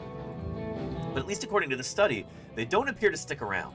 The conditions around offshore wind projects like Vineyard Wind don't appear conducive to jellyfish, and therefore leatherbacks likely move on quickly. So this is not a spot where they're going to be hanging out, chowing down. This is maybe an area where they're moving through quickly, and they don't linger. The trouble, Ryder said, is that he can't say for certain where leatherbacks aren't. Ryder's modeling technology, the most advanced in the field thus far, relies on a limited number of tagged turtles, advanced environmental modeling, and a tool called pseudo-absences to determine leatherback turtles' movement patterns. Pseudo-absences, as the name suggests, are places where Ryder's model has determined turtles are unlikely to be, based on the information at hand, but there's always a chance the turtles could show up where they aren't expected. Huh. It's one of those big assumptions we're working with, Ryder said. That's why they're called pseudo-absences. They're fake absences. 10 years from now, Patel said that researchers could have more complete data to fill in those pseudo-absences with real absences. Until then, Ryder, Patel, and his colleagues must adapt to the challenges of researching an animal whose numbers are already dwindling. Working with protected species is highly regulated and expensive, Patel said, meaning most studies will never reach the sample size typical of, say, a medical study. Surprisingly, Mitch's study is one of the largest studies on leatherbacks that's existed, Patel said. What an incredible animal. You notice here in a lot of these pictures of leatherbacks, they'll have a permit number at the bottom. And so this is meaning that, like, hey, this is legit, this is legal. We had legal permission to get this close to this animal in order to take this picture. As an endangered or protected species, leatherbacks, you're not supposed to go up to them and bother them. You're supposed to keep your distance. So when you see a permit number like this, you could actually like look up the NOAA or other Dinosaurs became agency permit. because they no longer knew how to love each other. Is that correct? No, that's not correct. What? Science is exhilarating. Get excited. DNA. Thank you, Cosmic Voyager, for the 8 months of support. Thank you for keeping me here on the air, Cosmic Voyager. I really appreciate you. Thank you for helping keep this whole thing going. Roy of Science says, how big are they? Leatherbacks? They're big. Quite big. They're the world's largest living turtle. One of the heaviest reptiles on our planet today. They are extraordinary. Just bonkers.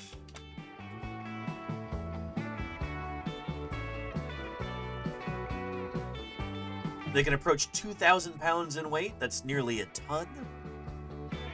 Which is what, like 600 kilos, something like that? Enormous, you know? Just extraordinary. These are creatures that have been around since the time of the dinosaurs, since the Cretaceous, and they are still around today. Although their numbers have dropped precipitously in the last few decades, they really need our help.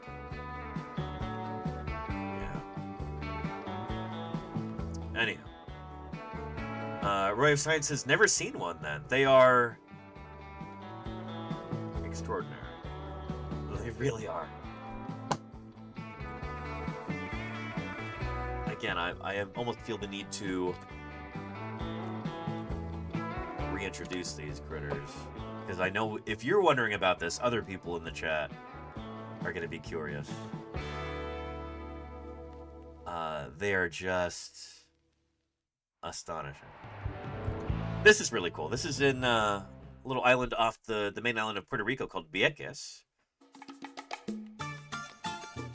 And hang on, let me make sure. Okay, good. I'm not seeing. I don't think we'll get copyright struck.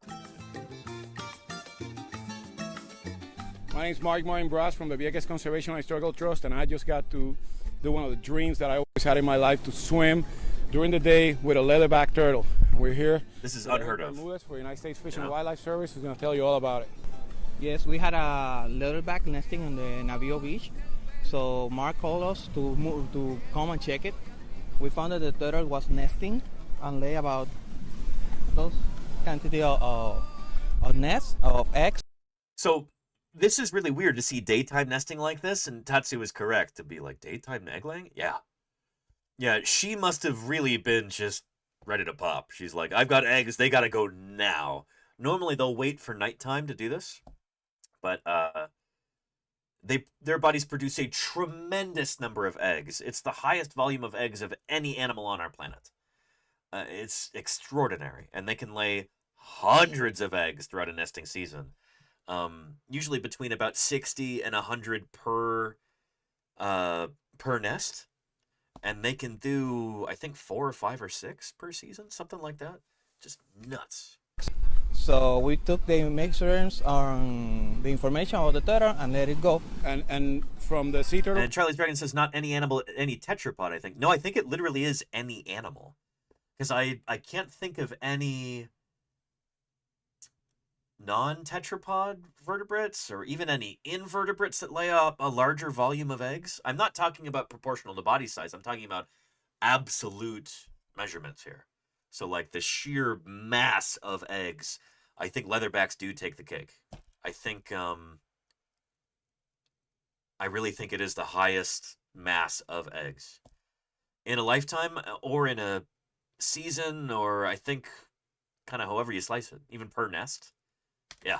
We have here, this is what kind of species?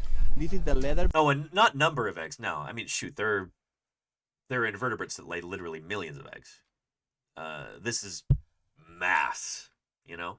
Back, the Dermocheirus coriacea is the largest sea turtle we have. That one could weigh about 500 pounds. So it's the not 5,000, 500 we have in the seawater. Pretty extraordinary. It's also the largest turtle in the world. They get larger, longer, heavier than any tortoise or any other kind of turtle. A really good chance to see it, take a lot of photographs, which is a rare thing. You don't get to see all of that. A little underwater video.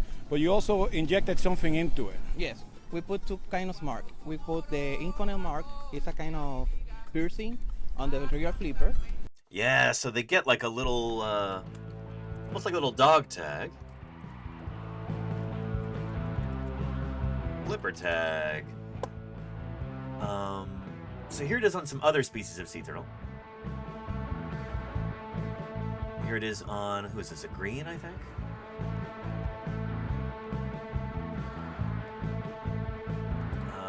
This might show us how that's done, actually. Here. Okay, so today we're going to do a very, very quick and simple demonstration on how you would apply an Inconel 681 sea turtle tag to a sea turtle flipper. This does sound like an Irish accent. We need the actual sea turtle tags. Along with that, we also need the applicator, which will help us actually attach the tag to the sea turtle. The first and most important thing to remember is that we must keep hygienic. I wonder if that's a specialized tool, or if I could pick that up at a hardware store. The best thing to do is give your hands a quick clean with some form of antiseptic. In this special set of skills. He does my aerospace, yeah. He's teaching them to do this. Make sure our hands are clean before we touch anything. Yeah. So now that our hands are done, the next thing we do is we need to actually get the flipper tag itself. We need to take the tag from its actual carton. Tags that come drop them on the ground like that. Factory have a small container of oil over them. That means that we cannot apply the tag directly. First of all, we have to use some rubbing alcohol on some cloth, and we have to clean the tag. So we thoroughly clean the sea turtle tag before application. Thoroughly clean it. The next job after that is we have to take the actual flipper of the turtle. We will normally tag between the first and the second scale at the trailing end of the front flippers.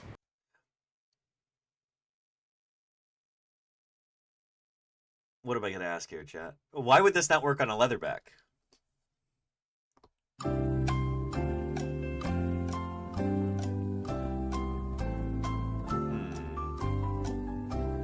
Charlie's Dragon got it. Yes. Ding, ding, ding. Leatherbacks don't have scales. All other sea turtle species have scales. Leatherbacks don't.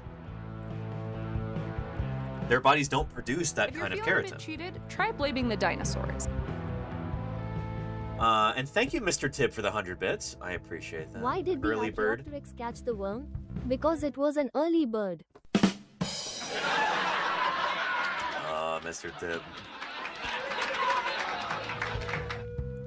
I do appreciate that. Anyway, unlike literally every other turtle species in the world, leatherbacks don't have scales. Or at least not when they're full grown. The babies do have scales. And later they lose them through ontogeny. So as they grow and develop, they actually lose them really quickly. Those scales slough off. Guide to becoming a fossil. Hang on. Step 1, die. Demon Prince, thank you for the 14 months of support. For the science. I appreciate that, Demon Prince. Thank you, thank you.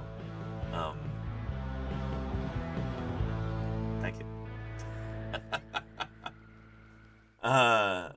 Thanks for keeping me here on the internet, Demon Prince. Thanks for making these streams possible with your continued support.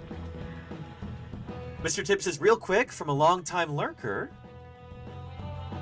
thank you so much for the content you put out. This is my favorite channel to lurk and work. Oh, Mr. Tibb, that means a lot. I really appreciate you saying that. It's also useful to know that all of our sound cues and stuff, gotta have them ribs. I like turtles. Science.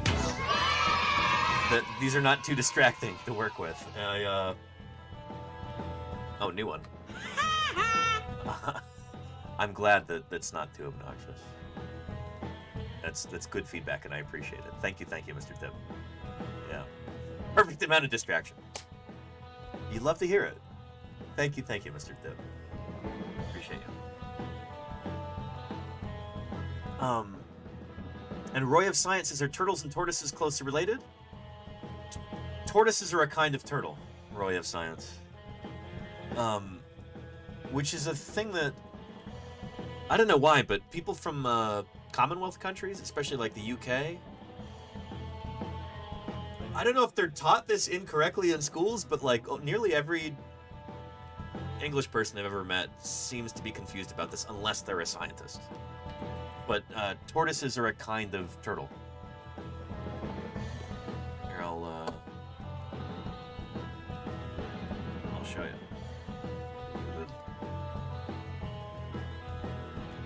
There's tortoises here. Yeah, like how squares are rectangles. Yeah, squares are a kind of rectangle. Tortoises are a kind of turtle. There's your tortoises right there. And so they're part of this larger group called the Colonia, or they're Testudines. They're part of the turtles. Does that make sense?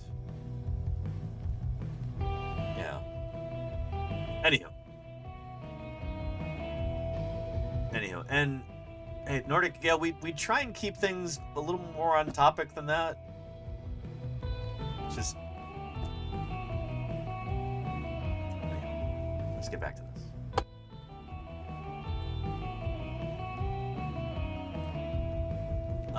Turtle tags. Each tag has an individual number, which needs to be noted down. For the purposes of this exercise, we're going to use an old flip-flop slipper that has a reasonably similar consistency to when you are actually applying a tag to a sea turtle. So we will imagine that this is the flipper itself. What we need to do is we need to apply this tag through this in a safe and simple manner that would cause a minimum amount of discomfort to the sea turtle. So we now take our actual tag, we place it inside our applicator, this way. The tag is now ready to be applied to the sea turtle. The number side of the tag, which is the unique identification, is on the side that has the pin. So we will apply the tag in this fashion. So you literally put these tags onto the flipper. We have the tag, but before we apply the tag, what we must do is we must actually apply some antiseptic to the tag area. Anyway, you really don't want to harm these creatures in any way. This might seem like something that's a little bit invasive, but it is minimally invasive. You're not going to give the animal an infection by doing this.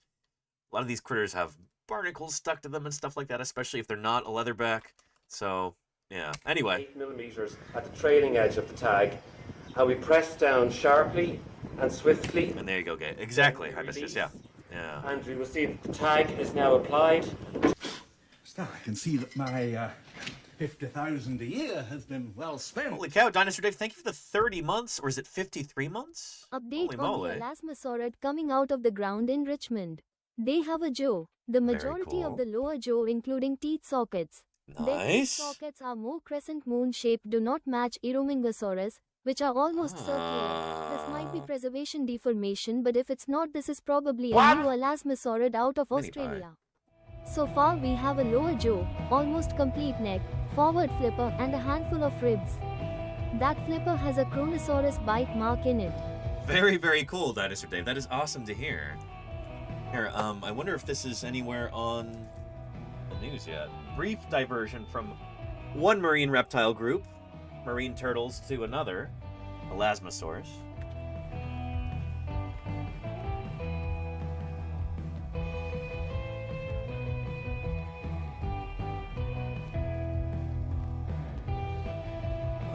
Not seen anything yet. This might be too cutting edge for new stuff. Elasmosaur, Plesiosaur.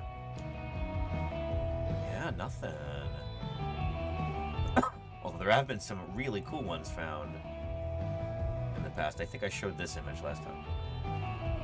But yeah. Really neat that these critters, back in the Cretaceous, were swimming alongside the ancestors of modern leatherbacks.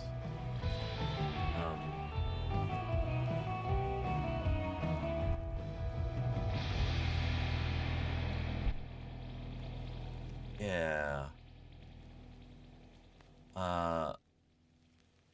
Trying to find you an image here, but it's a little trickier than I was expecting. Oh, this is cool. Okay, hang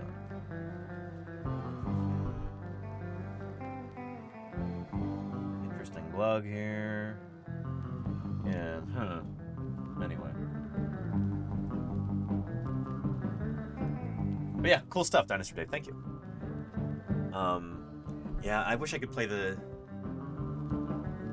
Here, we can... We'll try our luck with the TikTok. If I use some precautions here, we might be able to get this to work.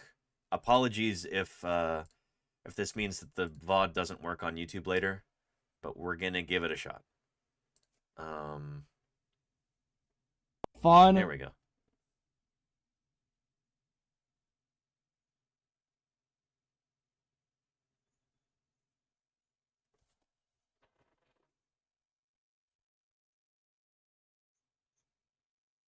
There's a vert there. Really cool, like, double barrel shape on those vertebrae.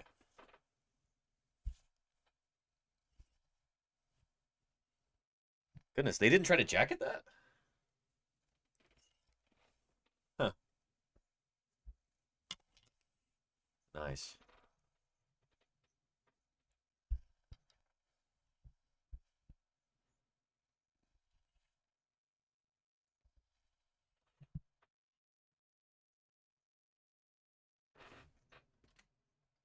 Oh, shoot. Gosh darn it. Hang on.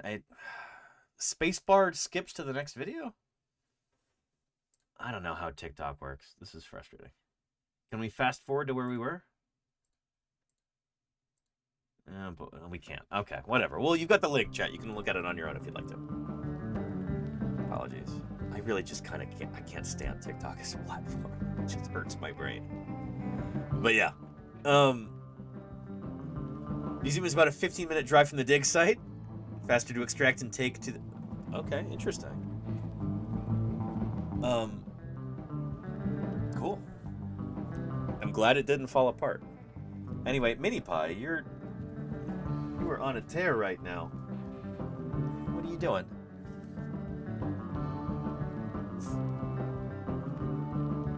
You better not bite me. You better not bite me. Anyway, and hello, Miss Blue Skies. Good to see you. Yeah.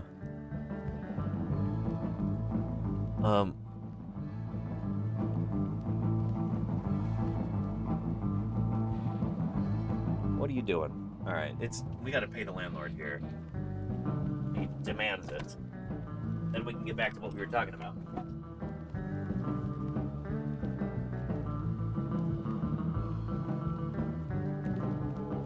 Oh, there we are.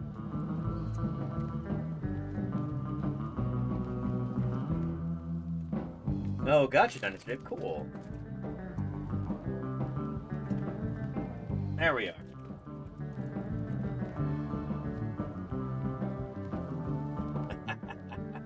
Nice.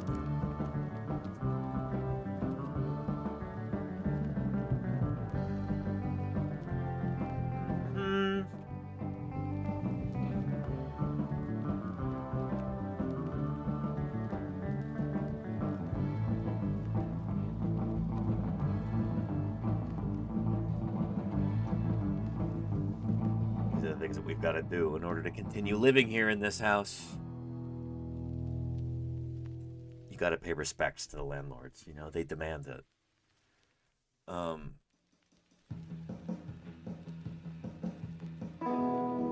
What do you think? Is that pretty good? Is that to your liking? Yeah? Satisfied? Apparently. Nice. Yeah. Anywho.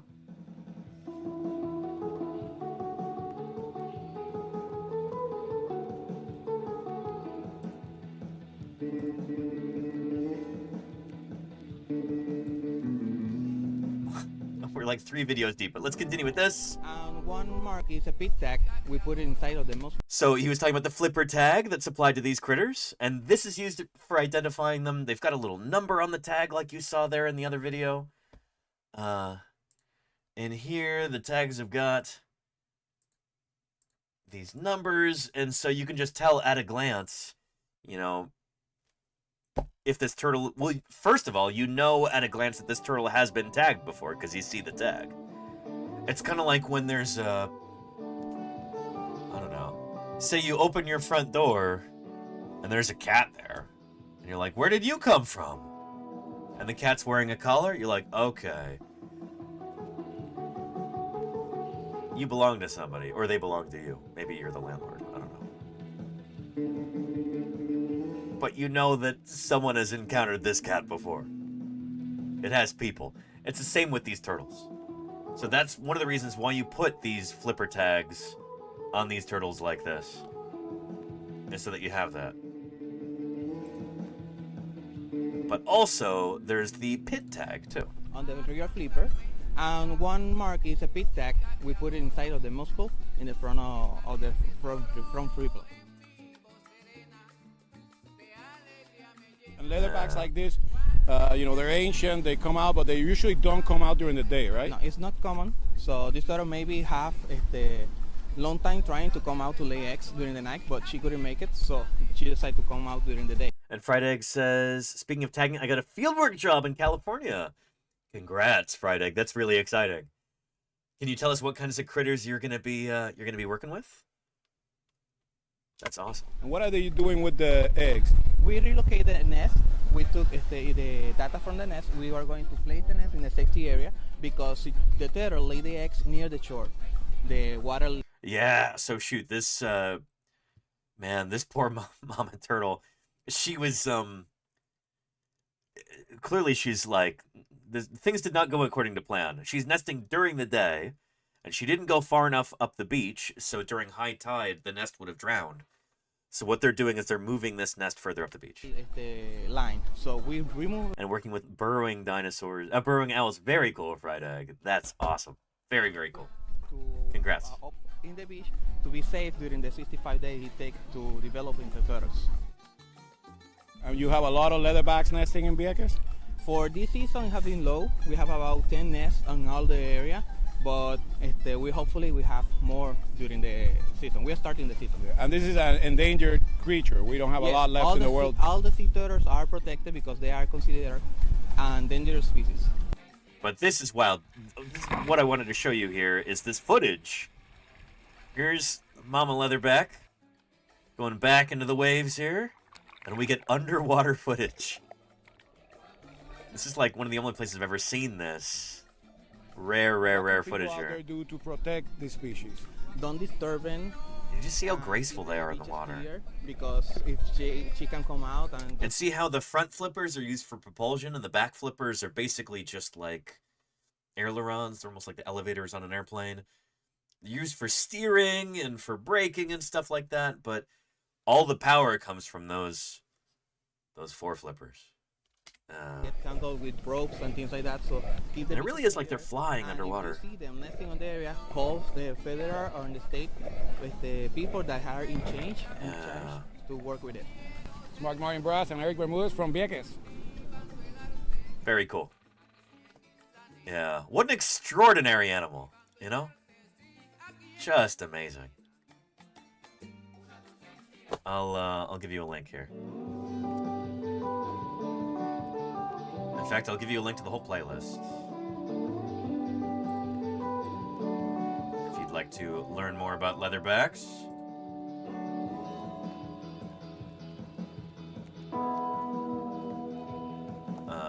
I got a whole playlist right there for you. Friday says, I bet their pectoral muscles go crazy. Oh, yeah. In fact, unlike most tetrapods,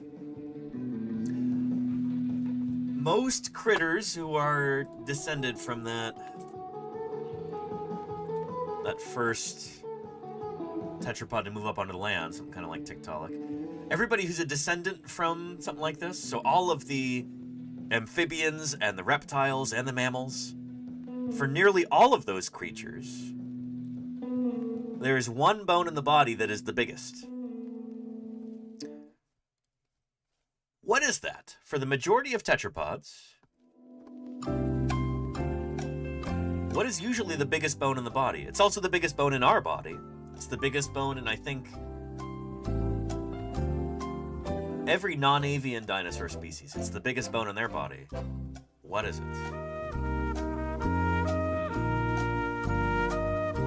Biggest in terms of length.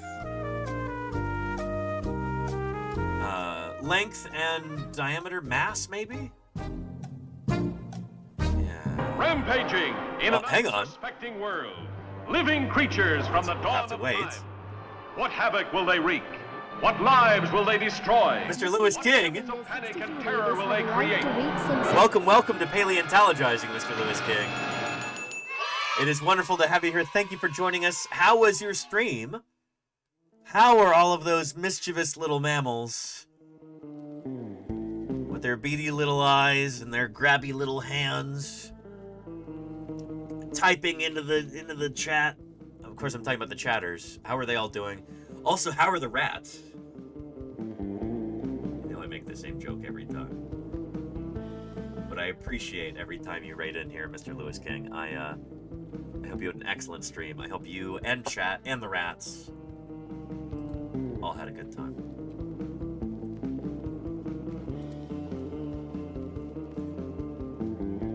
Let's take a look at your VOD real quick, if you don't mind. Adorable. And Doggo, too. Oh, very cool. Strange beasts were protected by massive plates of bony armor. And thank you, Deepest Blue Dragon, for the 18 months of support. On the front page, holy cow! CTY was on the front page of Twitch.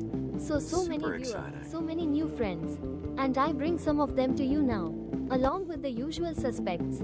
Also, 41 months is almost 42. This is true, and that's almost a whole year, isn't it, Deepest Blue Dragon? Almost.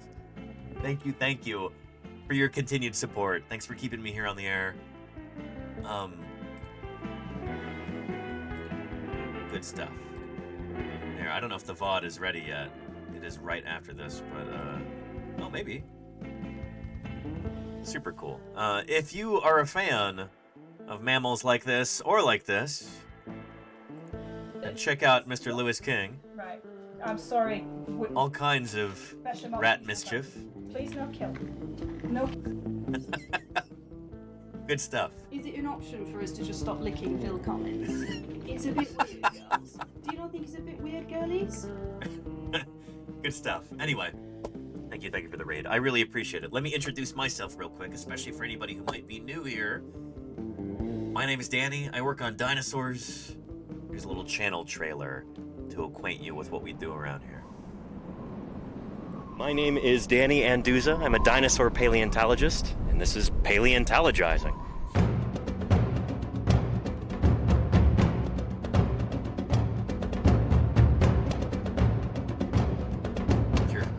There you go.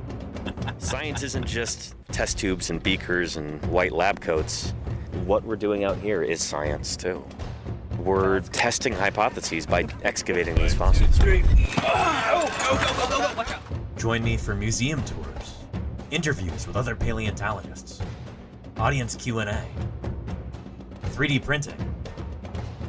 It's pretty big. Who thought this was a good idea? Oh, and speaking of 3D printing, actually, that file is done. Shoot, I should go snatch that off of there. And of course, live dinosaur digs.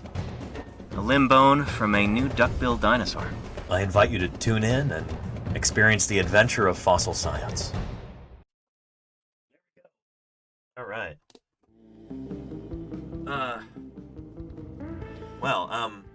Yeah, we've got more of our big weird ammonite that we're printing. This was the end result of yesterday's stream's print. We've got this. I guess I can remove some of these supports. Maybe I'll try and do this more carefully later. But this, it's gonna fit on here like this.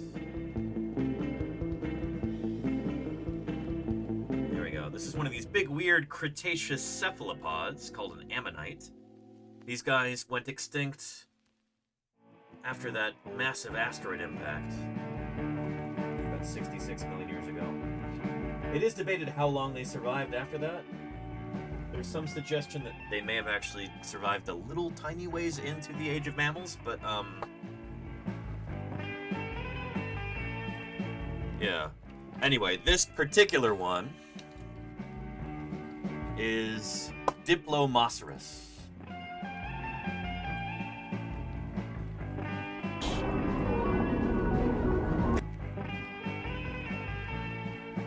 I'll show you a clip from Prehistoric Planet. Here we go.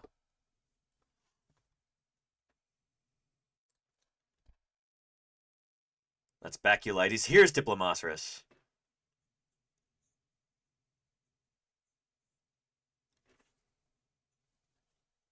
Yeah, what?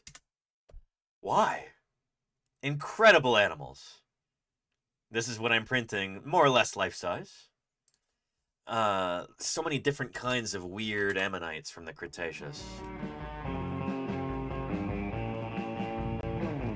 Diplomoceras. What a bonkers creature. It is shaped like a giant paperclip, and they're like over a meter long. This is the exact file that I'm printing that I got from myminifactory.com from this particular sculptor.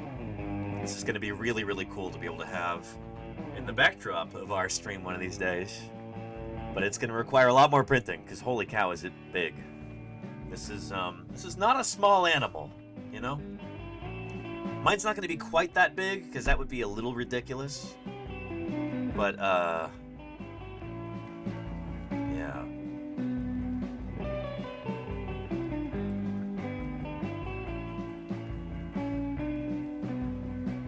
I'm a vertebrate paleontologist. I work on animals with bones, primarily dinosaurs, but you got to give some love to the invertebrates too, and I'm trying to do more of that. So it'll be really cool to have this in the background of our studios every once in a while.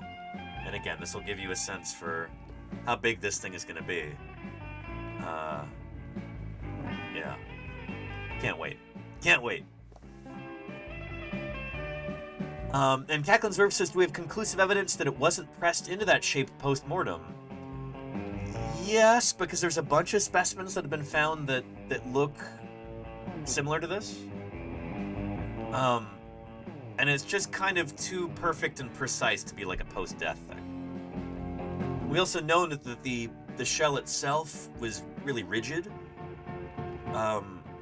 So it's not like this is a spider curling up post-death. You know, it's not like some sort of post-mortem sort of contraction. This is how they were. Really wild. These are called heteromorph ammonites when they've got these weird shapes like this. And they actually have a really intricate suture pattern like this really like kind of feathery way that the different segments interlock. And so that's one of the ways that we can tell that it's supposed to look like this. Just so cool. Yeah. Really neat. Think heavy rocks pressing. Yeah, so this is, Oh, I see what you mean, Cacklinsworth, yeah. There have been enough of these found that it's clear that this is like a real biological shape. It's not taphonomic in nature, if that's what you mean. Yeah. They're so weird and cool. Just pretty bonkers, you know? You can go see one in upstate New York here.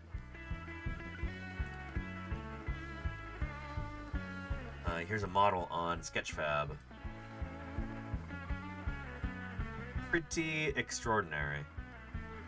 Why they evolved this kind of shape, I don't know. It probably has something to do with buoyancy and orientation in the water. Like, it's sort of similar to like a modern nautilus where they can actually control how deep they go in the water column by taking in water or expelling it. Almost like the ballast tanks on a submarine. This might have something to do with that, but I don't think it's very well understood, you know? Yeah. And it then did says, once the paper ran out, the writing was on the wall. Oh no. But they really do look like a paperclip, you know? It's pretty nuts. Like, what a bizarre animal. They're so weird and cool. And I bet you there is some individual variation in how they would look. This almost looks like a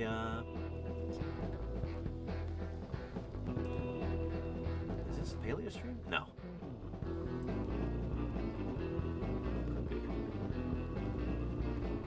But anyway, here it is from my mini factory. Somebody printed this small. I'm printing mine large. So I'm excited about this. Yeah. Pretty cool. And then it does almost look like Yoshua's art, doesn't it?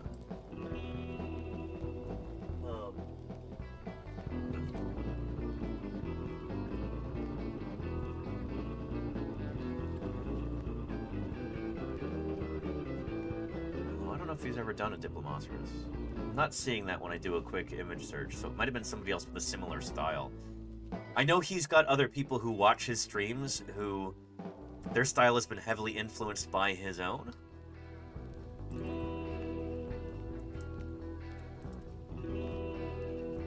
But, yeah. Paleostream, who streams here on Twitch, is an excellent paleo artist. And, you should give him a follow. It's good stuff. Anywho.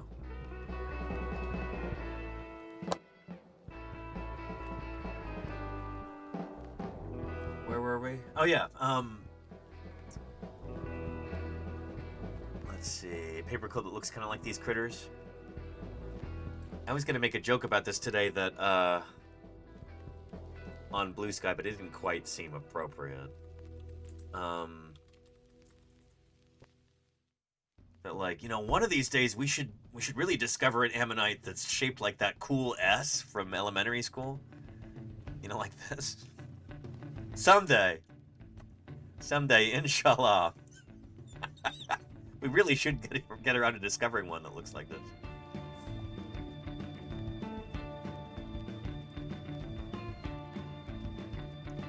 But yeah. Where were we? I bet it existed, says Casey. Maybe, I don't know. Yeah. Reiko says, I never knew I needed a scientific discovery as much as I do right now. This moment, it's, yeah. Someday, maybe. But there are so many different crazy shapes and sizes, morphologies to these heteromorph ammonites. Just bonkers, you know? Like, why? You know? What? It's funny because there's an old idea about these guys. Back in like the 1800s, and maybe even early 20th century, there were paleontologists who looked at these and they went, well, it kind of looks like these guys are, you know, they've been around for a long time, and they do this right before they go extinct. You know, they must be losing their marbles, you know? They called this idea evolutionary senescence. This idea that a group of organisms could just kind of go crazy in their old age. Like, if that lineage has been around for long enough that, like, Yeah, they're just kind of off their rockers, you know? They're just kind of doing all this wild stuff, and then they go extinct. Like, yeah, who knows? You know? Which I think is a wild idea, and it had no basis, in fact. But yeah. Do we have an article about that on Wikipedia, maybe? Evolutionary senescence? No. But it's this kind of like... It's akin to orthogenesis, maybe.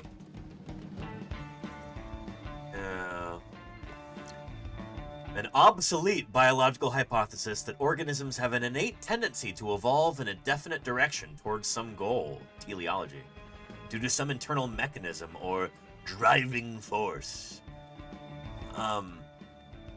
Ideas like this about evolution used to be really common, and now we realize that there's no evidence for this, obviously. Evolution is not like a directed process. There's no end goal in mind. But yeah. It's funny when you look at the history of this science, like the kind of wacky ideas that people used to have. It's fun to explore, really. Yeah. It is so wrong. Absolutely, Charlie Dragon, yeah. Yeah. And there you go, Tatsu.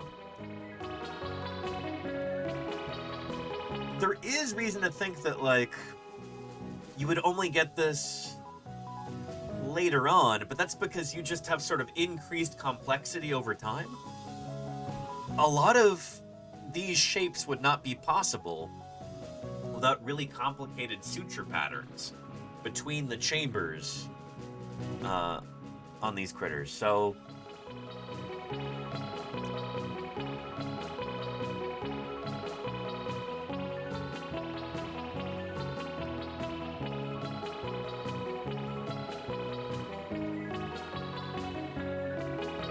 when earlier ammonites, earlier in their history, they do tend to have fairly simple junctures between these segments. And then over time, whether or not this is like a... This might be more of like a drunkard's walk sort of thing, which is this concept in evolutionary biology. I don't know if I want to explain it right now, but you do seem to get more complex patterns over time. But it might just be like, well, what are you going to do? Become more simple over time? It's not really how things work. So anyhow. Goniatidic, Ceratidic, and Ammonitic. As these creatures, you know, continue to survive and thrive throughout Earth history, over hundreds of millions of years, those suture patterns do seem to get more complicated. Which again is interesting to think about.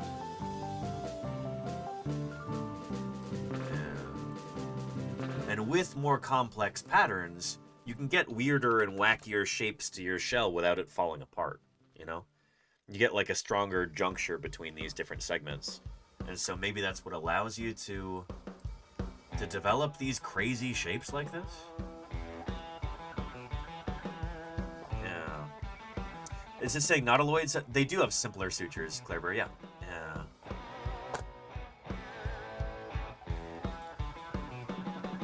There was a cool talk on ammonites that I don't know if I ever watched all the way through. I need to do this, especially if we're going to be talking more about these critters as I continue to print this.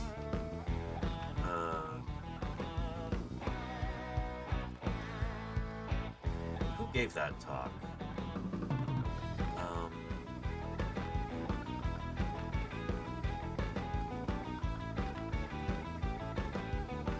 Thomas Clements?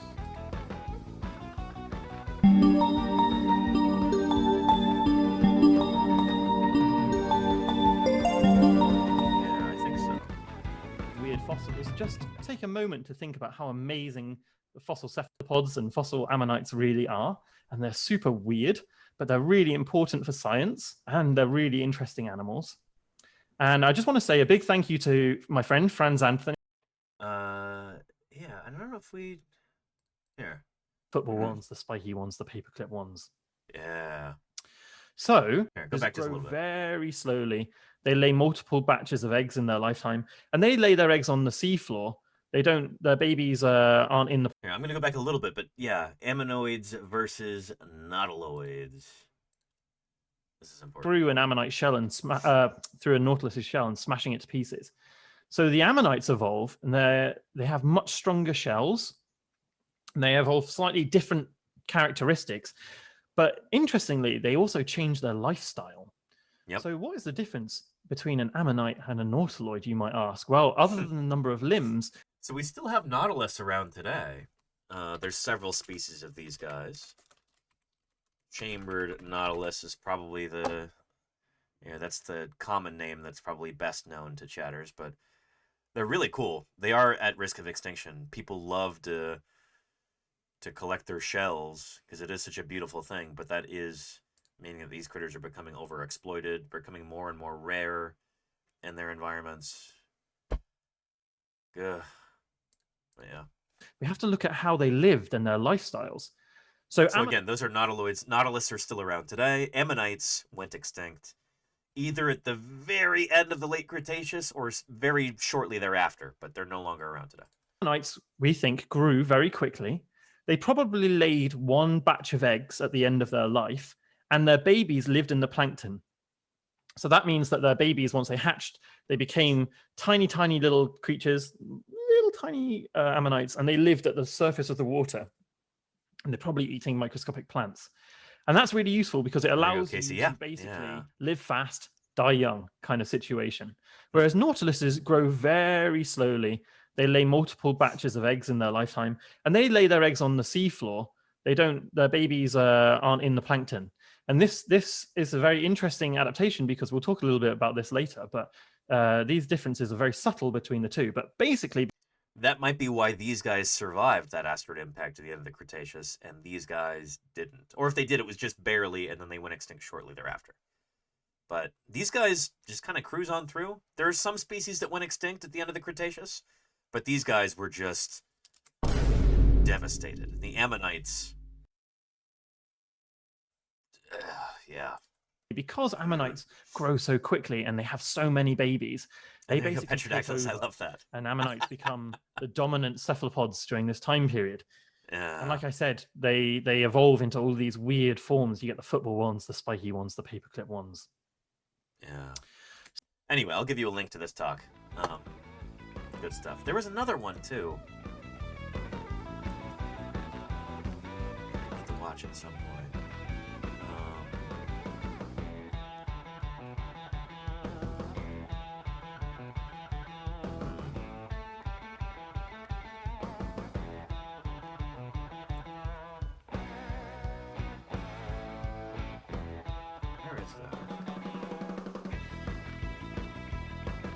Here's what we know about ammonites nowadays. And I'm not going to be able to find it right now. That's okay. But yeah. Casey was saying things seem to lean toward complexity, but then again, for so many animals, we only have bones. Without those soft tissues, who's to say? Maybe simple ones survived and more niche complexities didn't make it? Sharks feel pretty standardized in many ways. Well, sharks are weird because they had a big evolutionary bottleneck. A bunch of shark species went extinct at the end of the Cretaceous. Like, sharks almost didn't make it. So, like, those few surviving species kind of constrained what sharks would look like afterward, as I understand it. Which is one of the reasons why why we don't see, like, an insane diversity of different shapes of sharks. Although, that being said, there is wild diversity in shark body plan, to a certain extent. You know? So many different kinds.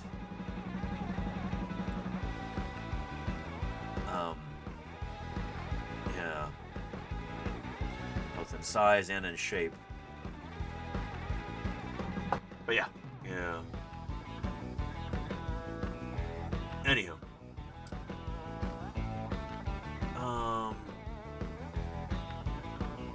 We lost all the weirdos like the table saw jaws.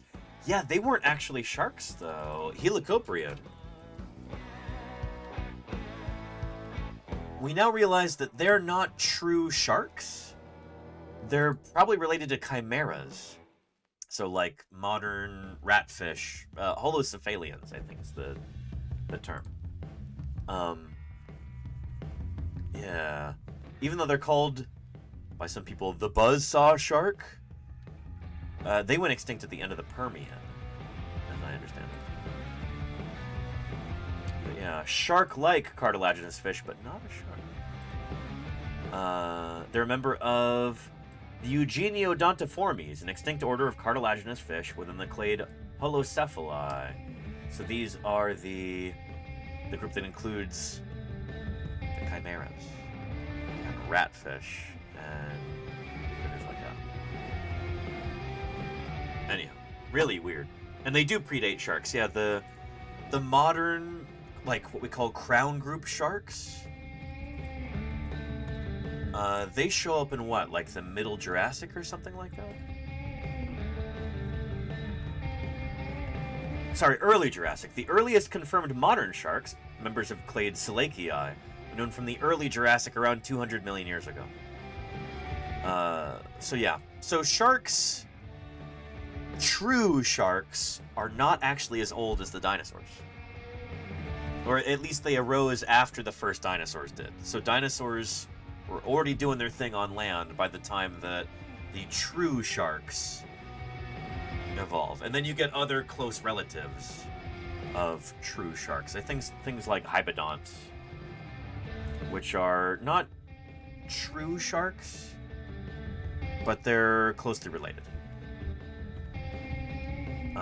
So the Selachii here, sharks, when we say that these are sharks, true sharks, what we mean is this is part of that evolutionary clade.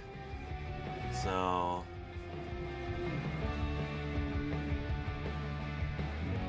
everything we have today that is a shark all stemmed from a common ancestor.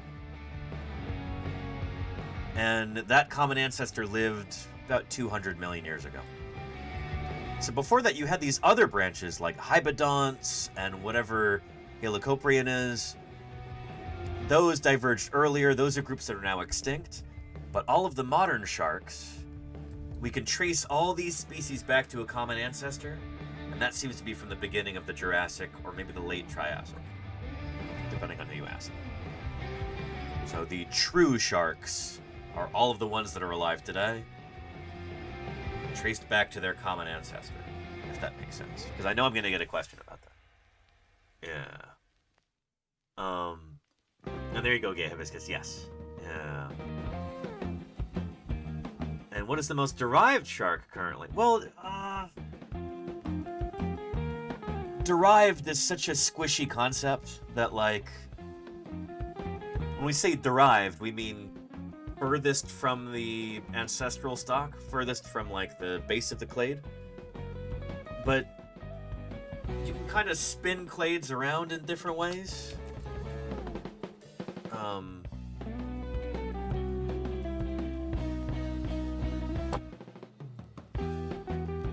So which one is the most derived? Again, with a cladogram like this, you can spin it around and yeah, it's kind of your call which one is the most derived. Here, red, I guess you could say, is basal because there's not a lot of splitting going on since that first node there. And then blue is, I don't know. I guess in this case, well, it really depends how you look at it, you know? Yeah. And there you go, Aerospace. Yeah, it's true. Yeah. Anywho. And okay, go Myrtle. How are you doing? Welcome, welcome. How many years have you been streaming in? It'll be 6 years in May. So next month, actually a month from today, it'll be 6 years. I've been streaming 5 years, 11 months as of today. Yeah. Anyhow, and Claireburst says these bars are not accounting for time either. True. Yeah. when you're looking at a cladogram like this, it's kind of an assumption that, like, just the way that these trees are built, it's like everything at the top is going to be the same age, even if it isn't actually in real life. This is a limited way of looking at things. When you get these simple cladograms like this, you can get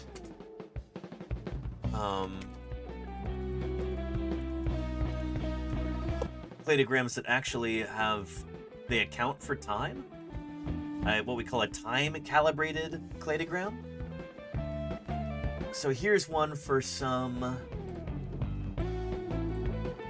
looks like Mesozoic.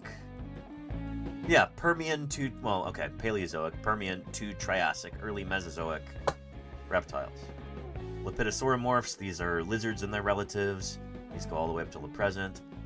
But yeah, so here you have a cladogram like this, and then you show the range for when these critters lived. So say, look at Trilophosaurus here. We have it from the Norian stage of the late Triassic, just for a little while, and then it goes extinct. So that's the range when it was alive.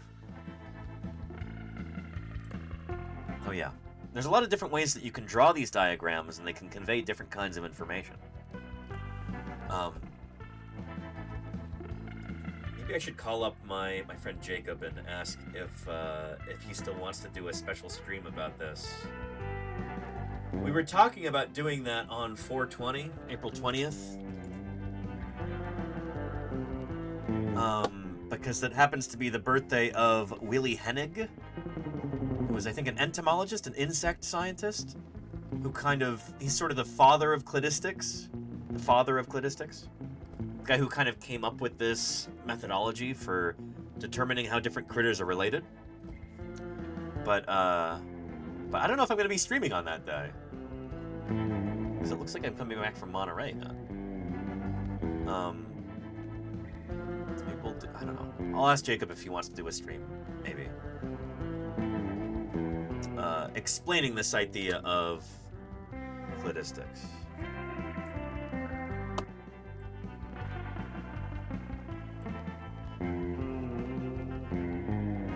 Yeah.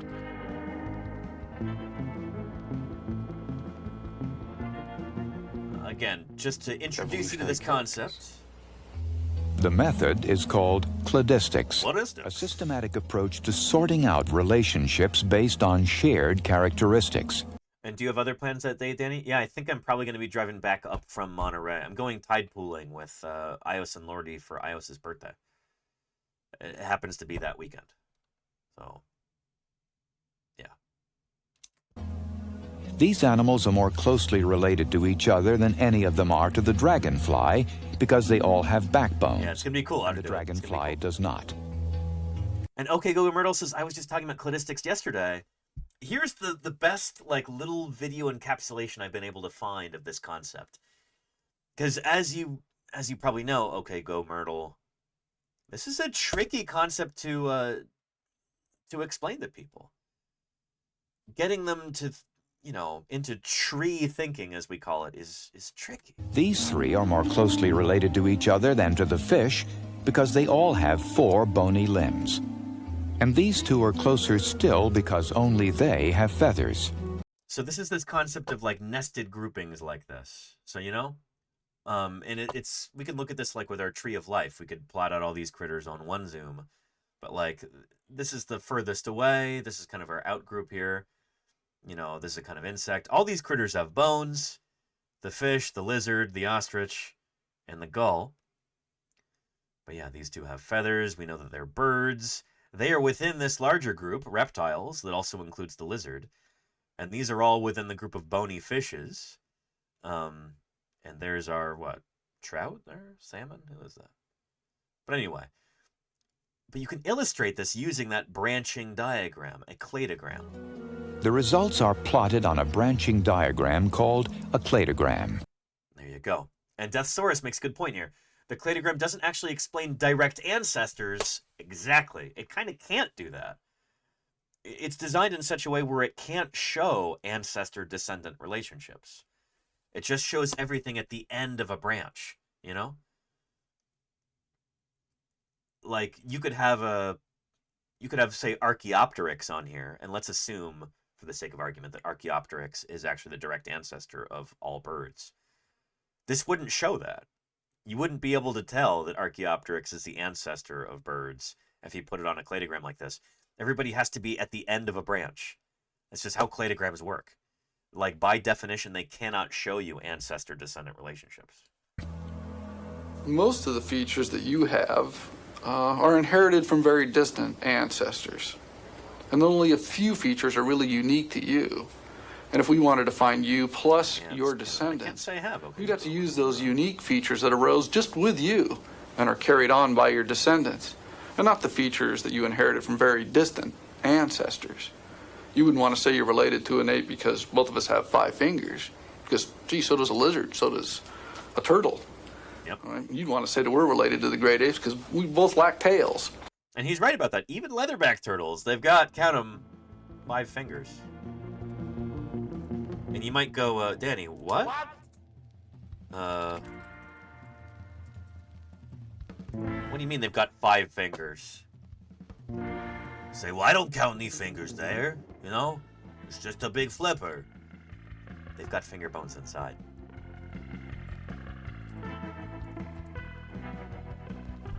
There you go. And how many do they have? 5. Because their ancestors had separate fingers, they lived on land, but those, over time, got encompassed within a fleshy paddle like that, you know? It points to their ancestry. Yeah. Where were we? Frank Cody, I gotta get rid of some of these tabs. There we go. And we're big, from very distant ancestors. You wouldn't want to say you're related to an ape because both of us have 5 fingers. Because, gee, so does a lizard, so does a turtle. All right? You'd want to say that we're related to the great apes because we both lack tails. And we're big. Yeah. Well, the size is not always a good relative of birds. Gautier programs his computer with hundreds of characters that, in his judgment, are found in modern birds, Archaeopteryx, dinosaurs, and various reptiles. Yep. Cosmic Voyager says, who you calling an ape? Him and me and you and every other person. Like, and all the other apes. Like, we are, by definition, apes. There. Let's find this clade here on our Tree of Life.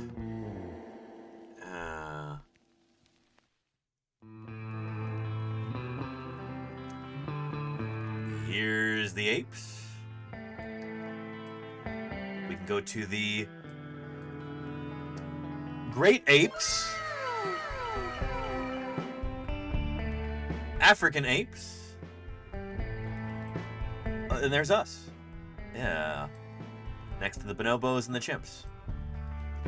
There's countless lines of evidence that all point to the same conclusion, that this is where we belong on the Tree of Life. These are our closest relatives, the bonobos and the chimps. So, I know a lot of people kind of rankle at this thought. They go like, what do you mean I'm an ape? They think it's an insult, but no, it's a biological fact. This is how we're classified, you know? This is our ancestry. This is where we come from. We can see that in our skeleton. We can see it in our DNA. We can see it in our behavior. We can see it in our biogeography. It's nothing to be ashamed of, you know? So, yeah. Greatest ape, says Cosmic Voyager. I mean, I don't know. There's some other apes who are pretty great.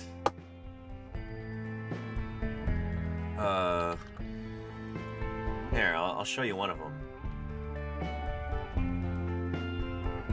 Here we go. This might be the greatest ape here.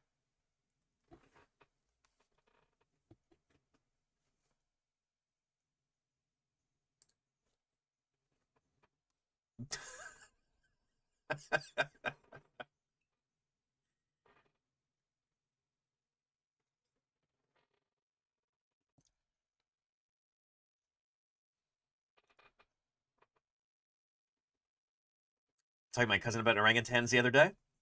Nice. I know this is a joke, but like this is real footage of an orangutan actually driving a golf cart.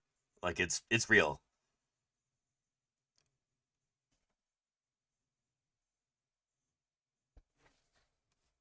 But yeah.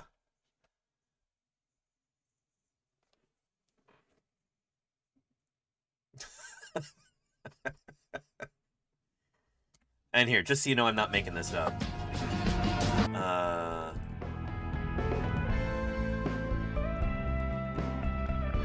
Orangutan driving golf cart.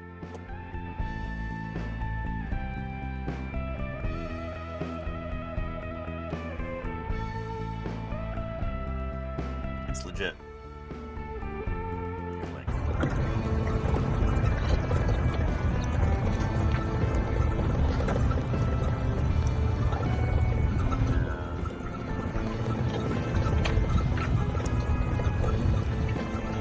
She is unfortunately, like, at a very unhealthy weight for an orangutan. Like, this is some sort of animal park somewhere in, like, somewhere in the Arabian Gulf or somewhere near there, I think.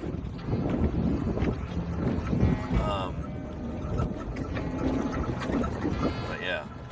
But she really enjoys driving this around, you know? Yeah.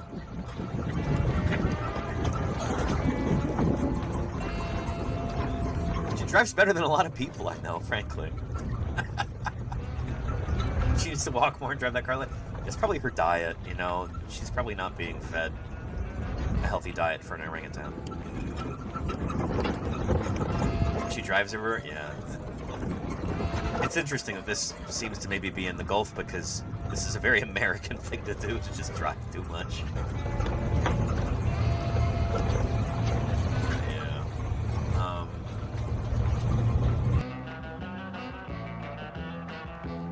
Anywho, back to cladograms. Of characters that, in his judgment, are found in modern birds, Archaeopteryx, dinosaurs, and various reptiles. So this documentary came out in 1991, so this is going to look a little antiquated, just telling you. The computer then sorts through all the evidence supplied by Gautier to determine who's most closely related to whom. So this is so funny. It's so quaint because we've got how many characters here? 1, 2, 3, 4, 5, 6, 7, 8, 9, 10, 11 for Deinonychus. Now to what we understand. On the contrary, we stretch our understanding to try and take in the universe. Thank you, Jinjin Geo, for the follow. Welcome to Paleontologizing. Like 11 characters is like nothing. Yeah, it'd be cool to talk with Jacob about this. Do an interview with him, but holy cow, this sort of thing has become much more complex in the 30 plus years since this came out. Oh man, makes me feel old. But yeah. And there it is.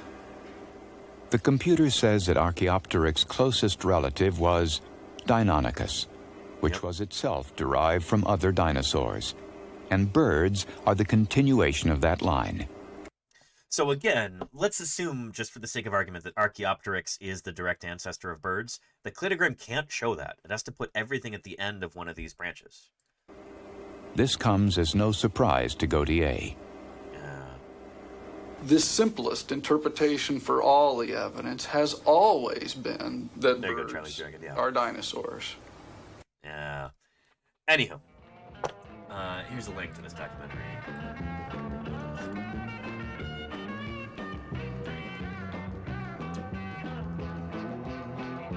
And that was Dubai. That makes sense, Dark Days. Yeah. Anywho. So this idea of phylogeny is a really powerful one. If we can actually figure out where we belong in this tree and all these other creatures belong too, it gives us a real sense for all kinds of things. For one thing, it gives us a sense for where we belong in the world. To all life. That's a powerful thing, you know? And suddenly it makes sense why some critters look more like other critters than they do like other critters. It's a way of looking at the world and actually embracing some of the mystery that people have been grappling with for millennia and figuring it out, you know? It's a beautiful thing when you really think about it.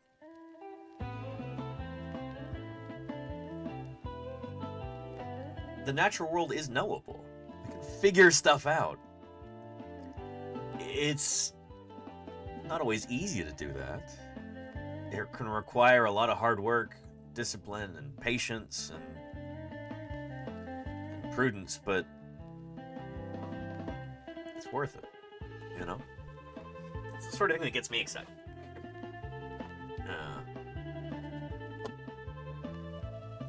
Been on a bit of a journey with you, Danny. There you go, Roy of Science. Yeah, it's so cool. And again, if you want to learn more about this, the Understanding Evolution website is this phenomenal resource put together by some of my friends in Berkeley, associated with the University of California Museum of Paleontology. Whether you're a student or a teacher or just somebody who's interested in the science, you can find all kinds of cool stuff here. Including an evolution in the news. That's pretty neat. Evolutionary history helps explain mysterious meat allergy.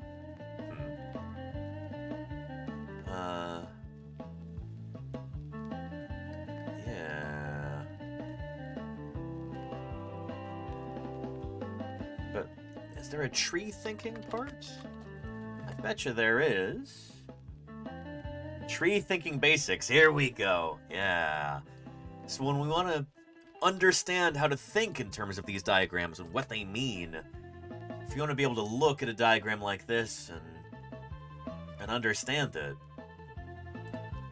this is a great resource for that. Oh, from the National Evolutionary Synthesis Center yes, and Understanding Evolution, this is an Evolution in the News supplement on tree thinking. Yeah. Phylogenetic trees represent relatedness, or who's related to whom and how closely. Phylogenetic trees come in many shapes and sizes and may be based on various kinds of data, including molecular, morphological, and chronological, but they all represent relatedness. A fundamental concept in trees is the passage of time. Yep. In all the trees, time progresses outward from the root toward the tips of the tree. For this tree, time progresses from the left to the right. Most trees have a root, as shown here, which depicts the common ancestor. So with me, it's kind of difficult to... I find it kind of tricky to try and teach this subject because I've been looking at these diagrams for long enough in my life that I kind of forget what it's like to not know this. And so if anybody in the chat wants to chime in with like, this makes sense, or I'm confused about that, please do. Because I feel like I don't have a good sense anymore for what's intuitively obvious and what might be confusing. Because, you know, as a paleontologist, this is just the water I swim in, you know? This is second nature. Yeah. I've kind of lost my sense for what is common sense and what's not, you know? Yeah. Of all the species on the tree, the horizontal and vertical lines that lead to the tips are called branches. Yep. The points in the tree where single branches split into two are called nodes. The node implies that a speciation event occurred. In other words, that a common ancestor split into two distinct species. In this tree, the common ancestor of mice and humans is shown by the node indicated by the arrow. An important implication of nodes is that the branches leading away from them can be rotated without changing the relationships depicted by the tree. Yep, so I showed you this earlier with that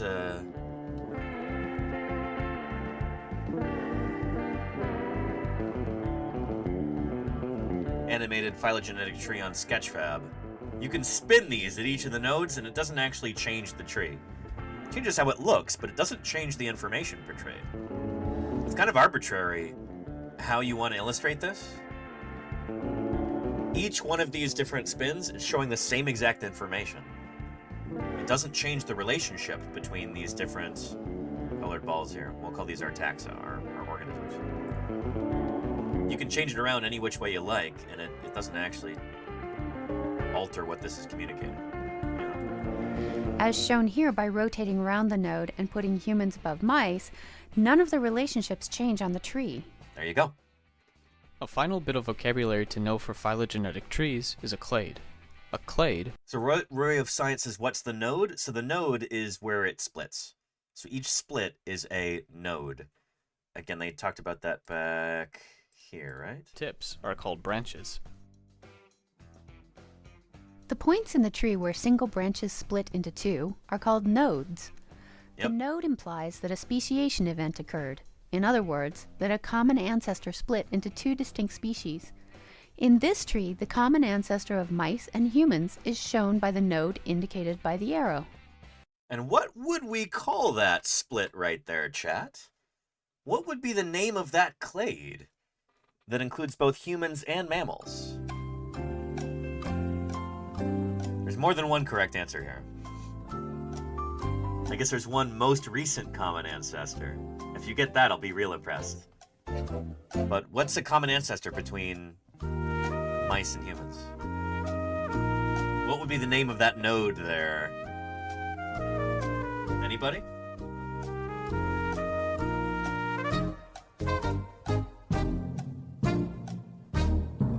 Node idea? Some people are overthinking this. Not rats, because... Well, this is a mouse. If it were a rat, then that would be... Yeah. And Colin McCry, thank you for the prime sub there. Really appreciate that. There we go. Let's protect our fossils, because if they're removed, America loses them forever. Thank you for the prime there, Colin. Really appreciate that. Good stuff. Yeah. So I would have accepted what Freaky Feline said. Mammals. That works. Sure. None of these other critters are mammals, but both mice and humans are mammals.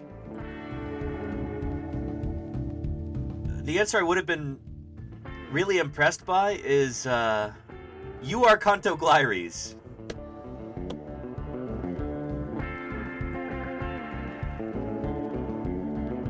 I'll show you. Let's jump down to, well, here we'll do common ancestor between mouse,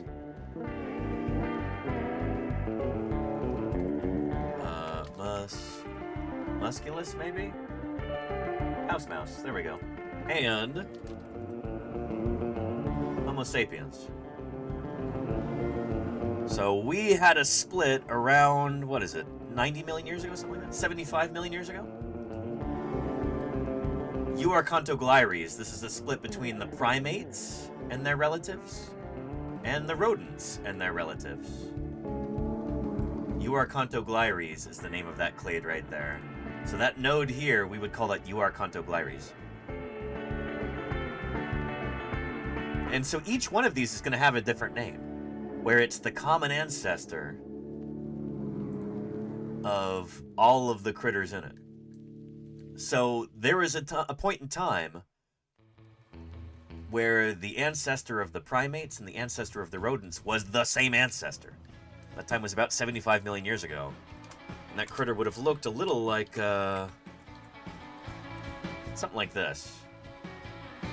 Sort of little shrew-like guy.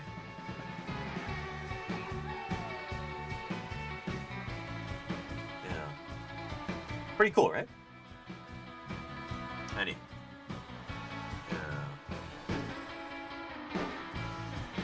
And Murph Burful says that became monkey. I mean,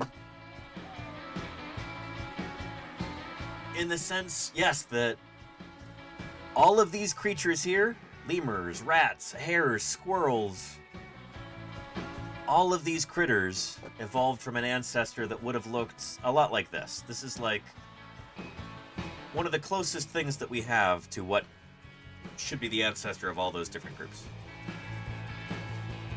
Pretty cool, right? Yeah.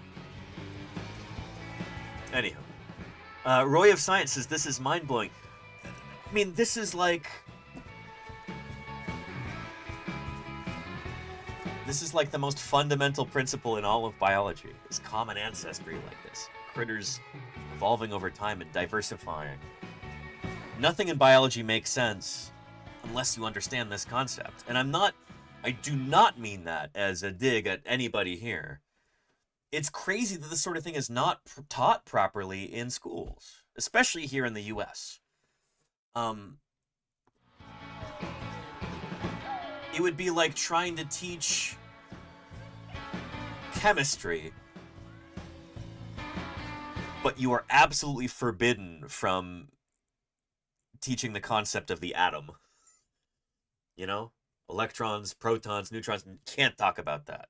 That's kind of like how this is in American schools for biology. Like, if you can't talk about evolution and common descent, which, like, a lot of school districts in the US, are, like, this sort of thing basically does not get taught because a lot of people are afraid of or really offended by this idea for political and sometimes religious reasons.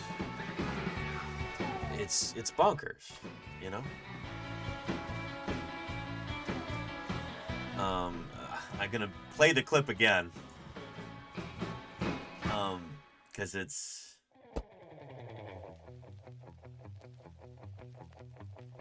Why is that not showing up? Here it is. Again, this is from a 2005 documentary about the Kitzmiller versus Dover trial. It was this big, stupid brouhaha where some creationists, so like people who are opposed to the idea of evolution, they were trying to introduce religious creationism to public school classrooms in the US. Like, basically take religion and trying to shove it into a science classroom. There's a big trial over it in 2005, the Kitzmiller versus Dover trial.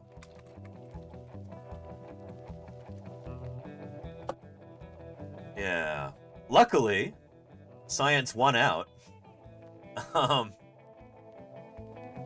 That was a big deal. Anyway, this is a documentary about that, and here's a clip that I always like to play because even people who are extraordinarily intelligent, well-educated, really savvy people might have zero concept of evolution because they never learned about this in school. Like, I've literally met, like, physics professors who don't understand the first thing about biology or evolution. And, like, they're teaching thousands of students in classrooms, and they kind of never heard of this. Because maybe they never... In the US, like, unless you go to college and take a biology course, you might never encounter this idea. It might never be taught to you. I've met aeronautical engineers. I've met historians, lawyers, physicians, dentists, philosophers who've, like, never been introduced to this concept. And there's a reason for that, you know? The reporters in the courtroom were just amazed that we knew all this stuff. And how come they hadn't learned about this stuff before? And the reason is, it's not in textbooks because the creationists fight so hard to keep it out. That's been a big influence. It's a huge influence, and that's why so many of these concepts are, I don't know, like, when I hear somebody say that this is mind-blowing, I'm really happy that they're learning that. That makes my heart glad that I'm able to introduce them to this concept that's, like, again, the most fundamental thing in all of biology. But at the same time, like, everybody should be learning this in school. And it's so messed up that we here in the US, especially, we usually don't get this kind of education. I've been learning about this since I was a little kid because I've always been deeply interested in paleontology and thus evolution too.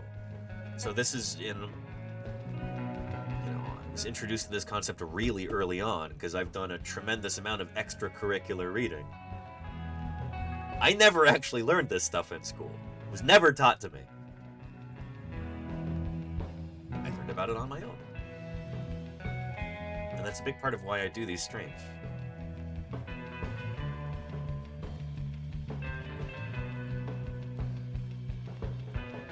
But yeah, it is especially a big issue here in the U.S. Like, this is a study from 2006. People in different countries surveyed over their understanding of or acceptance of the idea of biological evolution. The U.S. is nearly dead last. We beat Turkey, but it's like 39% of people in the U.S. like understand or appreciate or accept the idea that living things change over time. Just bonkers. Here's this if you want to look into it. But yeah. Simi14 says, thank you for speaking on this. You bet. This is what I'm all about, you know? This is a big part of why I stream here on Twitch. So yeah. And Casey Snort says, I used to think that this was exaggerated. As someone who went to a large public school in Texas and was taught about evolution. Oh man, you were so lucky, Casey. I thought these examples were few and far between. I've come to learn that sadly my experience was not necessarily as common as I used to think.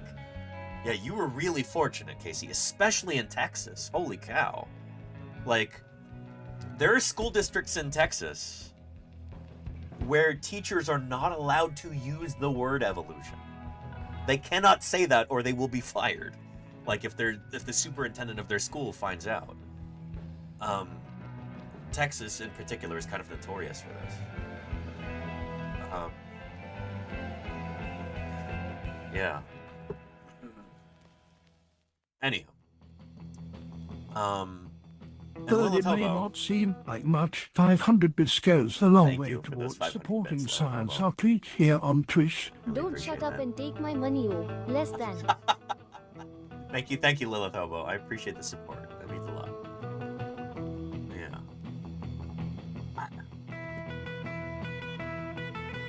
Yeah. Anyhow.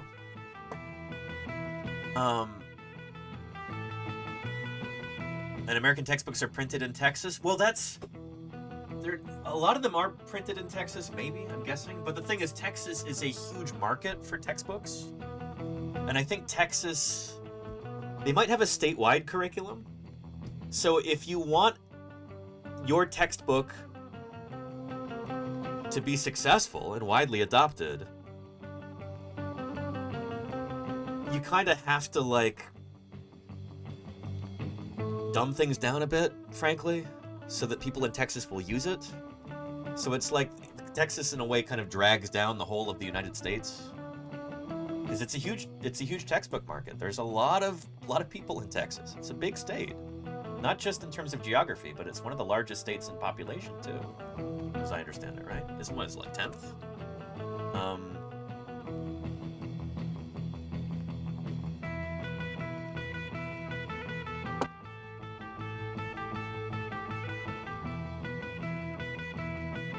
Yeah. No, Texas is second? Shoot, I didn't realize that. Is that right? Population? Yeah, darn. Huh. Thought it was lower. But yeah. So anyway, yeah, it's an issue.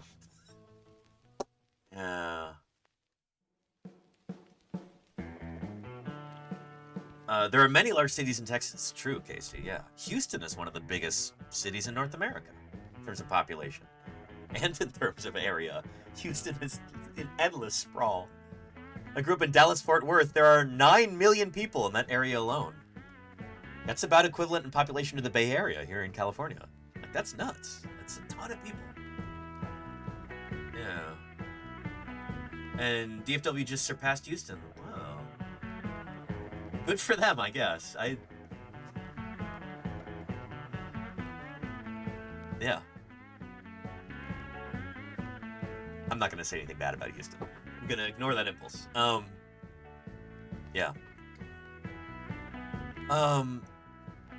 That's a lot of people in one place. Yeah, Casey, yeah. Sorry, it's not a competition. What am I saying? Back to tree thinking here, because this is important stuff, you know?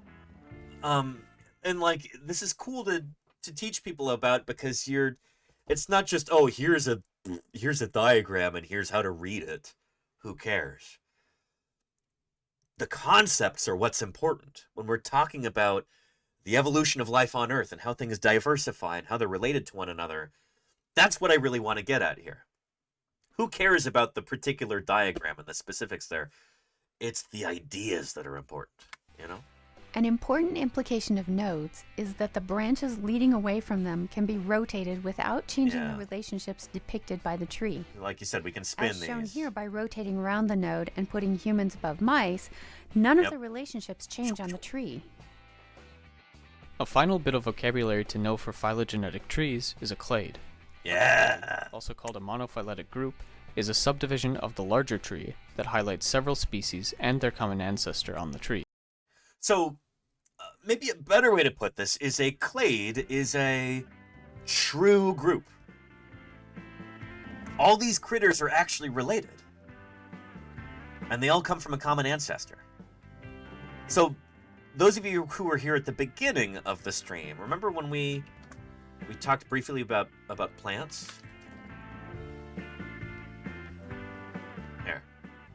Remember this? Did you know an oak tree is way more closely related to a pumpkin than they are to pine trees? Yep. Look, here are the oaks next to the pumpkins, and here are the pine trees all the way over here. This is a weird cladogram, but like it's a very artsy kind of cladogram, phylogeny, whatever you want to call it. An evolutionary tree. But trees are not a clade. They're not actually all more closely related to each other than anything else. Before I made this map, I thought that all of the trees evolved from each other. Nope. But it turns out the concept of a tree has evolved throughout history multiple times. Yep. In this Map of Plants video, I'm going to look at all of the different kinds of plants on Earth and how they're all related to each other. So, again, the video that we're watching right now, here's a link to this one. This video here will help you understand the Map of Plants one. So, a clade is a true evolutionary group. That means that all these critters are actually related to each other. What we mean by that is they all come from a common ancestor. So, what's another example? Give me an example of something that's not a clade, chat. A group of organisms that people talk about. Tree would be one, shrub would be one. Shrubs are not like a real clade. They're not a real group. They're not actually related necessarily. Fish, kind of, yeah. Yeah, and the way that most people use the term fish would not be a clade. In order to make it a clade, it has to be all of these animals. Every one of these critters has to be a fish. Because frogs or amphibians, lizards who are reptiles, humans and mice who are mammals, they all evolved from a fish ancestor, so strictly speaking, all of these would be fish. The fish clade would be the ancestor and all of the descendants. So, here. If we go to one zoom, we would call that vertebrates. Watch out, Mini Pie. Watch out. Watch out. There we go. I forgot the R. Yeah. So, this is fish, essentially. You have jawless fish, like lampreys and hagfish. And you have cartilaginous fish and bony fish. And lobe-finned fish includes tetrapods, so all of the reptiles and mammals and amphibians, they're all a kind of lobe-finned fish. So yeah. Yeah. Now, bugs is another one. There you go. Yeah. So, like, what does bugs mean? Insects are a clade. They're all related to each other. But when people say bugs, they might also include slugs and snails in that. And they're not a kind of insect. They're mollusks. They're not anywhere close to here. Same with spiders and centipedes and pillbugs. Pillbugs are a kind of crustacean. You know? They're a kind of isopod, which is a kind of crustacean. So bugs is another great example. That's not a real clade. Those critters are not all related to each other. Because some of those bugs, pillbugs, are, they're crustaceans, for crying out loud. But yeah. So anyway, a clade, this is a term that you'll hear a lot on this channel. A clade is a real evolutionary group. When we say it's real, we mean that everything in it is actually related. It all comes from one ancestor. That is the definition of a clade. It's the ancestor and everything that evolves from it. That is a clade. If you leave any of these out, if you leave any of those descendants out, it's no longer a clade because you're arbitrarily excluding them. A clade is the ancestor and every descendant. Does that make sense? The entire clade can be removed from the rest of the tree by cutting one branch. Yep. Below is a picture of one clade depicted in this tree. This, however, would not be a clade because not all of the descendants of the common ancestor are included. There you go. For this to be considered a clade, the blue box would have to extend down to include mice and humans, like this. Yep. Now this box encloses a part of the tree that can be considered a clade. Does that make sense? Knowing some By the way, what would the name of this clade be right there? It includes amphibians, reptiles, and mammals, but not ray-finned fishes. What would the name of that clade be? Anybody know? What do we call that?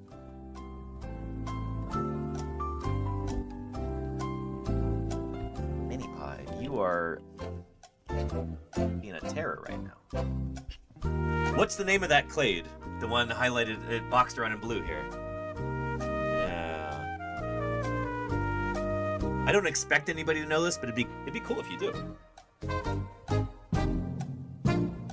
And we have several correct answers. Yes, indeed. It's Tetrapoda. These are the tetrapods. Yes, indeed. Well done. A secret moment in the very beginning of this strange dinosaur's And thank you, Freaky Feline, for the 3 months of support. I really appreciate that. Thank you, thank you. Going back to one zoom here.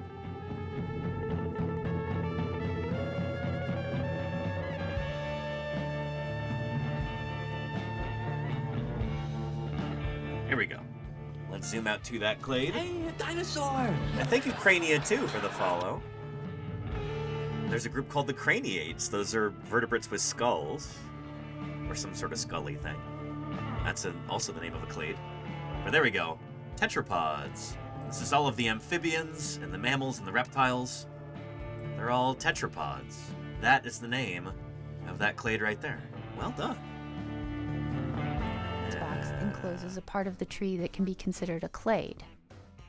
Knowing some basic vocabulary relating to phylogenetic trees is useful, but it is very helpful to think about trees in terms of what they actually depict. Here is a way to think about trees developed by Professor David Baum from the University of Wisconsin-Madison. Imagine a field of plants which randomly mate with each other. Okay. The result of such mating is a second generation of plants.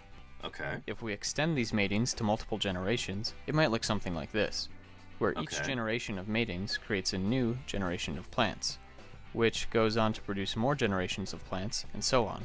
Now, if we remove the pictures of the plants, but keep all the lines showing which offspring came from which parents, or the lines of descent, it looks like this. And if we greatly increase the number of generations and expand our field of view, the lines of descent look like this. Okay, that Start looks really to consider confusing. other populations of the same type of plant and increase the amount of time that we are looking at them, and the image starts to look like a continuous black line of descent.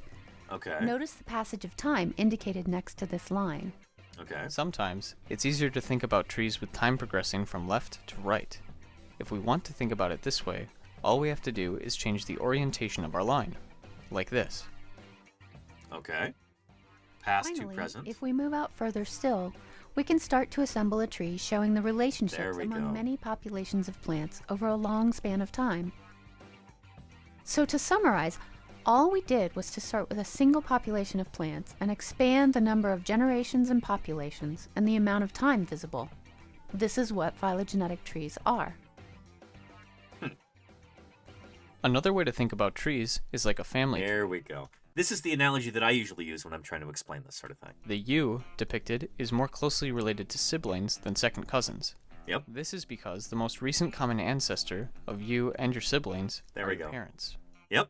So then, who is the most recent... So I mean, it makes intuitive sense, right? Like if you have siblings, anybody watching right now, you share a pretty recent common ancestor with your siblings. You have at least one of the same parents. You might have half-brothers or half-sisters, which is why it's not always the best analogy. But imagine you are like full siblings with your siblings. Maybe you are. Then you share a recent common ancestor. You've got the same parents. Your cousins are a little bit more distantly related. They're not as close, but they're still pretty close. You've got the same grandparents as your first cousins, right? And then you have the same great-grandparents as your second cousins. Does that make sense? Recent common ancestor for you and your first cousins. If you answered grandparents, you are right. Yep. In the same way that you are a relative of, but aren't a descendant of, your second cousins, or siblings, yep. Neither are humans descendants of fish, frogs, lizards, or mice. Instead, you and your second cousins share a common ancestor, in this case, great-grandparents, and humans and all those other species also share a common ancestor. Make sense? The concept of common ancestor... And Freaky Feline says, how is this different from clades? No, those are clades. Yeah. So, like, here, you and your siblings, if you want to call this a clade, then it would be. Your parents and you and your siblings would form a clade. It is your most recent common ancestor and all of the descendants. Yeah. Species also share a common ancestor. The concept of common ancestry can... And is it genetics now? Is reproductive species isn't necessarily the case? It depends what organism you're talking about. If we're talking about, like, species concepts, like how do you define what a species is? Yeah, it gets complicated. And we could talk about that another time, Roy of Science. That is a fun topic to discuss. Lots of interesting nuance and stuff. Yeah. Can be used to explain why the statement, humans evolved... And Freaky Feline says, how come trees are not clades? A phylogenetic tree, so this kind of diagram, is made up of different clades. So here, humans and chimps form a clade. That's the ancestor and the descendants. This is a larger clade when you link up with gorillas. A larger clade when you link up with the orangutans. It's the ancestor and all of the descendants. So phylogenetic trees like this are made up of clades. Each one is a group like this that has the descendants and these nodes, the ancestors. Does that make sense? Yeah. Here we are. Humans and all those other species also share a common ancestor. The concept of common ancestor... Oh, and how come... Oh, so you mean trees as like the plant? Tall, woody things with leaves. How are they not a clade? That's because they come from different ancestors. So, yeah, again, going back to this. Next to the pumpkins, and here are the pine trees all the way over here. So there's lots of things in between that, like, don't get called trees. So the idea of a tall, woody tree, trees are not an evolutionary group. Sorry, this is confusing because we're talking about the plant, and then we're talking about the diagram, which we're also calling a tree. That's what it's called. So there's some language confusion here. Yeah. So anyway, lots of different things get called trees, lots of different kinds of plants. You know, oak trees and pine trees and what is this, a Joshua tree and stuff like that. These things are not actually closely related to each other in many cases. So, like, a tree fern gets called a tree, and it's just like a big kind of fern, you know? People call them trees, but, like, tree is not an evolutionary group. Lots of unrelated plants get called trees. In the same way that, I'm trying to think of another example on the animal side. Like, what's a group? Well, we could be real simple about it and just say, predators, you know?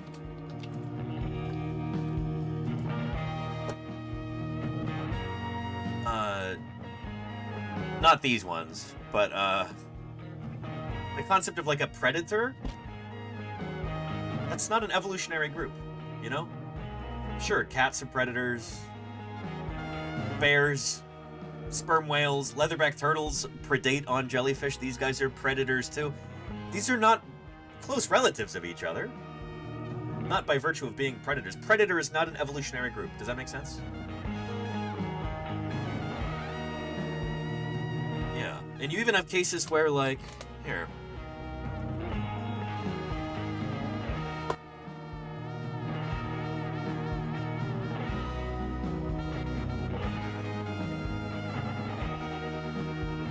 Pandas and grizzly bears, brown bears, they do form a clade. Like, or they're both kinds of bears. Bears are a clade. One is a predator and one is an herbivore. Well, grizzly bears also eat a lot of plants too. So that's a bad example. Forget I said that. That's confusing. But you see what I mean? Like, we come up with these names for groups of organisms and they're not a real group if they don't actually come from a common ancestor. Does that make sense? If we want to classify things, we have to look at what they're actually related to. Where they come from. What is their ancestry? Yeah. Fafnir makes a really good point. Raptors include both falcons and hawks, but they aren't closely related. Exactly, Fafnir. That's a great example. Yeah. So raptors, or birds of prey,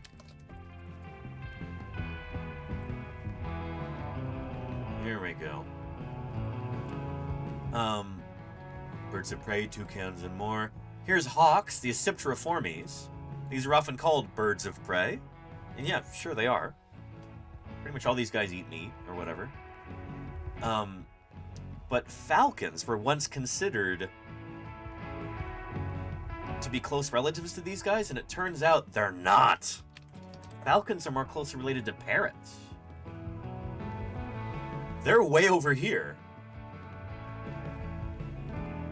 So, birds of prey, or raptors, as they're often called, not a clade. Because they include different kinds of birds who are not close relatives. Does that make sense? Excellent example, Fafnir. Yeah. Yeah, didn't know falcons and parrots. Yeah, exactly, Casey, yeah. Yeah, really cool. So, falcons are over here next to the parrots on the bird tree of life. This is a big shakeup when it happened, because everybody kind of assumed that that raptors were a thing and that they're all related to each other. Turns out they're not. The falcons are way over there. They evolved from a different ancestor. So bird of prey, there we go. Although the term bird of prey can theoretically be taken to include all birds that actively hunt and eat other animals.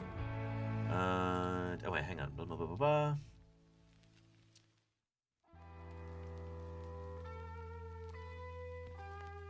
Yeah. Falcons and kestrels belong to the family Falconidae, only distantly related to the Acipteriformes. So the hawks and eagles and their kin.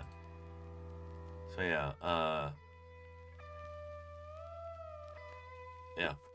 So this is a superb example of a clade that, or a group that people kind of assume they're all related, and they're not. They're not a clade. Not a true clade. Does that make sense? Yeah. Pachyderm is another one. There you go, Casey. Yeah. Yeah. So, pachyderms, it's this kind of antiquated term for... Oh, man. So, we used to think that critters like elephants and rhinos were closely related, that they all have thick skin. Here we go. And I guess tapirs, too? It turns out that's totally wrong. Elephants are from a totally different group than the rhinos. Rhinos are closer to tapirs. And then you have pigs, I guess? Yeah. So pigs are closer to deer and goats and hippos.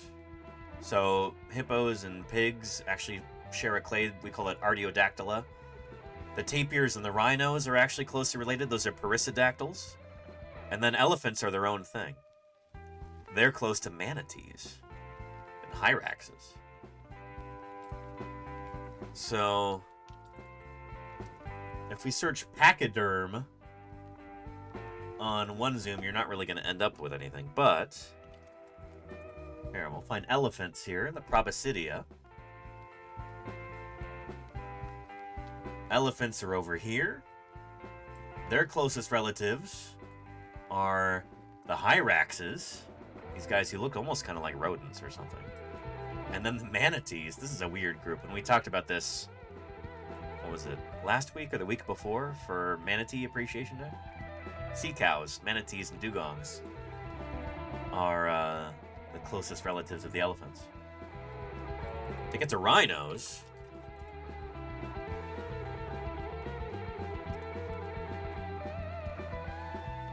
you gotta go way over by horses and tapirs.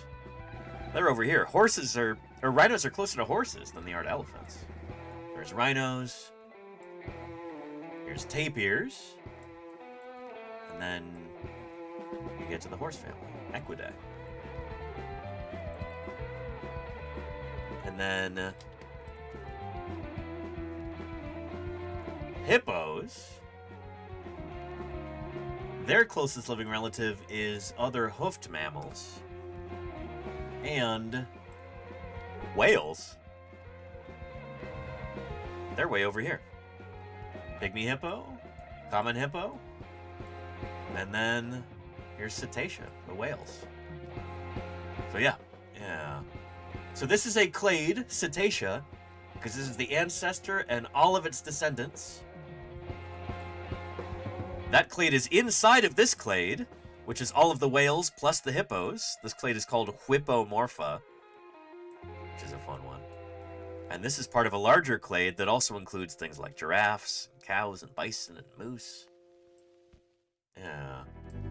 So they're all within Artiodactyla, the cloven-hoofed ungulates. This is an even larger clade. You can think of clades kind of being like Matryoshka dolls. It's like Russian nesting dolls. Yeah. That makes sense? The search for dinosaur bones begins in a place like this. Neuralicia, thank you for the raid. How are you doing? Welcome to Neuralicia's search has Paleontologizing. succeeded with their 4 co-explorers. It's good to have you here, Neuralicia. Welcome. Again, I hope you had an excellent stream. It's good to have you here.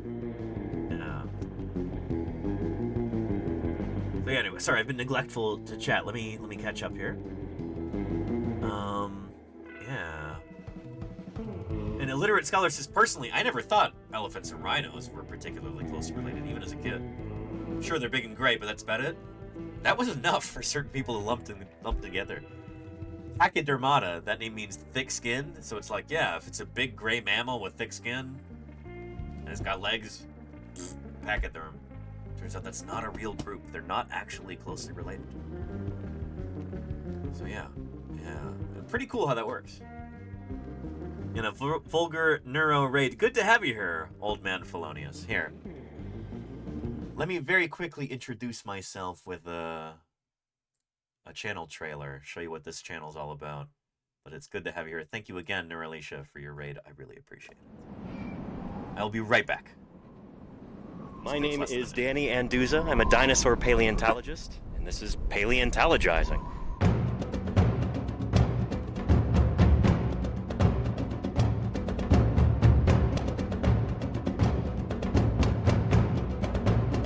Science isn't just test tubes and beakers and white lab coats.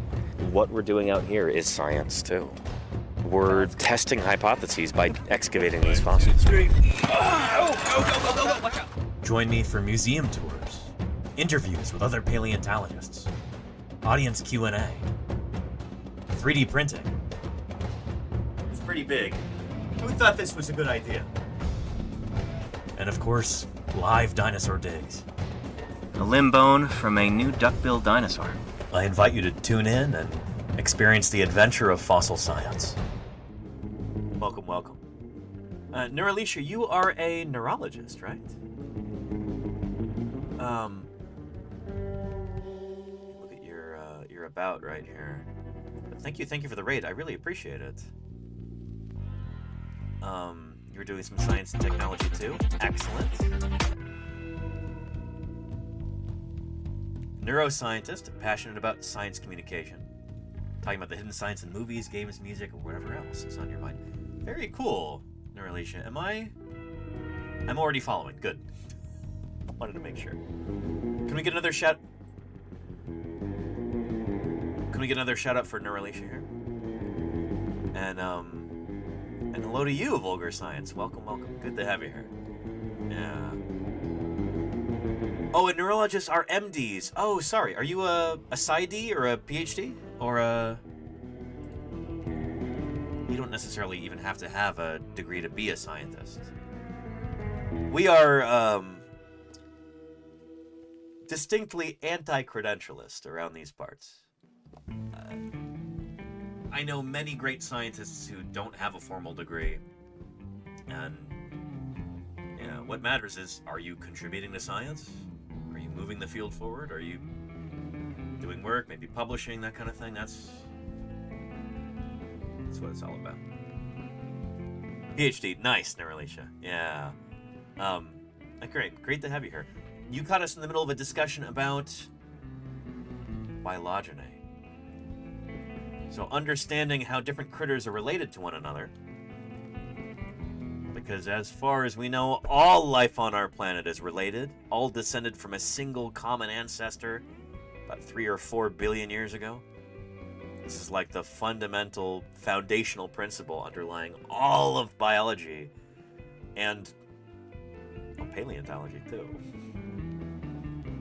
So we were looking at a little video about how to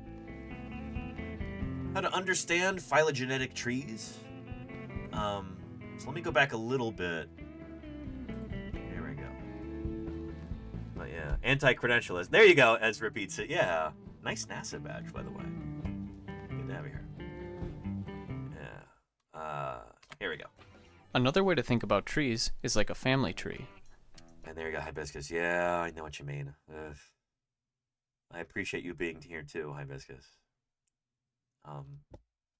Always appreciate your input. The you depicted is more closely related to siblings than second cousins. Yep. This is because the most recent common ancestor of you and your siblings are your parents. So then, who is the most recent common ancestor for you and your first cousins? Who is that, chat? Who's the most recent common ancestor for you and your first cousins? Yeah, we just went over this a few minutes ago. But, really important stuff. You know, when you're trying to teach folks about evolution and common descent, you have to understand these stupid diagrams. It's not the diagram that I'm excited about, it's the concept, which is why we're talking about this. So yeah. So you and your first cousin, who is your last common ancestor? Your most recent common ancestor? It's, of course, your grandparents. If you answered grandparents, you are right. Ding, ding, ding. Yeah. In the same way that you are a relative of, but aren't a descendant of, your second cousins, or siblings, neither are humans descendants of fish, frogs, lizards, or mice. That's not exactly true. We are actually descendants of fish, just not ray-finned fish. We're descendants of lobe-finned fish. Sarcopterygians. It rankles me just a little bit that they got that wrong, but we are descendants of lobe-finned fishes. This includes the tetrapods. It includes all of the lungfishes and the amphibians and the mammals like us and the reptiles, the sauropsids. We are all a kind of lobe-finned fish. We are descendants of fish. It's just not the ray-finned fishes who were over here. I think that's what they meant by fish. But, yeah. That could have been a little less confusing. Way that you are a relative of, but aren't a descendant of, your second cousins, or siblings, neither are humans descendants of fish, frogs, lizards, or mice. Strictly speaking, all of these critters are descended from fish. This ancestor back here was a fish. Again, it was a bony vertebrate, and all of these guys are fish. Strictly speaking, you know? Utiliostomai, this is the bony fish, you know?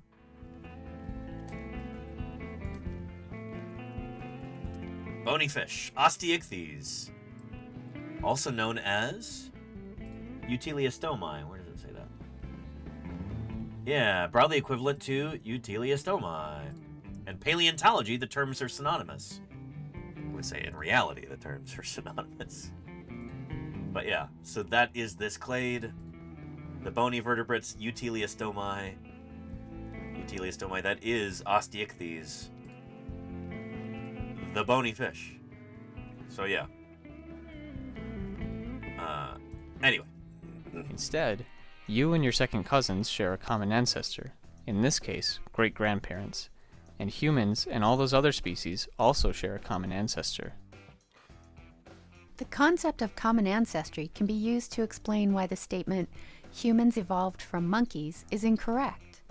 If you use the logic discussed and apply it to this tree showing the primates, it is clear that humans are not the descendants of monkeys or any living species shown on the tree. I mean, yeah, if we're referring to monkeys as like a clade of living species over here, then they're... Yeah, but you could make an argument that... Depends what you call a monkey, I guess.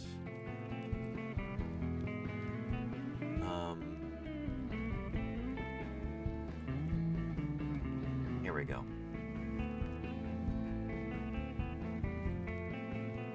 Is Simiformes monkeys? Because we did evolve from this clade. We're down here. There's humans right there. Next to the bonobos and the chimps. But, yeah. So do you call this clade monkeys or do you not? It kind of comes down to semantics in a way. So you could make a claim that we evolved from monkeys and you would be correct, but it's monkeys like as a broad group as a clade, and not like modern day monkey. Like any monkey species that's around today, we did not evolve from. We share a common ancestry with those monkey species that are around today. Do you see why this is a little bit confusing? Where when I'm talking with my colleagues, with other paleontologists, we're all on the same page. We know what we're talking about, but when you're trying to talk to the general public,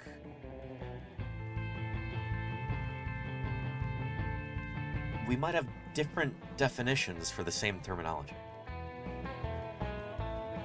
I say apes, and that might mean something very different to, you know, my fellow passenger on the bus. You know, she might mean that I'm talking about, yeah, just gorillas and orangutans and chimps, and exclude humans from that. When I'm saying apes to include humans, you know? Because we form an evolutionary group. Here we go. The great apes. This includes us as humans, you know? But yeah.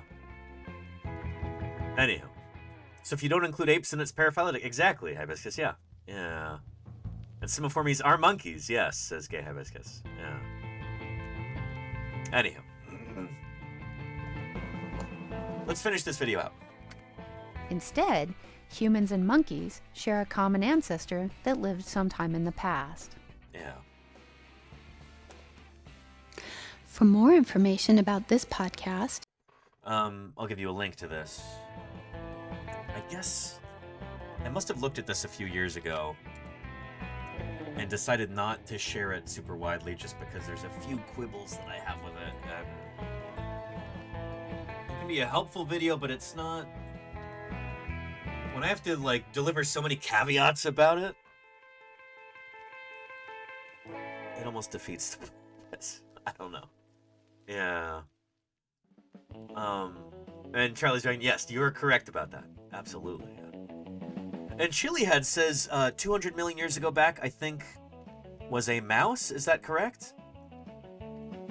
Something that would have looked like a mouse, but it's not a mouse. Here's the thing, is that mice are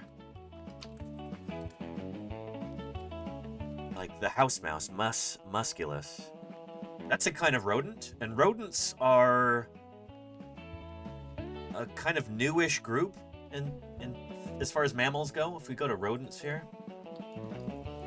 they only show up, what, like 50 million years ago, something like that? So all of the rodents share a common ancestor. All 2,000 plus species of them. A lot of species within Rodentia. Very speciose group. And this says 67.4 million years ago. I wonder how they came to that conclusion. I would have guessed it was more recent, but interesting.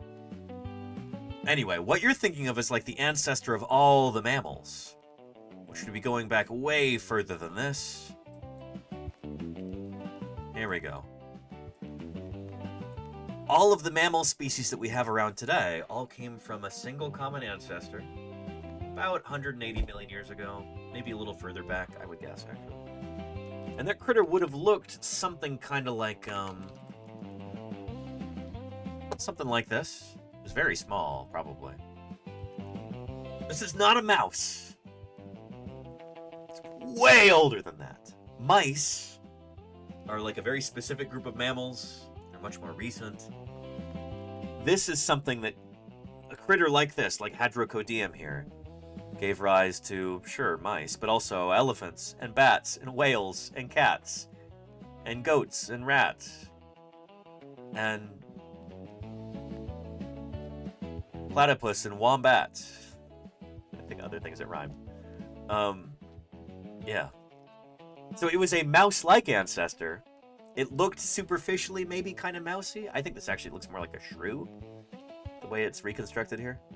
But it's not actually a mouse. A mouse is a specific group of mammals. Yeah. That makes sense? Yeah. Mice hadn't evolved yet. Exactly, Charlie's Dragon. They're much more recent. But yeah, Chilihead, thank you for the question. And speaking of rodents, how did I not talk about this yet today? Real briefly, before we wrap up, who can tell me what this critter is? We talked about this a little while ago. Who is this right here? Get it off the wall. Who is this? Yeah. It is a beaver. Yeah. This is a giant Ice Age beaver, Castoroides. This is printed life-size, by the way. We used to have beavers here in North America up until a few thousand years ago that were like the size of a black bear. Today apparently is National or World Beaver Day. I'll look this up real quick.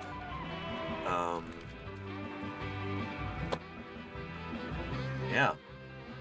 International Beaver Day. April 7th. These are extraordinarily important animals. They are ecosystem engineers. They help create habitat for so many other critters.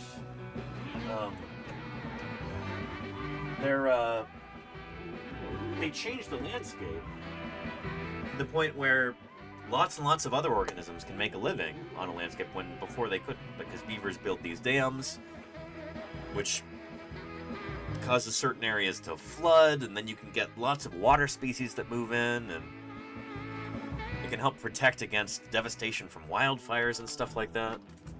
Let's see if I can find a brief video on International Beaver Day, and then we'll probably wrap up.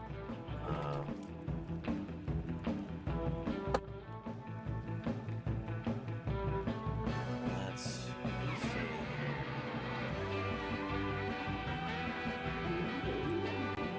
Is this any good?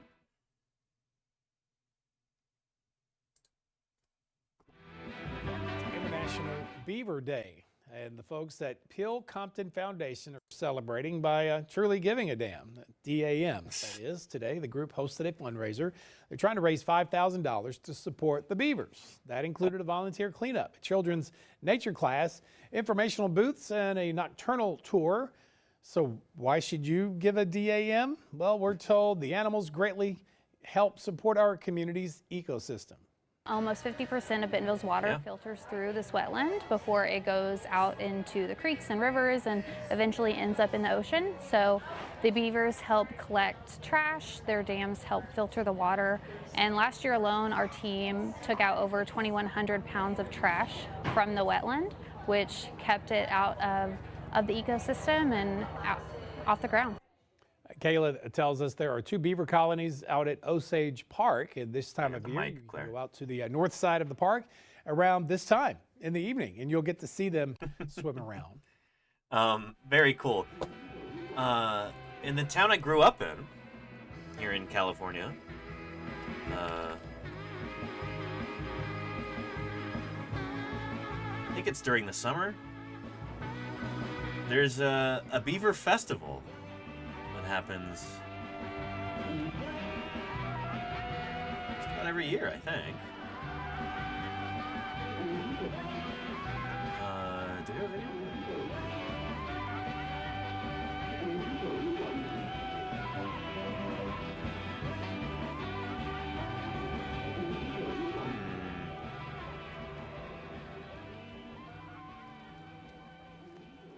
I don't know if there's a good one. Here's footage of the beavers doing their thing in Martinez, California. Martinez beavers, which kind of became a larger-than-life story, even though it didn't start out that way. Martinez is all the way across the country in about 41 miles northeast of San Francisco.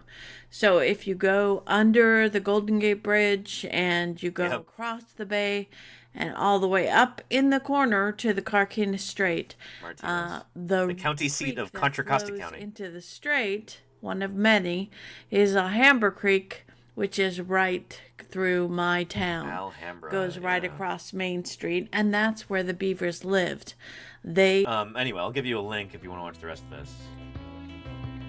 I love a slightly scuffed, like, very homemade but very earnest video that's clearly like a labor of love. I love that kind of thing. Anywho, so happy International Beaver Day. Maybe we'll make a bigger deal out of that next year. Anyway, my earbud is running out of batteries here. That's my signal. It is time to wrap up this stream. We went for like 40 minutes longer than I was expecting to today. So, with that said, let's go ahead and wrap up here. Don't go away just yet. We're going to see if we can rate it as somebody else doing some science here on Twitch. And here's a critter that's not a beaver, but does have very long teeth as a mammal. Smilodon, to run our credits over. And thank you, Death Roll Dev, for being here. I appreciate you.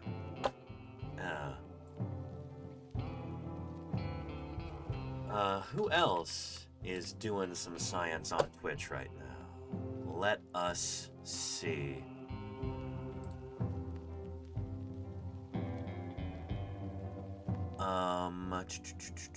Science Streams is on. Still talking about black-footed ferrets. I wish I could have caught that interview today, but I was streaming. Let's go right into Science Streams and see what's up there. Good stuff. Thank you to everybody who's showing up here in our credits. Everybody being named from raiders and new followers to the subscribers and the cheerers and the gifters, the people who make these streams possible through their financial contributions. I'm eternally grateful to be a scientist who makes his living doing science outreach full time. That's only because of those contributors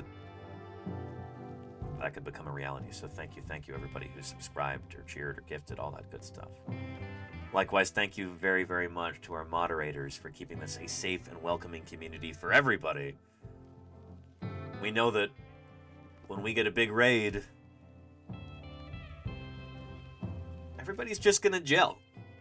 You know? We don't have to worry about the vibe being thrown off or any trouble or anything, because there's the mods. Just keeping things together. Appreciate you more than you know, mods. Anyway, we'll be doing some more paleontologizing tomorrow.